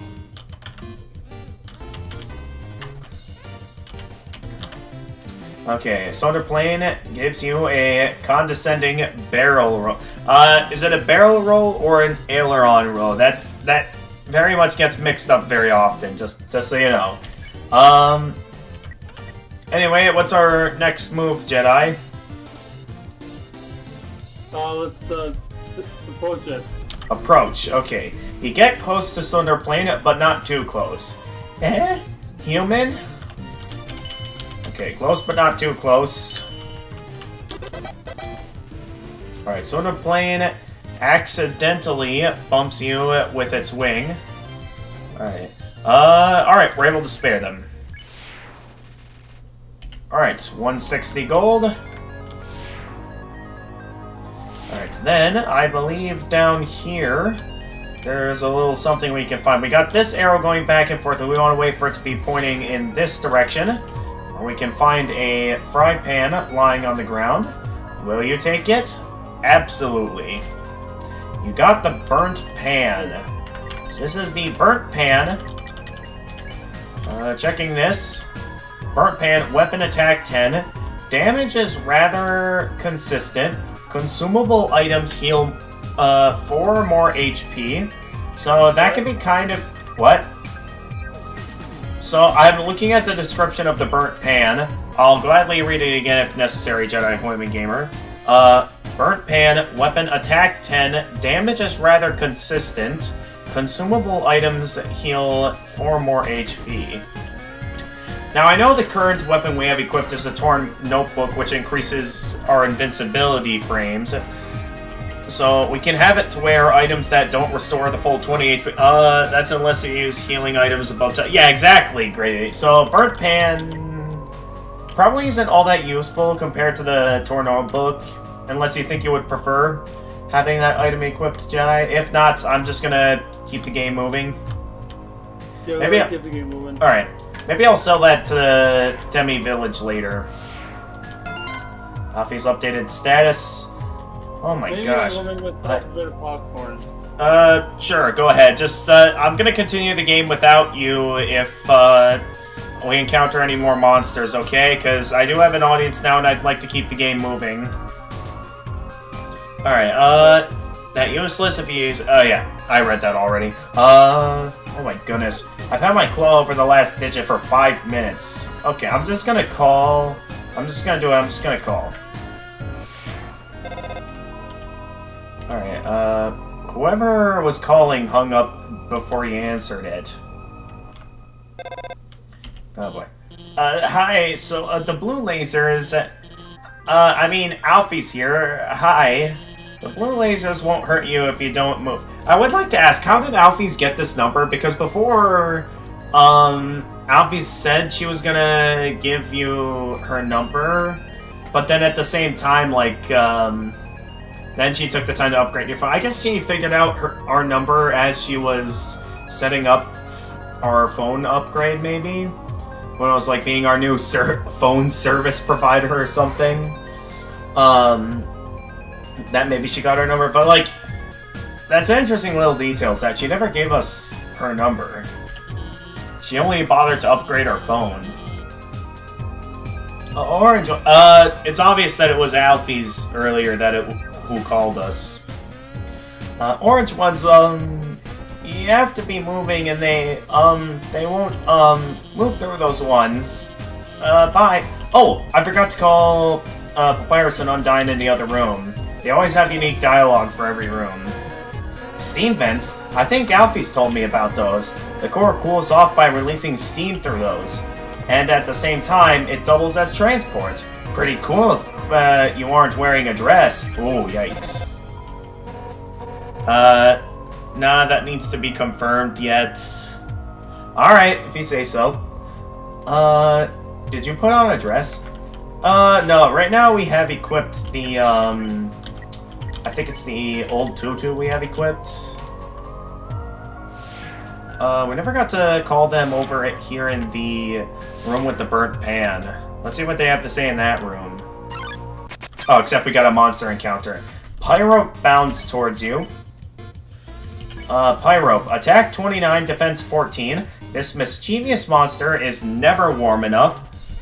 That is oh, it is a dress? Well, good thing no one can see us. Well, I guess unless we can see them, which, yikes. Burn it alive. Burn, baby, burn. Okay. Ah! Okay. Huh. Pyrope is protected by its winsome smile.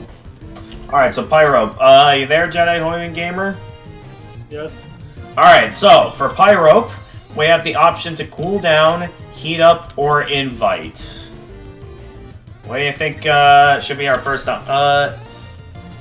on, the Great Idiot says, nah, you wear it over your regular clothes. It's like clothes, but more clothes. Oh, well, that's an interesting way of looking at it. Clothes over clothes. I mean, not the first time I thought of that, but sure.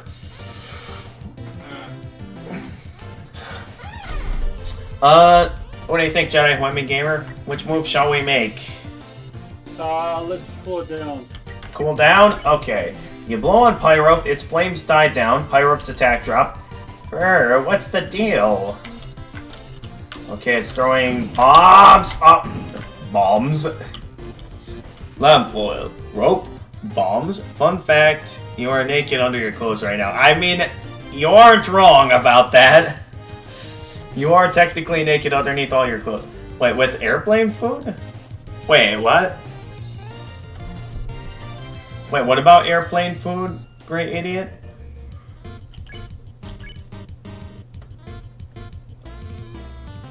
I'm not entirely sure what led to us talking about airplane food. Anyway, what's your next... Wait, Let's heat it up. Okay, you want to heat it up now? Alright. You crank up the thermostat, Pyrope begins to get excited. Hot, hot, hotter, hotter! There was somehow a thermostat in the middle of the battle. Okay. Pyrope wants more heat. Alright, what's your next move, Jedi? What's the next move? What's besides those two? What? Let's invite it.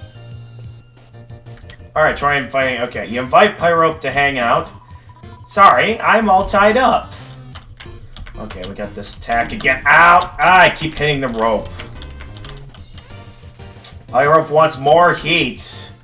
Invite him to the trash can.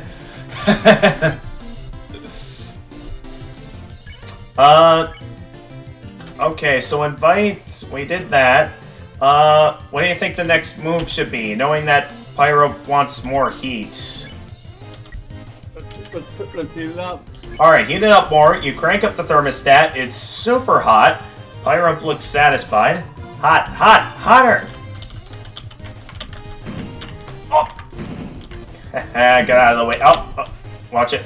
The room is sweltering. Alright, we can spare Pyro now. You won. You earned 0 XP and, what is that, 45 gold? Anyway, calling Papyrus and Undyne in this room... Oh, there was no reason to go this way. Great. I suppose while we're... Nah, let's keep going. Alright, moving forward, we were gonna... Alfie's updated status. Oh my gosh, I did it.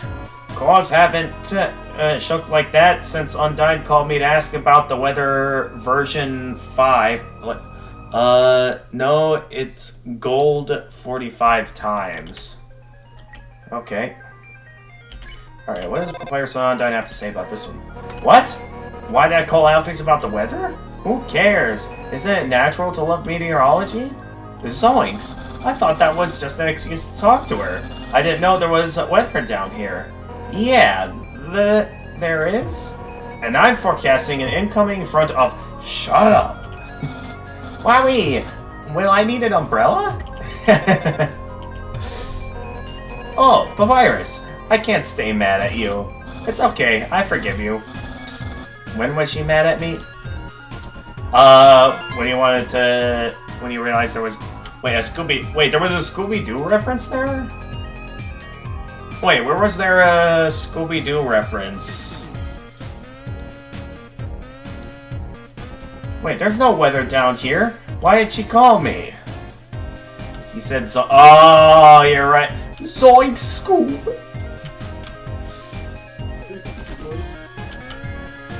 No, that. Who's that guy that says quick noise? That says what? Quick noise. Who's that man? Sorry, I can't hear you right now. That's okay. I'll talk to you about it later. Alright. So switch. Press it. What do you think? Should we press the switch, Jedi? Sure, let's press the switch. Alright, pressing the switch. The lasers were deactivated. Cool. Okay, Alfie's updated status. Oh my gosh, I forgot to tell them where to go. Can't pick a me right now. It's a photo with a garbage can with several pink glittery filters all over it. Alright, calling Papyrus and Undyne in this room. There is unfortunately no response. Alfie's here. The northern door will stay locked until you solve the puzzles on the right and left. I think you should go to the right first. Alright. Going to the right first.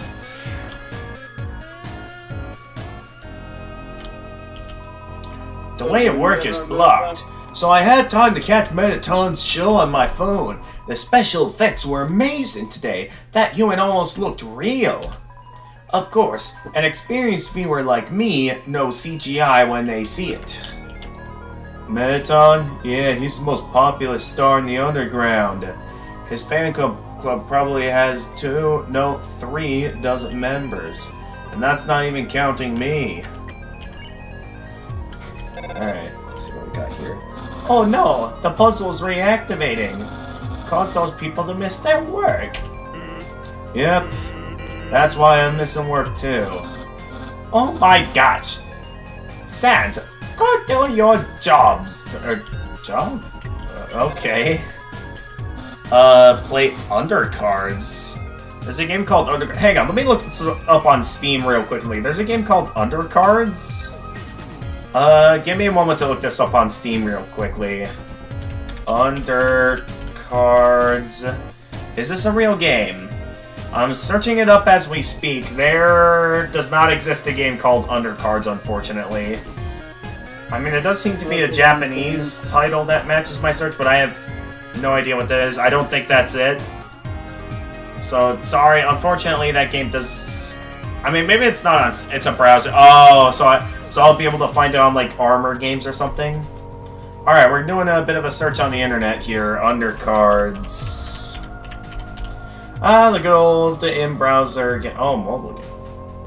Oh, is this like a fan game or something that someone made with like Undertale related? Okay, alright, it does exist. Okay, it doesn't exist on Steam, but it does exist as an in-browser game. Okay, I gotcha. I'll check it out later after the stream or something. Right now, our focus is playing Undertale with Jedi Hoyman Gamer here.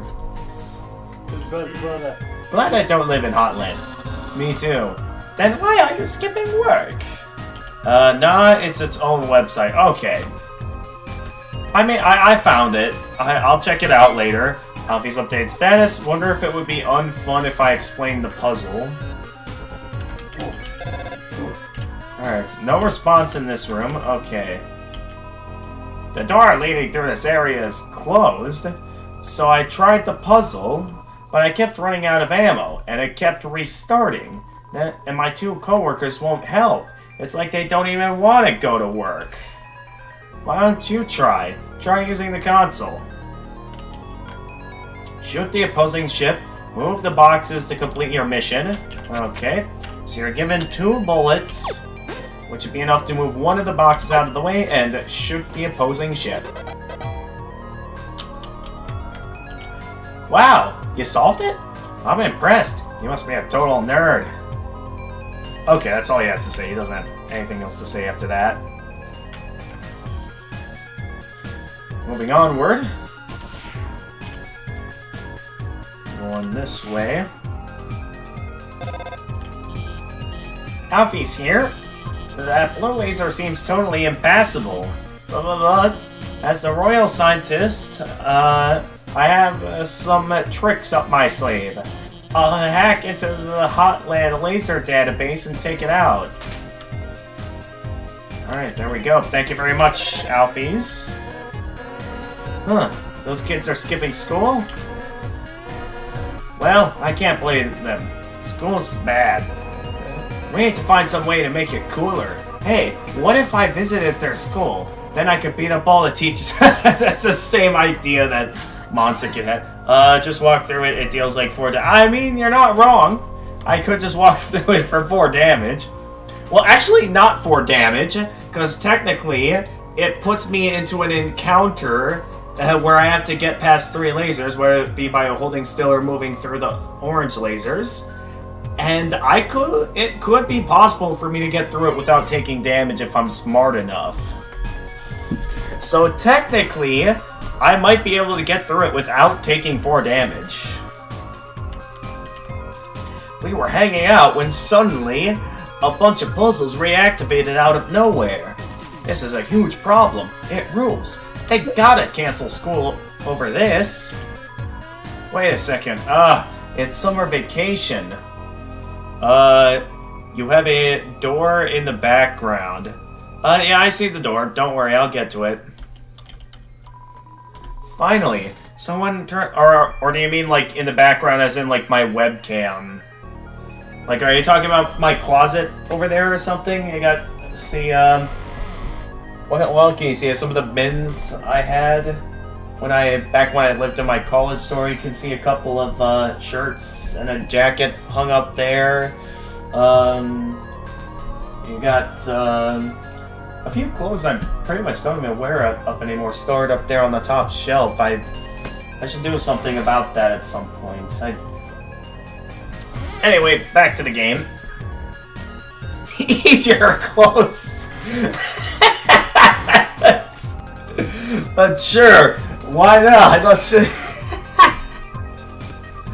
Oh, man. Just delicious clothes. I'll be like the warden from Word Girl. Or I'll eat my hat. I'm not sure if you've ever watched Word Girl, but if you haven't, you need to watch it sometime, because that show is a masterpiece. Finally, someone turned off that laser. Now that we're free, we can, well, I guess we'll just keep standing here. Nice try, but your learning technique still needs work. In today's episode, I will review my clothes from 5 years ago. Let's see how it tastes. Yes, let's keep moving with the game. I like to interact with my chat. It's not often I get chat members that show up on the stream, so it's nice to have some when they're here. Appreciate what you can get, buddy, because it's not often that streamers like us often get chat members like these. Shoot the opposing ship, move the boxes to complete your mission. Alright, so this one should be another fairly simple one. It's mostly just move everything to the left and blow up the one box. Alright, that should solve both puzzles, allowing the door up here to be open now.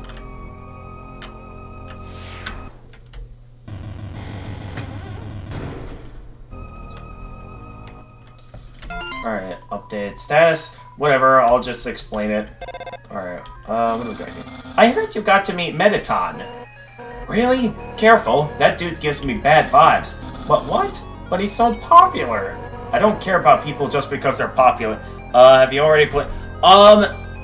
So I myself have. I've replayed it countless times. So what I'm trying to do is I'm trying to go in like a highly detailed playthrough, like taking the time to call Undyne and Papyrus in every single room you can call them in. I'm also trying to show off some details to my buddy Jedi Woman Gamer over here, who has not played the game. I mean, we did do a Let's Play back in like some of my oldest videos on the channel.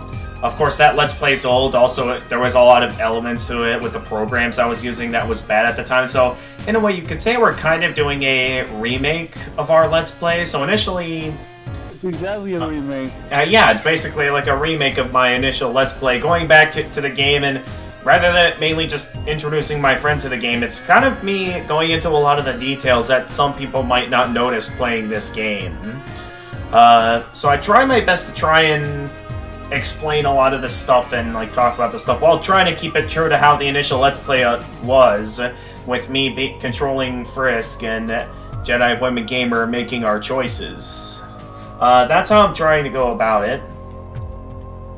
I have also played Deltarune, by the way. I've played both chapters, and I managed to, it only took me a couple of tries to beat Jevil, like, literally only 2, and I managed to first try Spamton Neo. Alright, enough boasting, back to the game. I don't care about people just because they're popular. Well, you can say that because you're popular. Sir, what? Popular with who? You're popular with me. Aw, Papyrus, you're popular with me too. Aw, wowie. Wait, does that mean you don't care about... Ooh. Papyrus with the Uno reverse card there. Let's not discuss this anymore. Yeah, let's keep moving. I think, hey, about the puzzles on the left and right. They're a bit difficult to explain, but, you already solved them? Awesome! Alright, moving onward. Uh-oh, the cookie show time. Alright, what's going on in this room? No response from Papyrus or Undyne. Hey, it's kinda dark in there, isn't it? Don't worry. I'll hack into the light system and brighten it up. Oh no! Oh, yes. Welcome, beauties, to the Underground's premier cooking show. Cooking with a killer robot. A magnificent title for a show. Preheat your ovens because we've got a very special recipe for you today. We're going to be making a cake. My lovely assistant here will gather the ingredients. Everyone give them a big hand. We'll need sugar, milk, and eggs. Go for it, sweetheart. Alright, milk, sugar, and eggs. Let's get them. Alright, you found the milk, the sugar, you found the sugar, and you found the eggs. Alright, we got that. What else can we interact with here? We got... Oh, yes, MTT bread ovens that can reach temperatures up to 9,000 degrees. Roasting, toasting, burning. Jari, you're excited, aren't you, darling? TM. Okay, he says the same thing for each appliance, so I don't need to interact with things twice. I just need to do it once. What else do we got here? MTT bread microwave origin of the MTT challenge. Put your food in and set the microwave on high for 5 minutes. If you can still recognize your meal, we'll double your money back. Okay. Wow. What else we got here?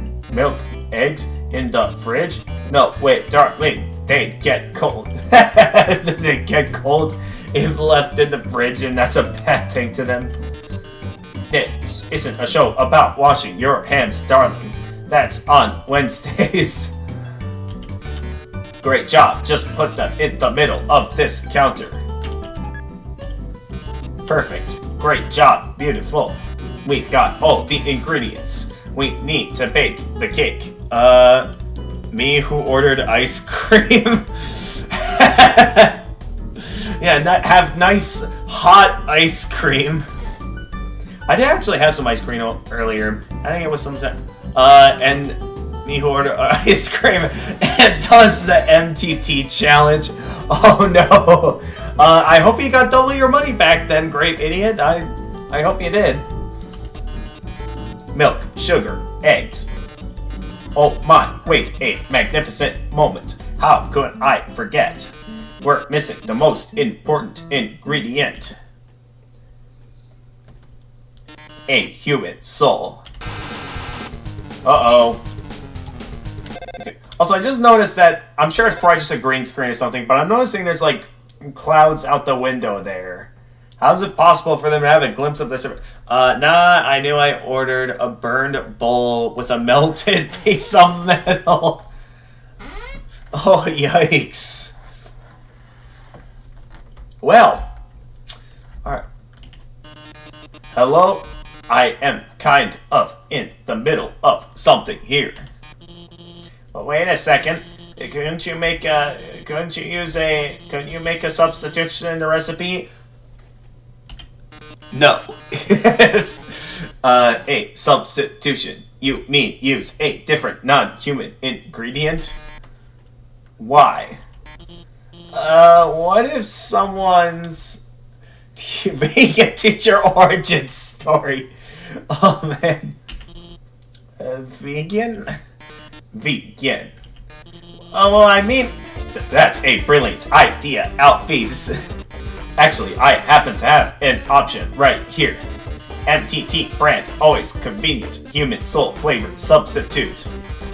A can of which is just over on that counter.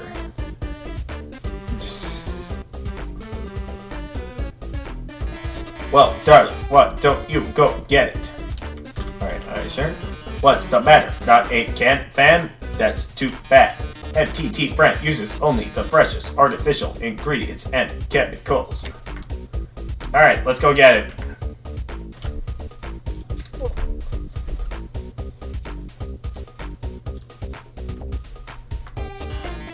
By the way, our show runs on a strict schedule. If you can't get the can in the next 1 minute, we'll just have to go back to the original plan. So, better start climbing, beautiful.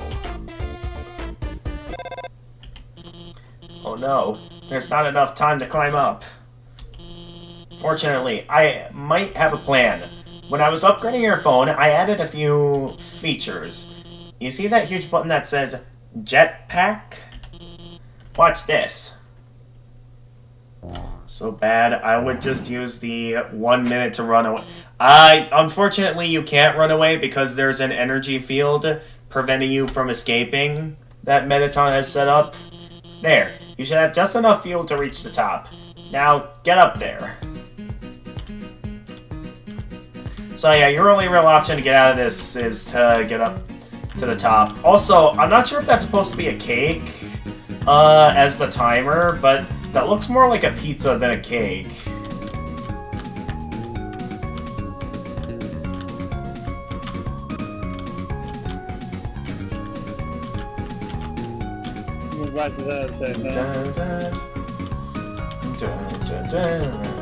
Don't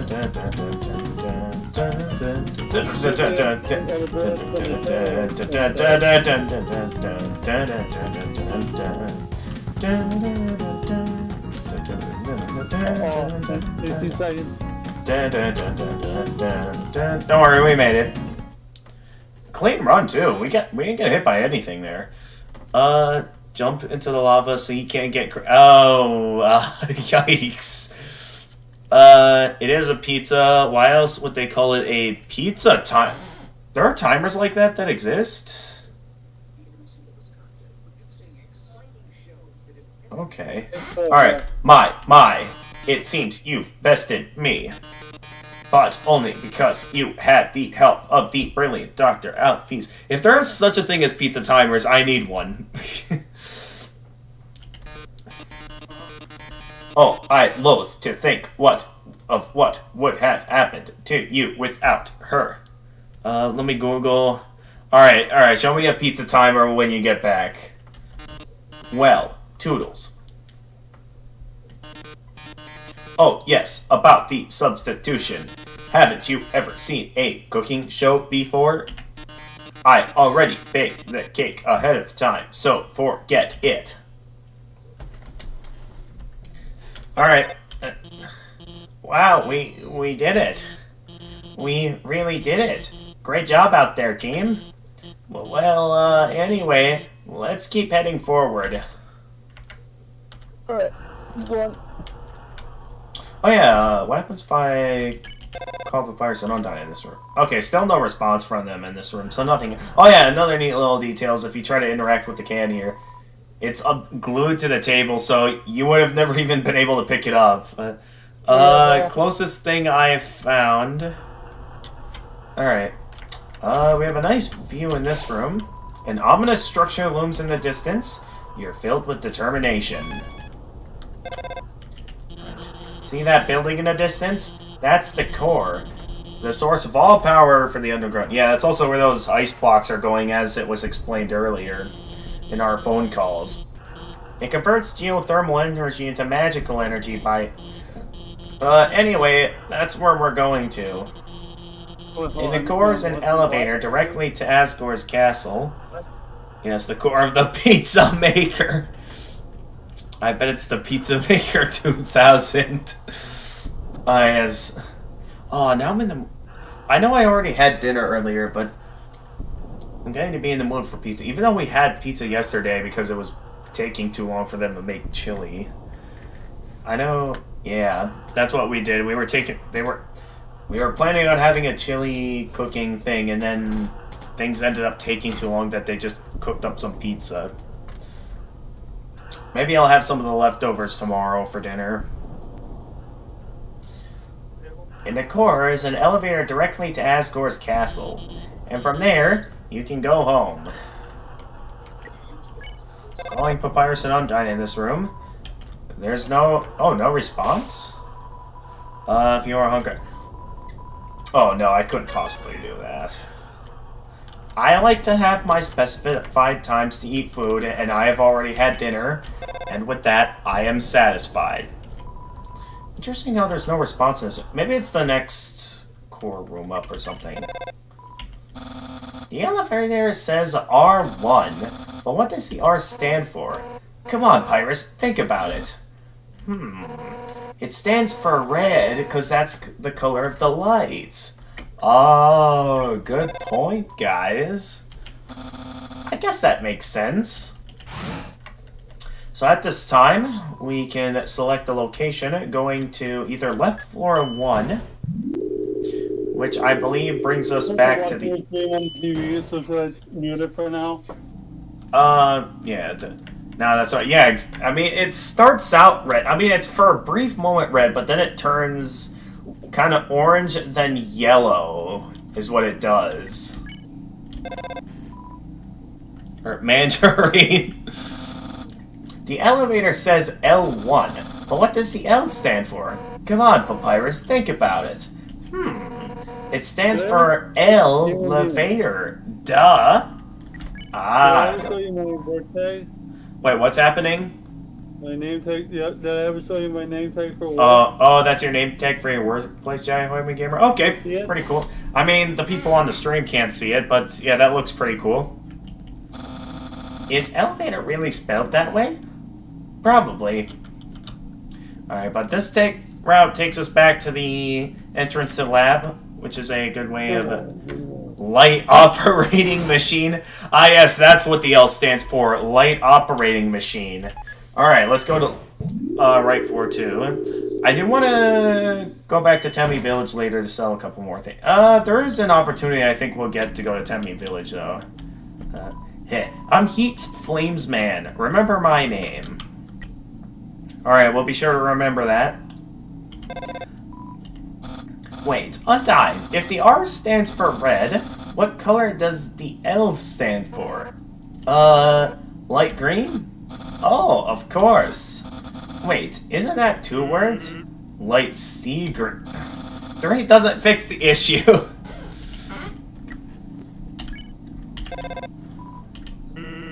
Light sea foam green. Dude, that reminds me of, oh, I forget the exact name of the game, but it was like, it was this game where you had to, like, come up with a word or a name for something, and, like, answering a question, but the first letter had to be, like, a specific letter that was rolled on the dice, and, like, a series of questions on the list within a limited amount of time. I forget what? Are you going to be streaming tomorrow, too? Tomorrow, I think not, because I would like to have at least one day of the week to myself, and I do know that, there is still one more Splatoon video I haven't uploaded yet before I go all out with doing only live streams on the channel. I'm unsure if I'll ever be interested in going back to regular Let's Play videos. Who knows? Maybe things will change in the future. You do what I do when I do my baseball games. You can do the finale of Undertale with me when I'm over there on recording. Okay. Alright, The Great Idiot says, that reminds me of the time I told my local homeless guy that he should just buy money if he is poor. Okay, sure. That's a great solution. Aren't you working in the very next room? Oh, man.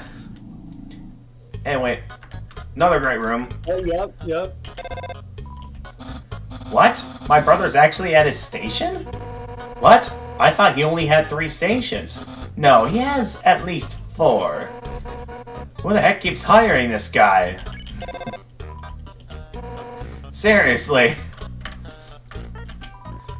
Toasty bun. I love hot dogs. Hey, isn't it weird that there's snow on that guy's roof? Guess he's just too lazy to clean it off. Okay, these guys only have 1 line of dialogue.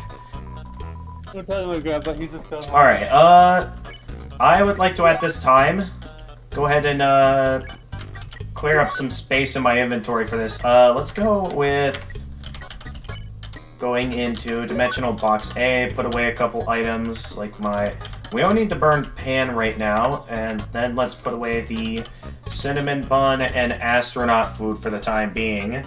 Hey, Glam Rock Freddy, welcome back. Say it's Undertale, the guy from Tumblr.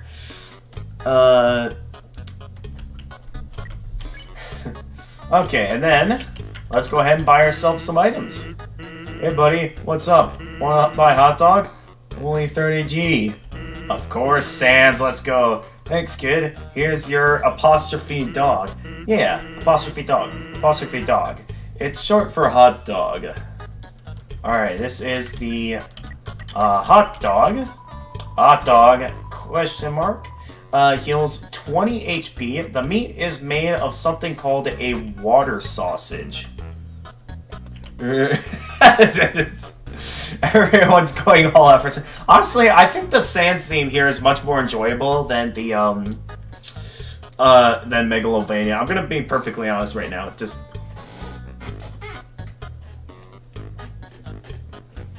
sounds like the elevator. That's about. Yeah, I know what the water sausage is. Great idiot. I think there was a vegan hot dog. Okay, anyway, let's keep buying some more. Hey, buddy, what's up? Want to buy a hot dog? It's only 30 G. The vegan teacher was here before us. I mean, his chat messages are funny, Jedi. I mean, what can I say? I agree. They are really funny. I can't see him because I'm on Discord with you and on my phone. I gotcha. Anyway, another ancient dog. Here you go. Whoops, I'm actually out of hot dogs. Everywhere I go, I see your face.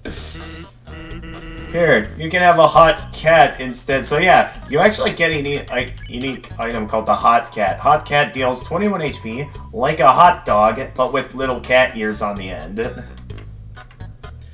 Sans other theme. Bro, you need a break. Hey buddy, what's up? Wanna buy a hot dog? It's only 30 G. Of course, buy another dog. Coming right up. You really like hot animals, don't you? Hey, I'm not judging. I'd be out of a job without folks like you. Wait, are you saying, like, I myself need a break? Like, I should stop streaming? Or are you saying that, like, I'm having too much fun with this, that kind of thing? I mean, I have the freedom to stream as long as I want to. If I'm in the mood... I'll stop streaming when I'm in the mood to stop streaming. You even go past midnight because it's not Friday streaming? I don't want to stream that late. I would say I'd like to have midnight be the limits to how long I usually would stream for. Wait, hot animals. I can break it. What is going on with the chat right now? I'm getting very confused by what they're talking about now. It's only 30G. Oh, here's that dog. Apostrophe dog. It's short for apostrophe dog, which is in turn short for hot dog. Alright, I need to free up a bit of space. Oh wait, not that slot. So I of course would like to buy some more hot dogs. Hey buddy, what's up? Wanna buy a hot dog? It's only 30G. Another one? Okay. Careful, if you eat too many hot dogs, you'll probably get huge like me. Huge as in super popular, I mean. I'm practically a hot dog tycoon now. Hey buddy, what's up? Wanna buy a hot dog? It's only 30G. Thanks kid, here's your hot dog. Okay, I think after that he stops saying unique stuff, so... you should play Undertale Corrupted, it's hilarious. I'll be sure to at some point. Is that like one of those like Undertale AUs? Because I know there's tons of AUs out there. Like, I remember one that I really enjoyed is one called Undertale Distorted Distinctive Destiny, or for short Undertale DDD, which was like one where it was like this alternate universe where like the player kept playing the game so many times that it caused like the world to be distorted in a way that it caused basically like all the different monsters to like tap into like different powers, basically causing all the different bosses to become Toho levels of difficult. It's not an AU, it's just Undertale, but it's corrupted. Okay. So is it gonna have like Doki Doki Literature Club kind of like moments then, is what I'm betting? It's only 30G. Hey kid, here's your hot dog. Also, a funny little thing here. If you try to buy more hot dogs while your inventory is full, you'll get this where you're holding too much. I guess I'll just put it on your head. Here's another hot dog. It's on the house. Well, no, it's on you. You can just keep doing this. Here, have fun. You can just keep stacking hot dogs on your head. Though I do think there's a limit if we keep this going. So let's just keep stacking hot dogs on our head. Like, just watch what happens when we... So I'm pretty sure there is a limit to the amount of hot dogs we can stack on our head. Here, have fun. Is this Minecraft? Is this Minecraft where he's just able to stack up blocks and stuff? Here, have fun.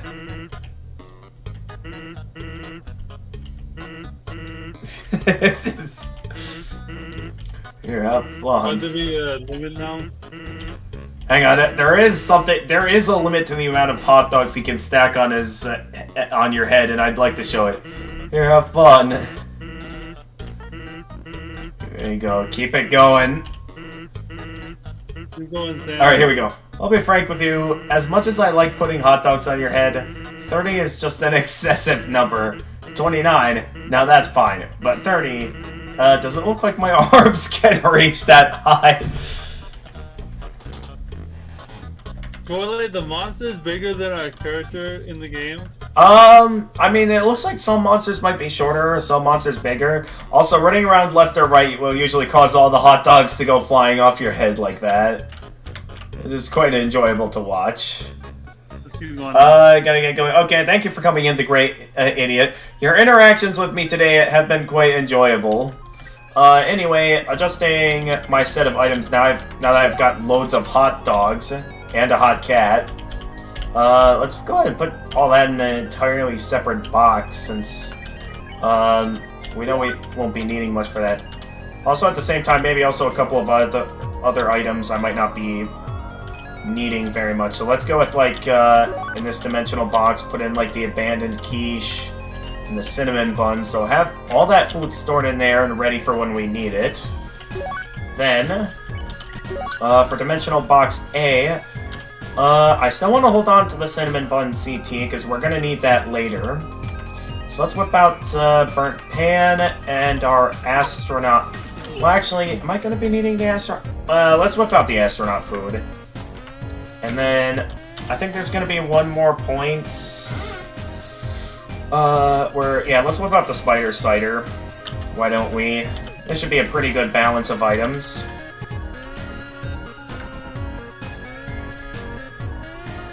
Oh yes! Calling Papyrus and Undyne in this room. Yeah, CT makes you faster. Now, there's a reason why I want to keep a cinnamon bun and CT in my inventory, and you will see why later. Calling Papyrus and Undyne in this room. Papyrus, why are you wearing those? Papyrus? Excuse me, I am the very cool online guy, Cool Skeleton 95. What? No, you're Papyrus. Undyne, you're going to reveal my secret online persona. Fine then, I'm not Undyne. The name's Strongfish91. What? Really? Oh no, Strongfish. Please bring back my friend Undyne. Okay. These interactions are great. Good dialogue never gets old. Nabsbook22 has sent you a friend request. Accept the request. Yes, we will. Alright, we're accepting the request.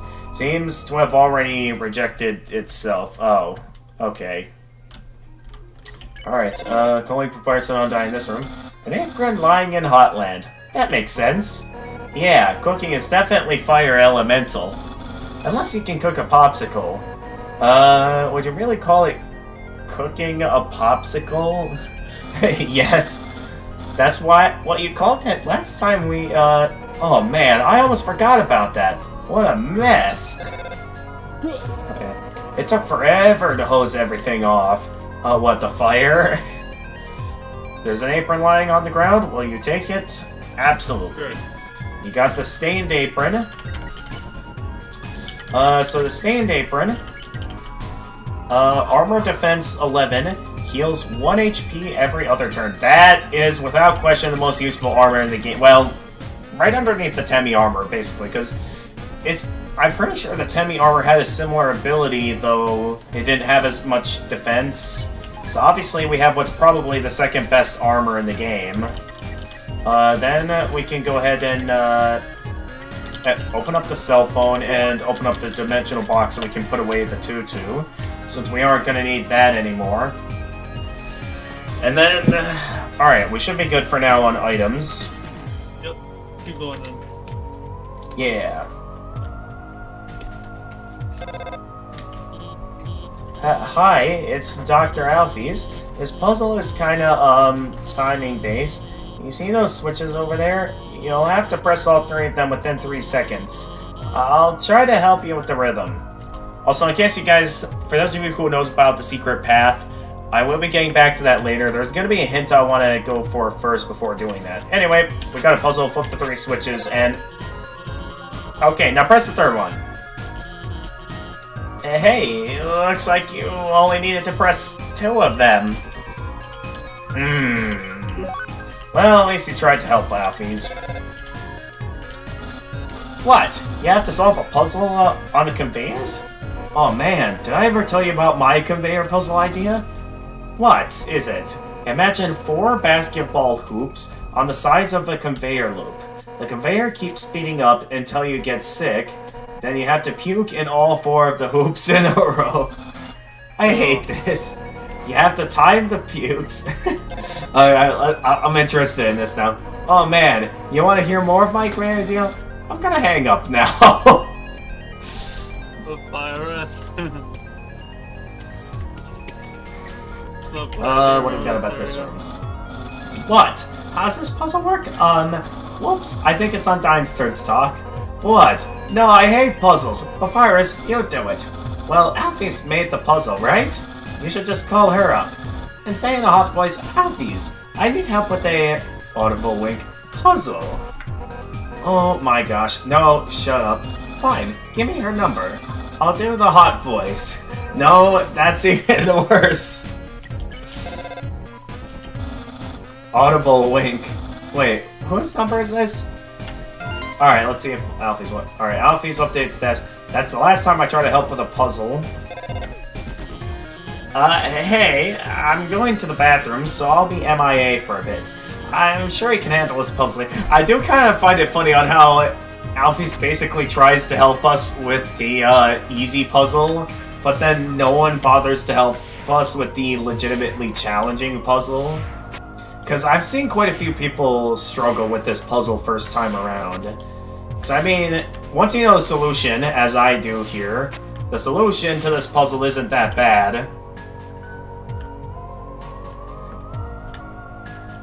Like, yeah, you're curious to hear Papyrus's hot voice. Glamrock Freddy. Oh my goodness, people think Mew Mew 2 is better than Mew Mew 1? Lol, that's a joke, right? Once again, we got another mouse. There's a piece of cheese inside this computerized laser safe. The lasers have melted the edge of the cheese. It's stuck to the table. Once again, another cheese that's gotten stuck to the table. Oh my goodness, don't they get it? Ruins Mew Mew's entire character arc? Updates, that's my Mew Mew 2 review. Mew Mew Kiss a Cutie 2 is neither kissy nor cutie. It's trash. 0 stars.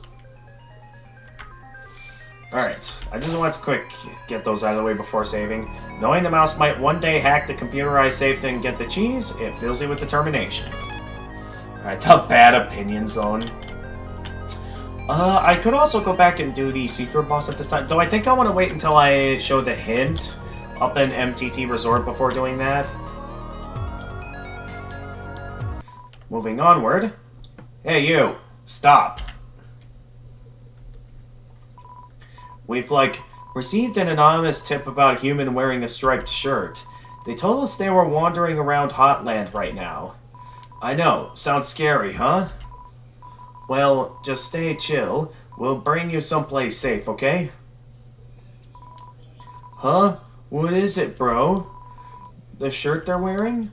What about it? Bro, are you thinking what I'm thinking? Bummer, this is, mega embarrassing. We, actually totally have to kill you and stuff.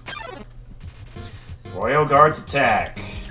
Alright, so there's Royal Guard 01. Attack 30, defense 20. Royal Guard with shining polished armor. Team attack. Team attack. Oh, I couldn't find a way through there. Alright, time to pay attention. Smells like a military zoo? Was that meant to be military zone or something? Alright. RG02. Attack 30, defense 20. Royal Guard with stuffy armor. Prepare to die, right? What are we up to here? Yeah, so wouldn't it make more sense to be military zone, not military zoo? Exactly. Sweat pours from Zero Two's armor. Alright, Jedi Women Gamer, are you here? No? Well, seems we're gonna have to go against our rules once again. I'm gonna have to do this fight myself. If he's not gonna make the choices as he's meant to in his role. So I would prefer not to leave the audience waiting, as I was earlier. Alright, so I believe O2, we're going to want to clean armor. You clean RG-O2's armor, its cooling dirt begins to wash away. Like, give us the soul, brah. Getting warmer. Oh, that was close. Oh. Can't take it. Armor too hot. Much better. Oh, we're going up against the Royal Guard? RG-01, let's bother. What? We're going up against the Royal Guard? Yeah, we're going up against the Royal Guard. I did kind of start a bit without you, unfortunately, because I don't want to keep my audience waiting. So I took the time to clean Royal Guard O2's armor, who ended up taking off his armor because it was getting hot because we cleaned it. And then, now RG-01 looks a bit frustrated by something, so what do you think we should do? So for RG-01, we can either whisper or clean armor, RG... Okay, you want to clean armor for RG-01? Yeah. Okay, try doing that. You attempt to touch RG-01's armor, your hands slip off. Like, hands off the merch. Oh, jeez. Yeah, now they're out of sync. There's definitely RG-01 is definitely concerned about something. O2 watches your movements. So that doesn't seem to have done anything, so we can also whisper at RG-01. Whisper. Okay, we're gonna whisper. You tell RG-01 to be honest with his feelings.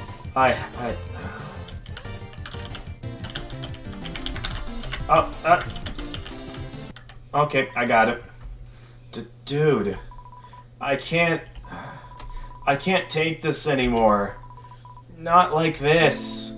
Like, O2, I like you, bro. The way you fight, the way you talk. I love doing team attacks with you. I love standing here with you, bouncing and waving our weapons in sync. O2, I, want to stay like this forever.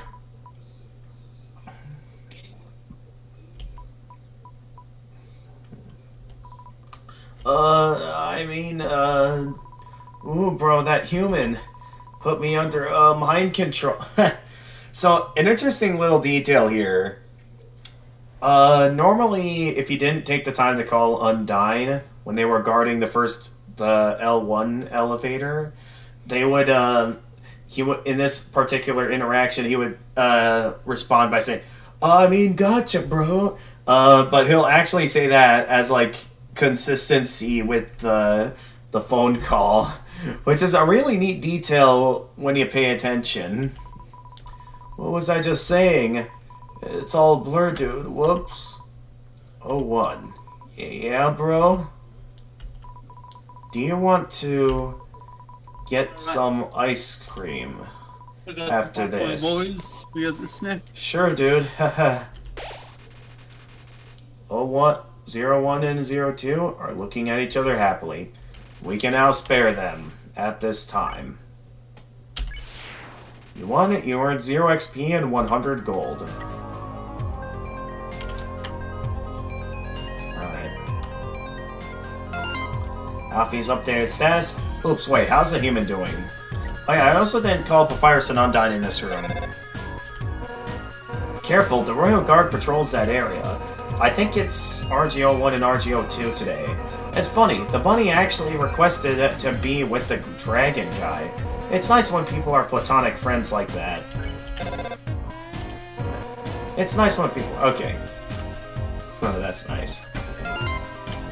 Coffee's updated status. Top 10 shows that make you forget to do your frickin' job. I'm filled with it. Alright, Glamrock Freddy is filled with determination. Let's go. Another dark room where we're not... oh, it's getting... signal's getting interfered with. Okay, I'm back. Another dark room, huh? Don't worry. My hacking skills have got things covered. Are you serious? Oh, yes. Good evening, beauties and gentle beauties. MTT brand still top rated. School cancelled over reactivated puzzles. Oh dear. Good evening, beauties and gentle beauties. This is Metaton reporting live from MTT News. Scientist discovers health benefits of using computer. Just kidding, lol. This is Metaton reporting live from MTT News. An interesting situation has arisen in Eastern Hotland. Local Metaton, very rich, famous, and gorgeous. Okay, I'm actually interested in reading all. I never take the time to read all these. Tiny volcano monster tries its best, receives tiny applause. Fortunately, our correspondent is out there reporting live. Pyrope ironically misses invitation to this scenario. Would have loved it.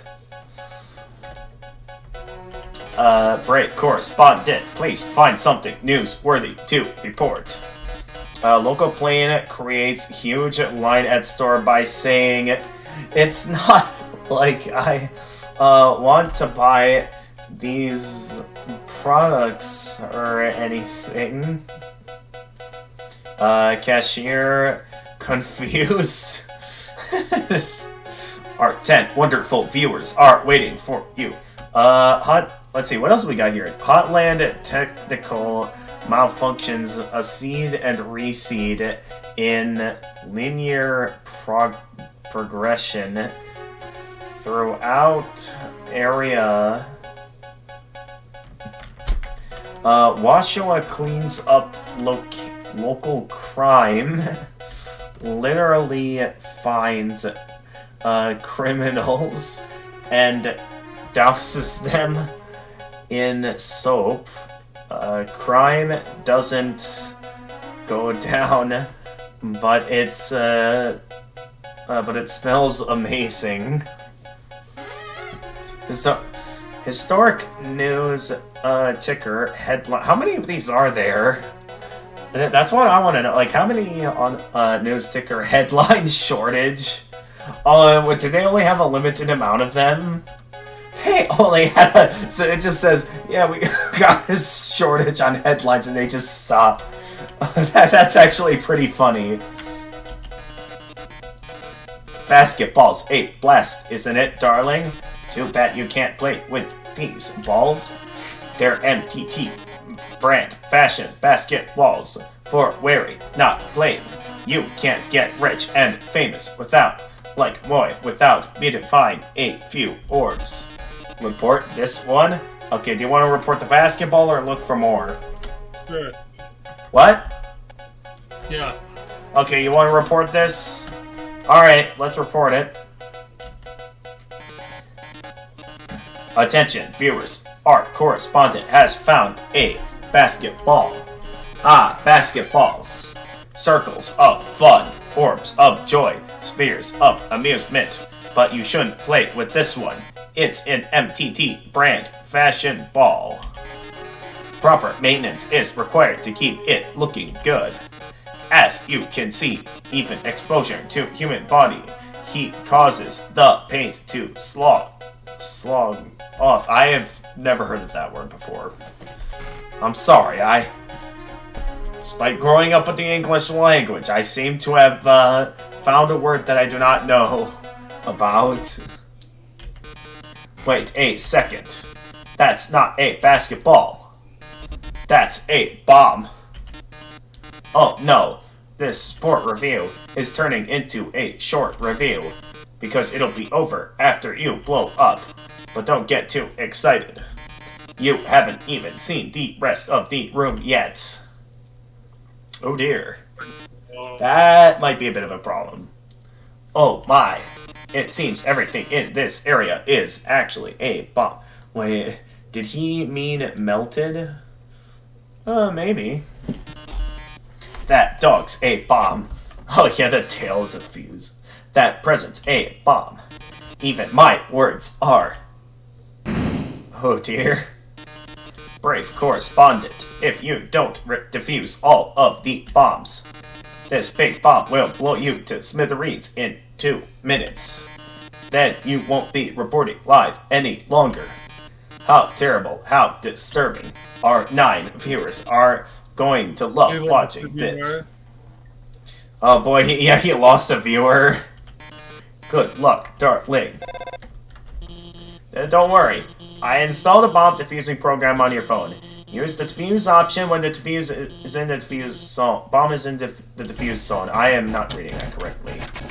Alright, defuse the dog. So, annoying dog, bomb is blissfully unaware of its circumstances. Alright, the dog is still active. Alright, get it in the defuse zone.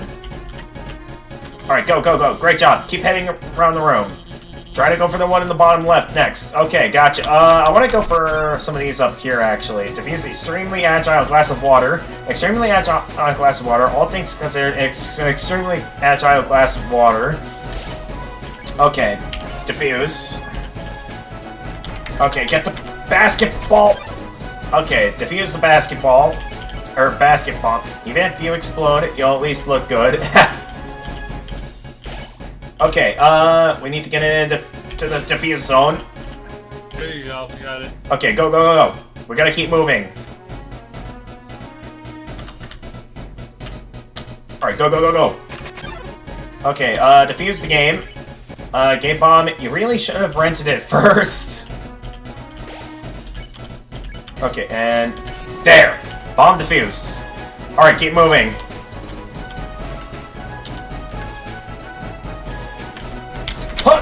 Gotcha. Defuse the scripts. Script bomb. Like all modern blockbusters, it's full of explosions. Okay, and... Gotcha. Alright, great job. There's only one left at the top right. Alright, we got the present bomb now. Defuse the present bomb. Regardless, you'll have to write a thank you letter. Alright. Alright, we got it. I also, like, if you were paying attention, you'll notice that the timer started out fast, but then started slowing down as it was getting close to 0. A neat little detail right there. Well done, darling. You deactivated all the bombs. If you didn't deactivate them, the big bomb would have exploded in 2 minutes. Now it won't explode in 2 minutes. Instead, it'll explode in 2 seconds. Goodbye, darling. Uh-oh. Ah, it seems the bomb isn't going off. That's because while you were monologuing, I fixed, I change. Oh, no, you deactivated the bomb with your hacking skills. Yeah, that's what I did. Curses. It seems I've been foiled again. Curse you, human. Curse you, Dr. Alphys, for helping so much. But I don't curse my 8 wonderful viewers for tuning in. You lost another viewer. Until next time, darling. Oh, wow. We really showed him, huh? Hey, I know I was kind of weird at first, but I really think I'm getting more confident about guiding you. So don't worry about that big dumb robot. I'll protect you from him. And if it really came down to it, we could just turn, never mind. Later. Let's get out of here, boys. Alright, yep, let's get out of here. What? What? Oh, nothing for this room? Okay. I thought they'd have something to say, but I guess not. Some Dairy Queen popcorn, buddy. Oh, Dairy Queen popcorn? Okay. Mm-hmm. Alright, calling them another glimpse of the core. The core? You're getting close, huh? What? No! We just became friends! You can't already be that close. What? I notice you've been kind of quiet. Are you worried about meeting Asgore? Don't worry about that dumb robot. Nah, he is hot though. Mediton. Well, don't worry, okay? The king is a really nice guy. I'm sure you can talk to him, and with your human soul, you can pass through the barrier. So no worrying, okay? Just forget about it and smile. Alright, we'll do, Alfies. We'll be sure to smile. Alright, please select the location. We're going up to... Oh, wait a minute. Cancel real quickly. Let's continue the elevator conversation. Okay, I've got it. The L stands for the color lime. Really? I hate limes. What? Limes rule. I eat them all the time. Well, one time I was giving myself the spa treatment. I put the lime slices in my eyes, like on TV, but it stings. How did I do it? Oh my gosh, those aren't limes, those are cucumbers. Oh, okay. I thought I was supposed to be rejuvenating, but it wasn't working. So I just stuck more limes into my eyes. Gross, why did you even do that?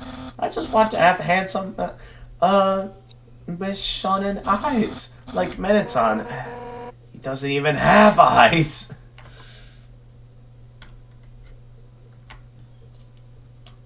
Shizukai. Yeah, I mean, there's a good reason why he breaks the mercy button that I'll get to when we get to actually fighting him. Are your parents going to the game, pack again tomorrow? Most likely. That's again, I'm not that big into sports. That's not something I really talk to them much about. Alright. Maybe we need to think more abstractly. Maybe the L stands for love. But isn't love supposed to be a fiery red? Like a cartoony human heart? But Undyne, don't you turn people's hearts green? You make it sound like I give people nausea. Well, it would be an affectionate nausea. Okay, yeah, that's me. It's decided. L stands for a heart that Undyne has made nauseous.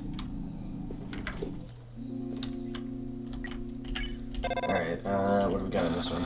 It might sound weird that spiders need donations, but think about it. They have 8 feet. That's 4 pairs of shoes. A spider wearing 4 pairs of pink booties. Meditate on this image.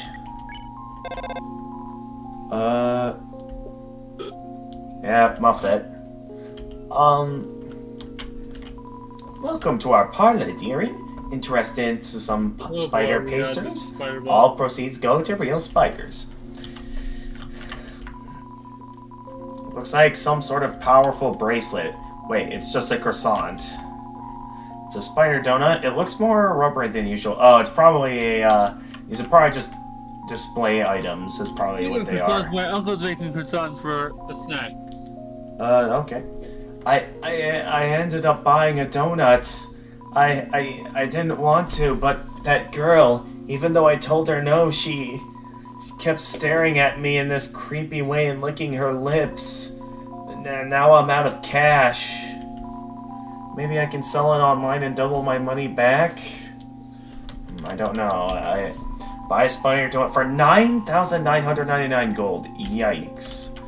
Buy a spider donut, spider cider for also 9,999. I do believe if you actually buy one of these items, you'll actually be able to completely skip the fight against Muffet. Unfortunately, though, we aren't able to afford them, and I am definitely not going to do any tedious grinding just to be able to afford them, so I'm going to keep moving forward. Hi, Alfie's here. This room is like the room we saw before. There are 2 puzzles to the north and south. You'll have to solve them both to proceed. Also, I don't like... What? You still have to fight Muppet? I believe so. Also, I'd like to say, I don't really like giving away puzzle solutions, but if you need help, just call me, okay? Actually, wait, I have an idea. Let's be friends on Undernet. Then, you can just ping me when you need help. Wait, we're already friends, aren't we? I signed you up, didn't I? You've been reading my posts the whole time. Well, I hope you agree with me about Mimia too. Alright, calling for Papyrus and Undyne in this room. Oh, whole room covered in vents? Oh no. Hey, did I ever tell you about my puzzle idea? It's a maze full of steam vents, but the steam vents are on conveyor belts and... Oh my gosh, I hate... Oh my goodness. Undyne sure does have some crazy puzzle ideas, but I mean... They might be pretty cool, for all that I know. It's best if you don't encourage her. What happens if we call Toriel on this I'm pretty sure, like, after you exit the ruins and, like, beat Toriel in the fight against her, she never calls you anymore. Like, nobody picked up. So pretty much Toriel will never call again until, like, I'm pretty sure at the very end of the game. So, yeah. Okay, so Underplay attacks, not because it's jealous Vulcan is paying attention to you. Okay, now we have an interesting... I know you've figured out how to spare Sunderplane. You never taken the time to try and figure out how to spare Vulcan. Because that would... so your options for dealing with Vulcan is criticize, encourage, and hug. Try hugging first. Alright, hugging first. You give Vulcan a hug, it warms your heart and your whole body. Ouch, your defense dropped. It's so lovely. Oh jeez. Lots happening on screen all at once. Okay. Vulcan's cheeks glow with a bright heat. Okay, we can spare Vulcan now. There we go. First try. It's not like oh wait, I gotta pay attention. I can't read chat yet, I gotta pay attention. Okay, Pacifist Route A. Spider's, DVD player, welcome to the stream. Yeah, we're trying to make it to where, my buddy Jai Hoyman Gamer over here, is trying to, figure out how to spare each enemy. Basically, I'm having him make the choices, and I'm the one controlling the character. That's how we're trying to do it. I did try to see if I could have him over today at my house, but unfortunately, the parents are not in the mood to have him over today, which is kind of understandable, I guess. Alright, we know how to deal with Sunderplane, which is to get close but not too close. Human? Huh? Gotcha. Sunderplane gives you a condescending barrel roll. Oh, he's healing us. Technically that... Wait, did that heal us? No, it didn't. You're probably thinking of the fact that the Stain Apron we have equipped heals 1 HP every other turn. That's probably what you saw was healing us. Wait, did I call them in this room? Oh wait, no, not Toriel's phone. We want Papyrus and... not the Dimensional Box, we want Papyrus and Undyne. Okay, they have no response. Okay, oh, this puzzle's okay. This particular puzzle may seem complicated, but it's actually very simple. Just one move left and one move right, and the opening to the ship is right there. I hardly see anyone ever solve it. I can only think of one streamer I've seen actually manage to beat it that way. Shoot the opposing ship, you have just one shot. It's nice to see other people play Undertale, and I say that because I got the Pacifist Route, True Pacifist Route, Genocide Route, and the Secret Route. Are you talking about, like, some of the other neutral endings, or what are you referring to exactly by Secret Route? Anyway, my favorite Mettaton moments, TM, right when everything looks the baddest, he poses dramatically. Like when he's on a cooking show and the eggs don't turn out right. But then he says, even if you suck at cooking, you can always buy an MTT brand clam burger. Then he eats one, everyone loves it. How does he eat it without a mouth? Well, watch the show. My fave Mettaton moment is when he beats up the heel-turning villains, even if it's during what's supposed to be a quiz show. Oh, and I like when he tries on all kinds of different fashionable outfits. Interesting detail, even if it's during what's supposed to be a newscast. That's actually... What these kids are saying are actually hints on how to spare Mettaton in the fight against him, if you're paying attention. Secret route is true pacifist route, genocide route, then... Oh, yeah, I know what you're referring to.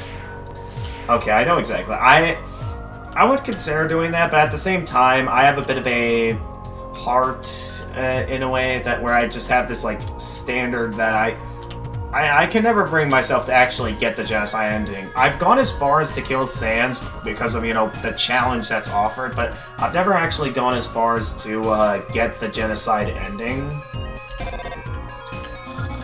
Makes isn't it? What? Isn't it where our character comes in and kills us? I forget. Anyway, lasers on conveyors. Are you serious? Hey, this reminds me of a puzzle idea. Oh my gosh, no, why? I thought you hated making up puzzles. Yeah, but I love driving you crazy. Please stop encouraging her. I ordered the collector's edition for Undertale off of Fabio. There's a collector's edition?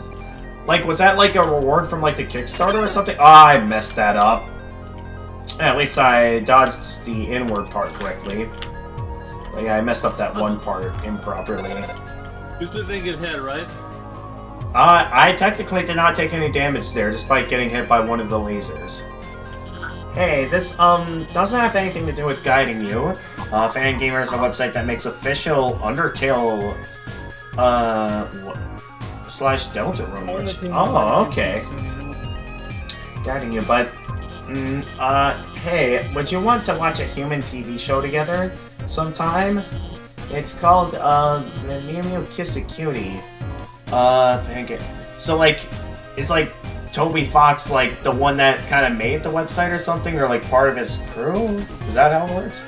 Alright, so, what do you think, Jedi Woman Gamer? Would we want to watch Mew Mew Kissy Cutie with Alfies sometime? What? I guess we kind of were on a true pacifist route, so that's the answer there is yes. Alright, let's say yes then. Really? Okay, they are partnered with Toby, good to know. It's so good, it's my favorite show. It's all about this human girl named Mew Mew who has cat ears, but human ears don't have, so she's all sensitive about them, but like eventually she realizes that her ears don't matter, and her friends like her despite the ears. It's really a movie. Well, spoilers. Also, it sounds weird, but she has the power to control the minds of anyone she kisses, and she kisses people who controls them and fix their problems. They don't remember anything after a kiss, but she misses the kiss then, also, of course, eventually she realizes that controlling people... Okay, well, I almost spoiled the whole show, but, I think you'd really like it. We should watch it after we get through all of this. Okay, even though Alfie's gave kind of the plot away, I would be kind of interested if there was an anime like that out there. And no, I'm pretty sure Tokyo Mew Mew does not count. I'm pretty sure that show is completely different in a way. But, like, in terms of the kind of anime that Alphys was referring to, that sounds a lot more interesting, if you ask me. Shoot the opposing ship. Yeah, you have just one shot. Alright, so like always, similar... Oh, wait, actually, this one's a bit more complicated. You have to have, like, 2 on the side there to line that up to shoot the opposing ship. Deltarune plushies, they have Sans, Alphys, Undying Papyrus, Nabs of Blue Pillow, and a Torio plushie. Oh, nice. Oh, yeah, hiccups. You got the hiccups, buddy? Okay. You stop to smell the flowers. Oh, some nice flowers over there.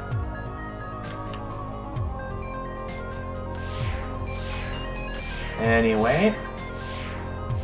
Moving forward now.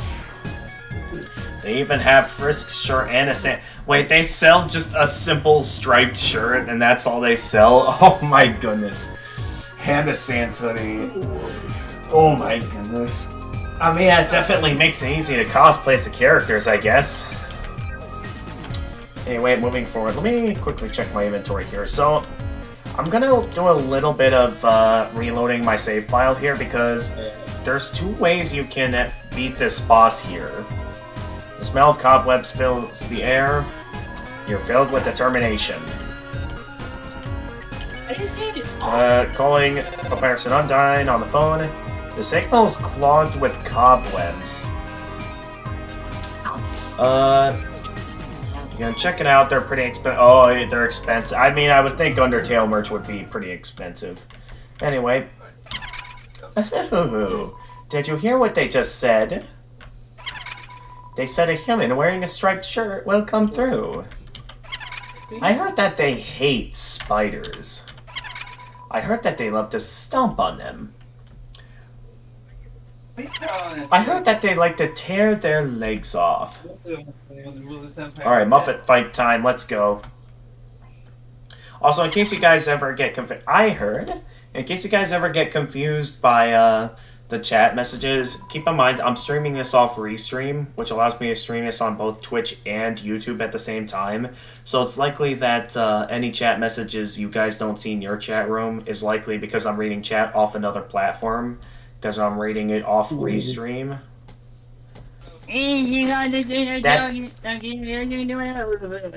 That they're awfully stingy with their money. You think your taste is too refined for our pastries, don't you, dearie? Oh, I disagree with that notion. I think your taste is exactly what this next batch needs. Alright, so there's two ways you can beat this boss. There's the regular boss fight route you can go down, or if you had purchased a spider item from the all the way as far back as that spider bake sale in the ruins, and you still have it, as I do here, it is possible to, a second way you can basically skip the entire fight by just consuming the spider item and... Huh? Where did you get that? Did you steal it? Oh, my pet, it's time to show them what we do to thieves. Huh? A telegram from the spiders in the ruins? What? What's best left? A, O, B, wahaha. Well, obviously the wahaha from, I keep forgetting his name. It was like... What was it? Like, Gerlud? Or... I'm gonna have to go back and look and see what Freezing Time said. Apologies if you could hear that I hit the mic there by accident. What was the name? No, it's fine. I'm looking back at this here. One moment, everyone. To see what his name was. Let's see here. His name Gerson. That's what the name was. It was Gerson. Obviously, Gerson has the best laugh. What? They're saying they saw you and you were really passionate about spiders. Oh my, this has all been a big misunderstanding. I thought you were someone that hated spiders. The person who asked for that soul, they must have meant a different human in a striped shirt. Sorry for all the trouble. I'll make it up to you. You can come back here anytime, and for no charge at all, I'll wrap you up and let you play with my pet again. Just kidding. I'll spare you now. Muffet is sparing you. So that is one way you can... so that basically makes her to be two ways now you can skip this fight. Whether you take the time to do a ton of grinding to get your hands on enough gold to afford the bake sale, or if you held on to your spider item from the bake sale in the ruins, it also allows you to skip this fight, basically. That was fun. See you again, dearie. So I am going to quickly quit the game here, because I also would like to show the actual boss fight. I don't want to just skip it now. As soon as Steam recognizes that I closed the game out, there we go. So yeah, just quick closing out the game, and I'm just going to immediately open it back up here. Should be showing up on OBS here. I don't know what's going on here. Why am I not hearing any audio from the game? Okay, it's showing it there. Why can't I hear any audio? Hang on, can you guys hear any No, it's not showing any audio. Hang on. Let me try closing it again. Give me a moment. I'm very confused right now. Alright, I'm going to try this one more time. That is very odd. You hear what I'm doing in the background, gamers? Okay, there's the audio. Hardly at all. That's not even noticeable, so don't worry about it. Okay, there we go. I got the game back open, and the audio works correctly now. Awesome. Good job, buddy. Great. Alright, continue. Oh yeah, every time you make a new friend, they show up in the file selection screen. Oh, right, we have Undyne, Papyrus, and Sand. Yep. We got them in the group now. Alright, so now I'm going to show the actual fight, easy genocide. Yeah, an interesting detail, when I show this in my genocide route, again, I did not get the genocide ending, I just, you know, I previously mentioned it, but I remember talking about how, if you take the time to properly, you know, like, go about the fight against Muffet, she actually has unique dialogue in that, it turns out that, like, Alphys ends up being the one to offer a ton of money for your soul. I think, like, in regular, either neutral or pacifist run, it's probably just, like, either Flowey or someone else that is the one that offering a ton of money for our soul, but in the genocide run, it makes it obvious that it was actually Alphys offering a ton of money with the fact that, or not, was it either that or that, like, Alphys was gonna, like, offer to, like, an opening to escape, you know, to the evacuation and stuff for all the monsters, like, to keep them safe from you, that kind of stuff. A neat little detail, if you actually take the time to go through the genocide fight and not immediately kill Muffet. You think your taste is too refined for our pastries, don't you, dearie? I disagree with that notion. I think your taste is exactly what this next batch needs. Alright, so now we're going to do the real fight. So, Muffet, attack 38.8, defense 18.8. If she invites you to her parlor, excuse yourself. Don't look so blue, my dearie. And this fight is absolutely worth experiencing full and not skipping it. Stream. I mean, it's a... Wait, you can't hear the stream? Wait a minute, let me check. You can't see the screen. Oh, right, because I closed the game out. Hang on, let me share my screen to you on Discord again, so you can see it again. My apologies. It's probably because I closed the game out. There you go. I think purple is a better look on you. You're trapped in a strange purple web. So I think acting is kind of useless here. I know I normally like to have you make all the choices here, but considering the fact that some of the choices involve paying money, I would prefer to not be giving up my gold here, and I'm just going to go about the fight myself this time, rather than doing the usual formula of letting Jedi Gamer make the choices. So, if you struggle to escape the web. Muffet covers her mouth and giggles at you. Why so pale? You should be proud. Muffet does a synchronized dance with the other spiders. You struggle to escape the web. Muffet laughs and claps her hands. Proud that you're going to make a delicious cake. Oh wait, why did I go there?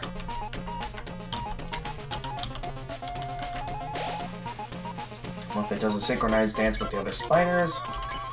You struggle to escape the web. Muffet is so amused by your antics that she gives you a discount. Let you go? Don't be silly.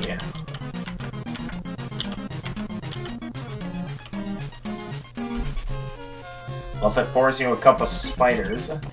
Then if you struggle at this point, you struggle to escape the web, nothing happened. Yeah, nothing happens after the initial discount. Your soul is going to make every spider very happy.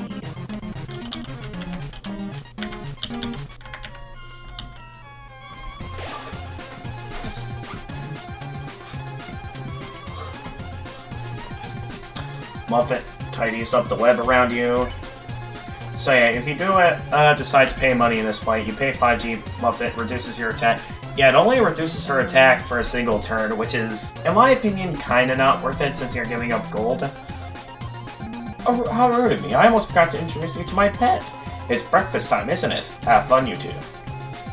Also, another detail, as I'll show after this attack, which is where she introduces her pet, which happens to be an actual muffin that also seems to be part spider. So it's like a spider muffin.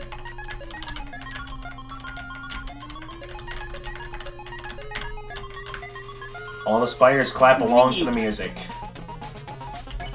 Yeah, absolutely. But yeah, every time you pay money to reduce an attack for a turn, it gets more expensive. So obviously, it is not worth it to waste your money, since all it does is make the attacks easier. And considering the fact that there's some expensive items later on, you're going to want to hold on to as much money as possible. So it's best now to not waste your money, unless you're having like a super hard time with this fight. Which, if that's the case, then like you're probably better off than going back and getting the Temi armor. Which is something I do not plan on getting, because obviously the whole point of the Temi armor is for you to be overpowered, but who needs to be overpowered when you got skill? You know, be like one of those Dark Souls players who don't even need any armor to play. Struggle to escape the web, nothing happened. You had such a sweet smile and ooh. Oh, that was close. Also, the game partially lagged there, so I'm glad nothing actually happened. Struggled to escape the web, nothing happened. It's strange, but I swore I saw them in the shadows, changing shape. God. What?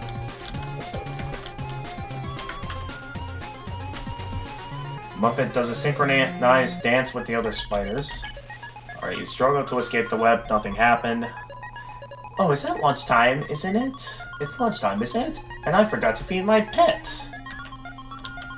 So if you do want to go the route of paying G to make the attacks weaker, you're definitely going to want to at least struggle first, since, you know, by struggling first, Muffet will offer a discount. Ow! I was not paying attention there. Okay, I gotta pay attention. All spiders clap along with the music. Struggle to escape the web. Nothing happened. With that money, the spider clans can finally be reunited. Up, up! Okay. Got it. All the spiders clap along to the music. Struggle to escape the web. Nothing happened. You haven't heard? Spiders have been trapped in the ruins for generations. Oh! Whoops. Should I consider healing? Not yet. I'll force you a couple of spiders. Nothing happened. Even if they go under the door, Snowden's fatal cold is impassable alone. This is a really fun attack right here. Like, it is absolutely worth doing this fight. Unless the fight is too hard for you, that it would definitely be worth it to just skip the fight using a spider item. If, like, you're not good at this fight, even with the Temi armor. But with the money from your soul, we'll be able to rent them a heated limo. Oh yeah, this attack. Do it, I gotta get ready for bed soon. Also, okay. All the spiders clap along to the music. You struggle to escape the web, nothing happened. With all the leftovers, we could have a nice vacation. Or even build a spider baseball field. Uh-oh. Okay, that was close. Not bad.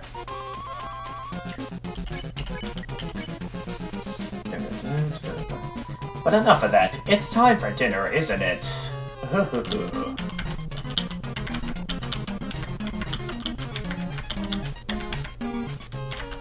might want to end this pretty soon because I just did my first match.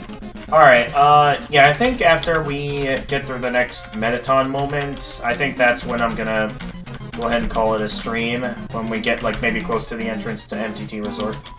You're still alive? Oh, my pet. It looks like it's time for desserts. Huh? A telegram from the spiders in the ruins? What? They're saying they saw you and you were really passionate about spider. Yeah, I think, depending on how much you bought at the Spider Bake Sale in the Ruins, depends on what they say about you here. Because I think if you don't buy anything, they'll be like, while you didn't donate to their cause, they saw that you were very safe being around spiders, that you wouldn't dare harm any of them. And then I think if you just buy like at least one item, they're like, oh, you donated to the cause. And then like here, if you buy like a few items, they'll notice that like you're passionate about spider. And then I think if you're like take the time to grind for gold, that you go stocking up on a bunch of spider items, I think they'll like say that you're like a spider loving fanatic. Oh my, this has all been a big misunderstanding. I thought you were someone who hated spiders. The person who asked for that soul. They must have meant a different human in a striped shirt. Sorry for all the trouble. I'll make it up to you. You can come back here anytime and for no charge at all. I'll wrap you up and let you play with my pet again. Just kidding. I'll spare you now. I'll finish sparing you. That was fun. See you again, dearie. Now that that's taken care of, I think we're able to call up Papyrus and Untie in this room now. I wonder if any of my online fans are spiders. Do spiders even use the internet? Are you kidding? Spiders love to surf the web. Sans, you're right about something. Thanks for visiting my website. That's what spiders like to post. Sans. Sans means sans. Alright. Hey, on time. Do spiders have webbed feet? No, ducks have webbed feet. I want to go back and quickly save for a moment here. Ducks can spin webs? Yeah, haven't you seen a duck wrapped up in a loaf of bread? Then suck all of its guts out with its fangs? Bread has guts? Yeah, they just take them all out before they sell it. Wow, you're really smart, Undyne. I thought you knew I was joking. Alright, Papyrus, wait. You know I'm joking, right? Of course. Everyone knows spiders have webbed feet. Alright, so I'm gonna real quickly save after that. And then I'm gonna have this the last MTT moment, and then we're gonna go and call it a stream here. Oh yeah, Muffet's here. There you are, dearie. You're always welcome in my parlor. Just stay on your best behavior. I love the sense of humor when what Toby Fox put into the characters too. Yeah, I know. It's amazing, isn't it? I'm glad you're able to notice that now. A poster from Edmonton's show. That's neato. I want a poster for my puzzles. Oh, and I want a poster for all my big fights. A real event. We could have a live band. And a barbecue. And fireworks. And a second barbecue. Won't you just see it barbecue instead of fighting? Let's do it. It's just like the Electric City experience at our Oh, yeah. When does that normally happen again? I always forget. I think in the 5th or 6th of June. Is the important week of June. Okay. Yeah, I always forget about that. It's been a long time since I went to that event. We could use the spears as kebab skewers, and bones as kebab skewers. What's a kebone? Like a kebab, but only with bones. But yeah, I mean, great character details. There's a poster from Mettaton's latest stage performance, a tragic tale of two star-crossed lovers kept apart by the tides of fate. Looks like it's almost time for the performance. Alright, here we go. Let's see if I can pull it off this time. Oh, that human. Could it be my one true love?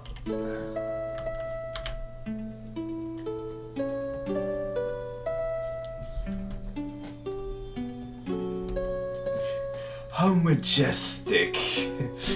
Oh, man.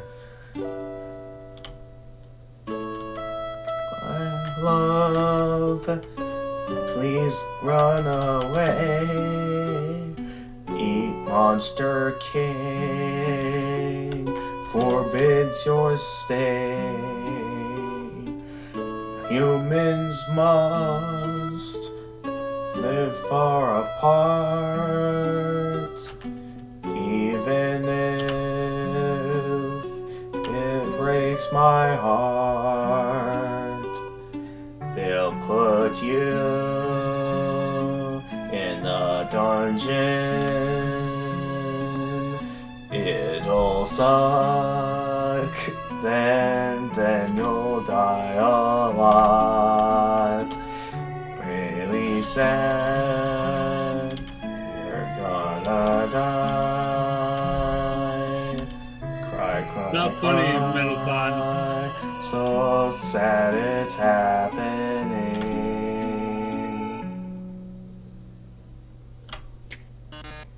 So sad. So sad that you are going to the dungeon. Well, toodles. Uh-oh.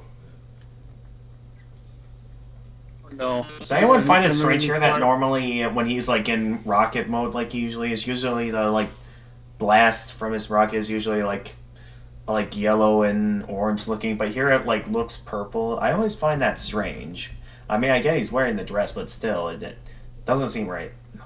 Oh no, whatever shall I do? My love has been cast away into the dungeon. A dungeon with a puzzle so dastardly, my paramour will surely perish. Oh heavens, have mercy. The horrible color tile maze. Each colored tile has its own sadistic function. For example, a green I remember we almost made it through this maze on our original sounds Let's Play. a noise, and then you must fight a monster. Yeah, we were so close in the original Let's Play, but then I just barely failed when we were right at the end. And it was so disappointing, because we were only a few steps away. Yep. Red tiles. Well, actually, wait a second. Didn't we see this puzzle about 800 rooms ago? That's right, you remembered all the rules, don't you? Great, then I won't waste your time repeating them. Please do. Oh, and you'd better hurry, because if you don't get through in 3 seconds, you'll be incinerated by these jets of fire. Ah ha ha ha ha ha ha ha ha. My poor love, I'm so filled with grief, I can't stop laughing. Good luck, darling. Alright, here we go. Oh, my love has fallen down. Okay, I need to focus here. Go ahead and sing the song here. Uh-oh, I already messed the starting part up. I hope I can... I am off to a bad start this run. I apologize for my disappointing... Okay, I hope we still got this. Uh-oh. Uh-oh, I am messing up big time. I completely... No! How did I forget it? No, you know what? I'm gonna... This is why I chose to save progress, because I would like to get this to work. I actually want to try and beat this today, because I know I can do it. I've beaten it before, I know I can do it, so I'm gonna go back, and we're gonna try that again. Reopen the game for me too. Right. Because I'm not giving up here. I know it's possible to beat it. Determination. So. Right. And it didn't open up properly again because for some reason the audio isn't properly connected. Let's try again. Come on. There we go. Okay, I'll share it to you again now. How did I forget the path? Alright, I need to take the time to pay more attention. Alright, let's try that again.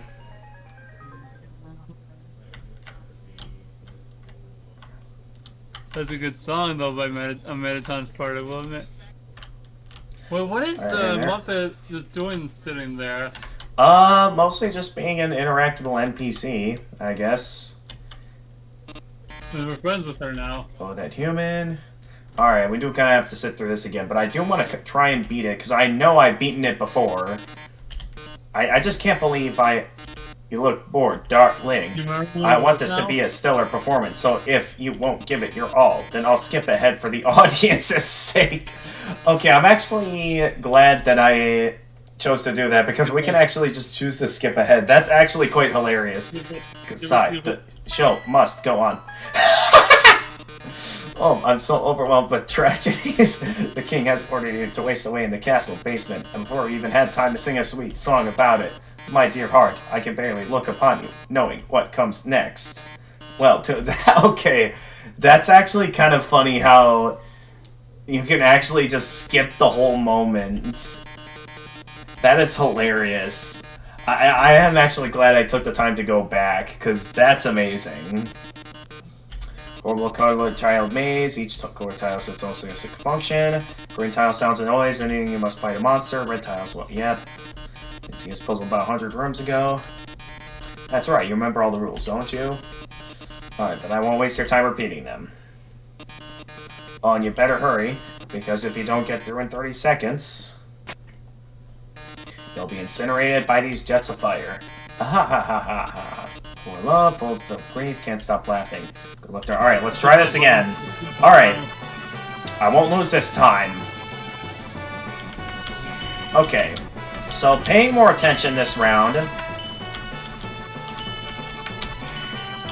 Okay, so I know that happens when I do that. And then doing that, that's meant to be the way forward. Then we can do that. We should be able to go... Wait. How do we get through this part? Okay, wait. I got it. Oh, unfortunately, we still weren't fast enough. Okay, I'm closing it out again. Round 3, everyone. I'm not giving up until we do this. I'm gonna keep at it.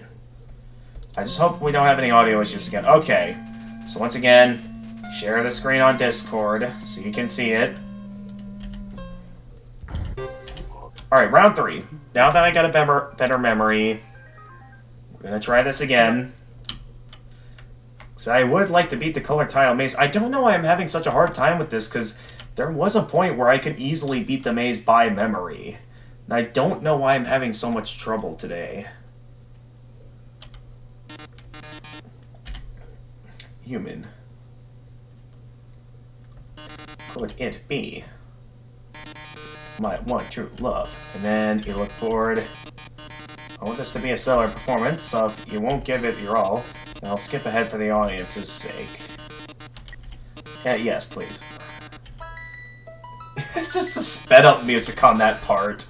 It's just hilarious. I love it. I would like to stick through this, but it is starting to get pretty late. I would like to end the stream soon. So I would like to... I want to beat the color tiled maze, but at the same time, I don't know why I'm having so much trouble, because normally I'm... What episode was that from in our original Let's Play? Oh, I forget. It's been so long ago. That was like years now.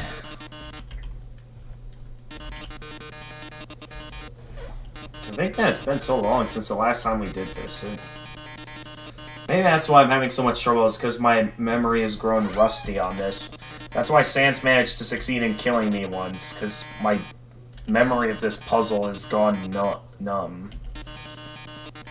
Don't waste your time.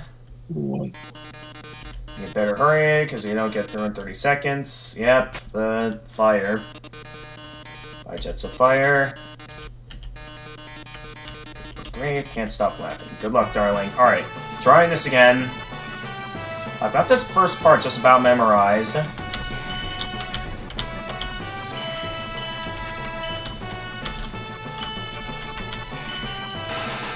Okay, that happens. Then we do that, and then...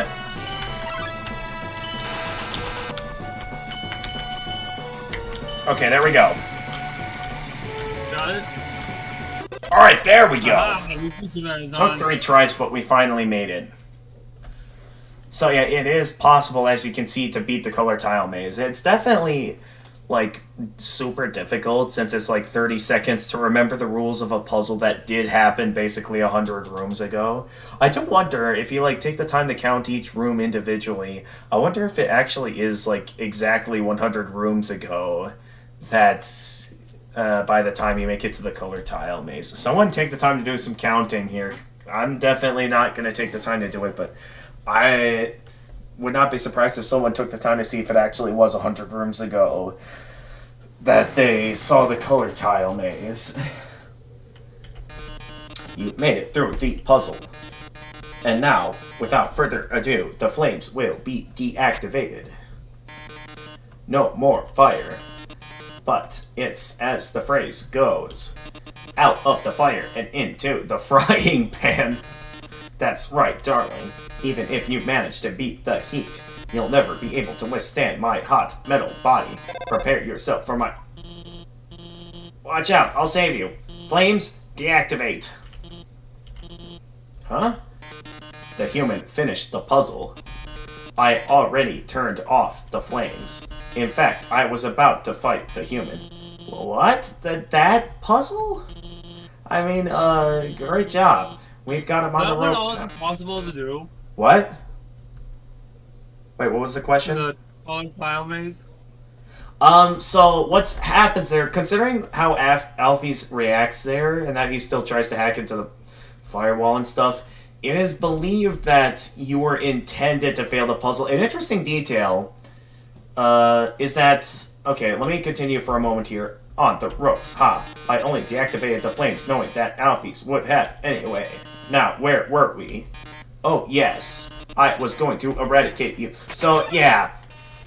Basically, I remember if you fail the puzzle, Mettaton will then, like, Alphys will hack into the firewall and deactivate it, and then Mettaton will say, oh, didn't you know that, stepping on the green tiles, so it's supposed to sound an alarm and you fight a monster? Well, guess what? I'm the monster you're supposed to fight. That's what happens when you fail the maze. Though, interestingly, there is a third outcome where if you go through the maze and don't take the time at all to step on the green tiles, like, don't do the maze at all so you don't step on the green tiles, they'll be like, oh, well, you didn't step on the green tiles. Well, guess what? I'm gonna fight you anyway, something like that. And it's a pretty funny interaction. Since I am getting pretty late here, I definitely am just gonna keep moving now, so we don't run out of time. Okay, our only act option right now is yell, which you yell, nothing happened. This is it, darling. Say goodbye. Is that your phone? You'd better answer it. Hey, this seems bad, but don't worry. There's one last thing I installed on your phone. You see that yellow button? Go to this phone's act menu and press it. Your phone's act menu is glowing. First off, an interesting detail in this particular encounter with Mettaton. If you take the time to check him, it'll say Mettaton, attack rate, defense 20 or 25. 55. His metal body still renders him invulnerable to attack. Ha, that button won't save you. Now, darling. And then he unleashes what I think is meant to be an undodgeable attack, though I think if you're good enough, it is possible to dodge it. But you're meant to hit the yellow button. You press the yellow button, the phone is resonating with Mettaton's presence. Oh, that yellow glow. And... boom, yellow soul. Now press C! So unlike other colored souls which limit our soul abilities, this one grants us the ability of being able to shoot. Which is pretty neat in my opinion, how it like seems more like a neat little ability rather than... So it's like a little bit of a cannon, you're saying, with bullets heading towards him? Yeah, basically, kind of like in Toho and other shoot-em-ups like Galaga. Oh, you've defeated me. How can this be? You were stronger than I thought, etc. Whatever. Oh, looks like you beat him. You did a really good job out there. Alright, we can say all thanks to you, or just leave an awkward silence. How would you like to respond, Jedi Women Gamer? Jedi? Is he not there right now? He did say he was getting kind of tired, so I guess I'm gonna have to respond for him again and say all thanks to you. What? Oh no, I mean, you were the one doing everything cool. I just wrote some silly programs for your phone. Hey, this might sound strange, but can I tell you something? Before I met you, I didn't really like myself very much. You would be Mettaton? For a long time. Yeah, I beat Metaton. Felt like a total screw up. Like I couldn't do anything without ending up letting everyone down. But guiding you has made me feel a lot better about myself. So thanks for letting me help you. Anyway, we're almost to the core. It's just past NTT Resort. Come on, let's finish this.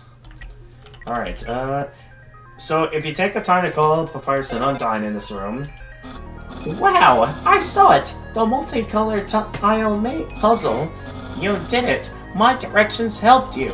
I'm a good explainer, so... yeah. Yeah! So depending on if you solve the maze or not, will decide Papyrus's response in this phone call. Yeah! Which is absolutely a neat sense of detail, the fact that, like, you can do that. Alright, before moving forward, let's see what... I know we already did this phone call, but since we didn't do it in the save file... Oh yeah, there's this guy we can interact with. You're playing games with us, and it's a bunch of crap. Where did you put it? I put it in my mouth. Huh? Wait, what's happening? You always lie. Oh, I got mute, dear. buddy. Yeah, go ahead. Yeah, it sounds like, Jedi Women Gamers, has a problem. Anyway, poster for Metaton's show? That's neato. I want a poster for my puzzles. Oh, and I want a poster for all of my big fights. A real event! We could have a live band.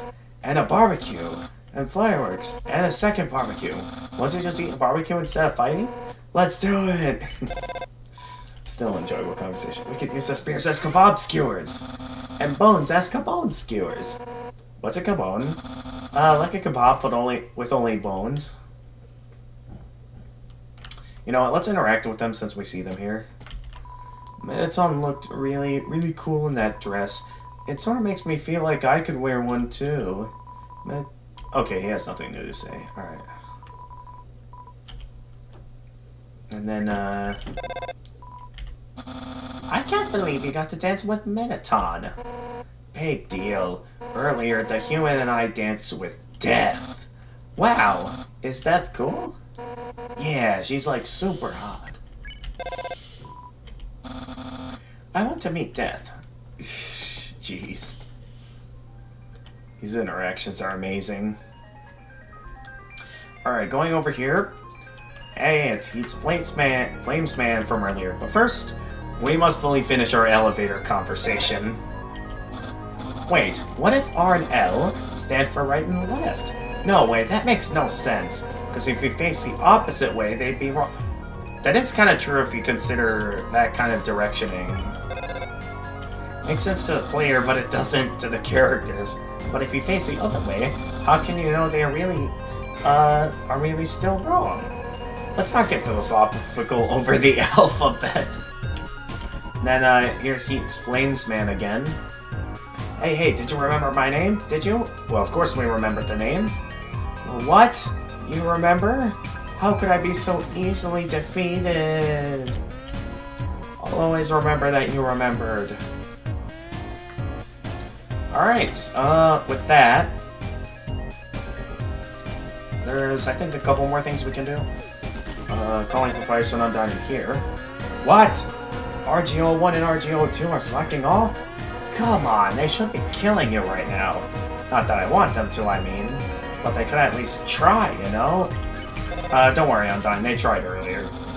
I almost captured you. Where's my ice cream? I love these interactions. Hey, it's you again. Business is excellent here. These two fellas bought all my ice cream. I've actually sold out of everything. Sorry. Wait, I've still got something for you. A big smile, how about that? Aw, that's nice. I mean, I know a lot of players can be disappointed at this part, considering the fact that they're, like, used to enjoying buying nice cream from this guy. And then, like, even though it is kind of a happy ending for all these characters, like, the fact that, players get upset because they can't buy any nice cream from this guy. Okay, alright. Don't worry, we got a save point coming up. Oh, hey, we're, like, taking a rain check on that killing you thing. Like, don't tell Undyne about this, okay? Alright, gotcha. You didn't tell her to- I kinda did, sorry guys. Don't worry about it. He seems happy. Alright, well... Yeah, I think using the elevator here, we can go back to the save point on the first floor next to Alphys' lab. So, yeah, we can go ahead and go over there and save.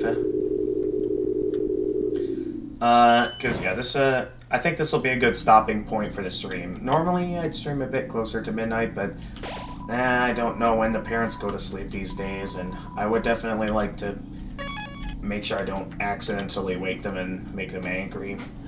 So, with that being said,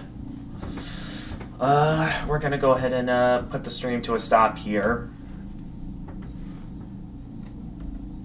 So, as always, let's go ahead and get a raid star on Twitch. I'll definitely be checking out this Undercards game that Glamrock Freddy recommended. So let's get a Twitch raid started here. How many people are watching on Twitch? What? How many people are watching? Earlier there was one guy that came in on Twitch. Let's see here. Who is streaming at this time? This person's streaming Pokemon Sword. Oh, yeah. Yeah, go ahead. Because the stream's about wrapped up and I already muted the game audio and, like, other stuff so I can look and see what Twitch streamers are. Okay, we got a Twitch streamer I recently followed who's currently playing Hollow Knight. I'm still in a big Hollow Knight mood. I mean, I know there's still the whole one thing and stuff, but anyway, I'll definitely be going on here and getting into some Hollow Knight, so let's do it.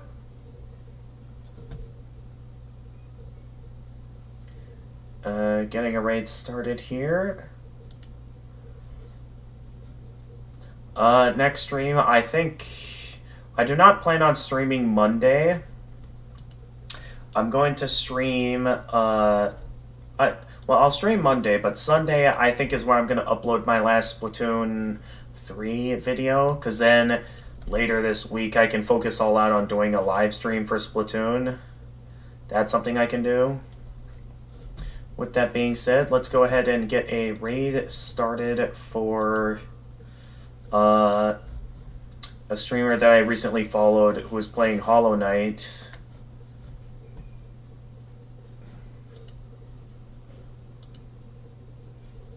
So going on to the creator dashboard, let's get the raid started. Wait a minute. Okay, actually it turns out apparently this particular stream is only for subscribers. So I don't think it'll be a good idea to be rating this stream, because it seems you're only getting like a little bit of a free preview. And then that's it. Let me quit out of the game here.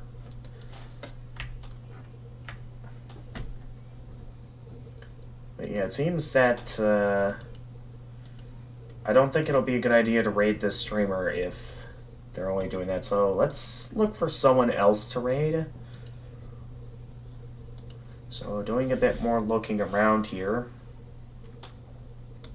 Let's see who all I'm following.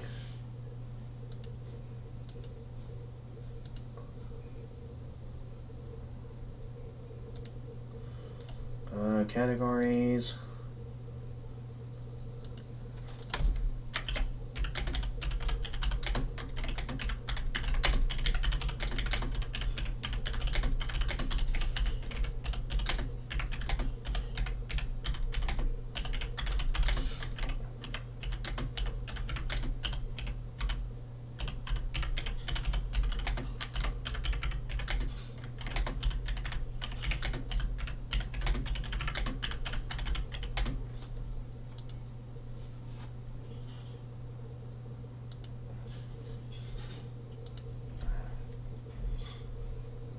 All right.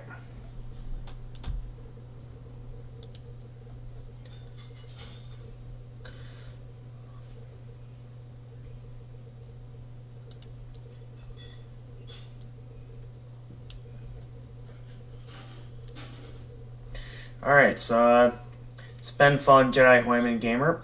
I look forward to the next time we can play this. Hopefully, it'll be in person next time. Because I think if we do another live stream like this, I think we might be able to finish the game. Maybe. We'll see, though. Until then, though. See you next time, Jedi Women Gamer. Yep, see ya.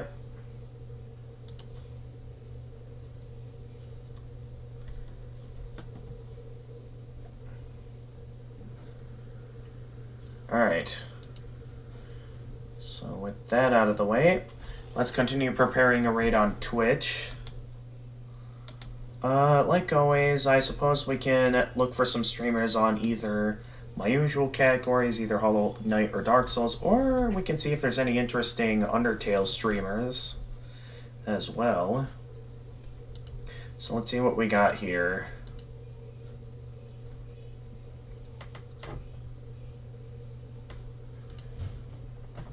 Oh, there's quite a few streamers currently playing Undertale right now.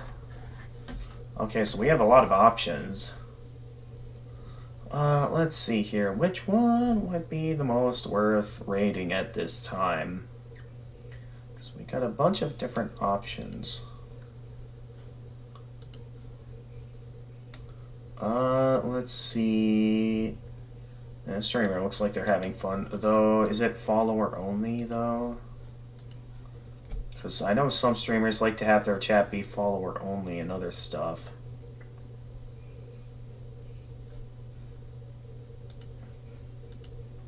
That's usually the case.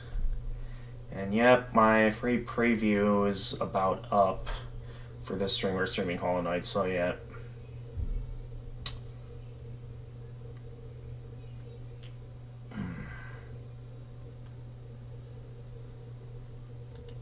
Alright, so let's... this streamer seems to be raidable. So I'm gonna maybe raid them. They're currently playing Undertale. So let's raid this streamer. That is, unless there's someone more interesting streaming Hollow Knight or Dark Souls. Let me just check to be sure. Yeah, I was just checking that streamer out. They are currently only allowing subscribers, which obviously I am not subscribed, so I can't check them out. Ooh. This streamer is currently doing a blind playthrough of Dark Souls. So I'd say we currently have 2 options of streamers to raid.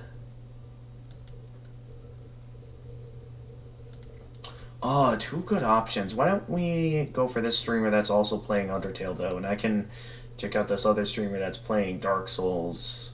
Because they don't seem to have started Dark Souls yet, so let's go after this streamer who's playing Undertale. Not sure how I should type in the... It's like... here we go. I got it. Okay. So, as always, if you guys enjoyed my content and wish to see more, feel free to leave a like and subscribe, and click the notification bell.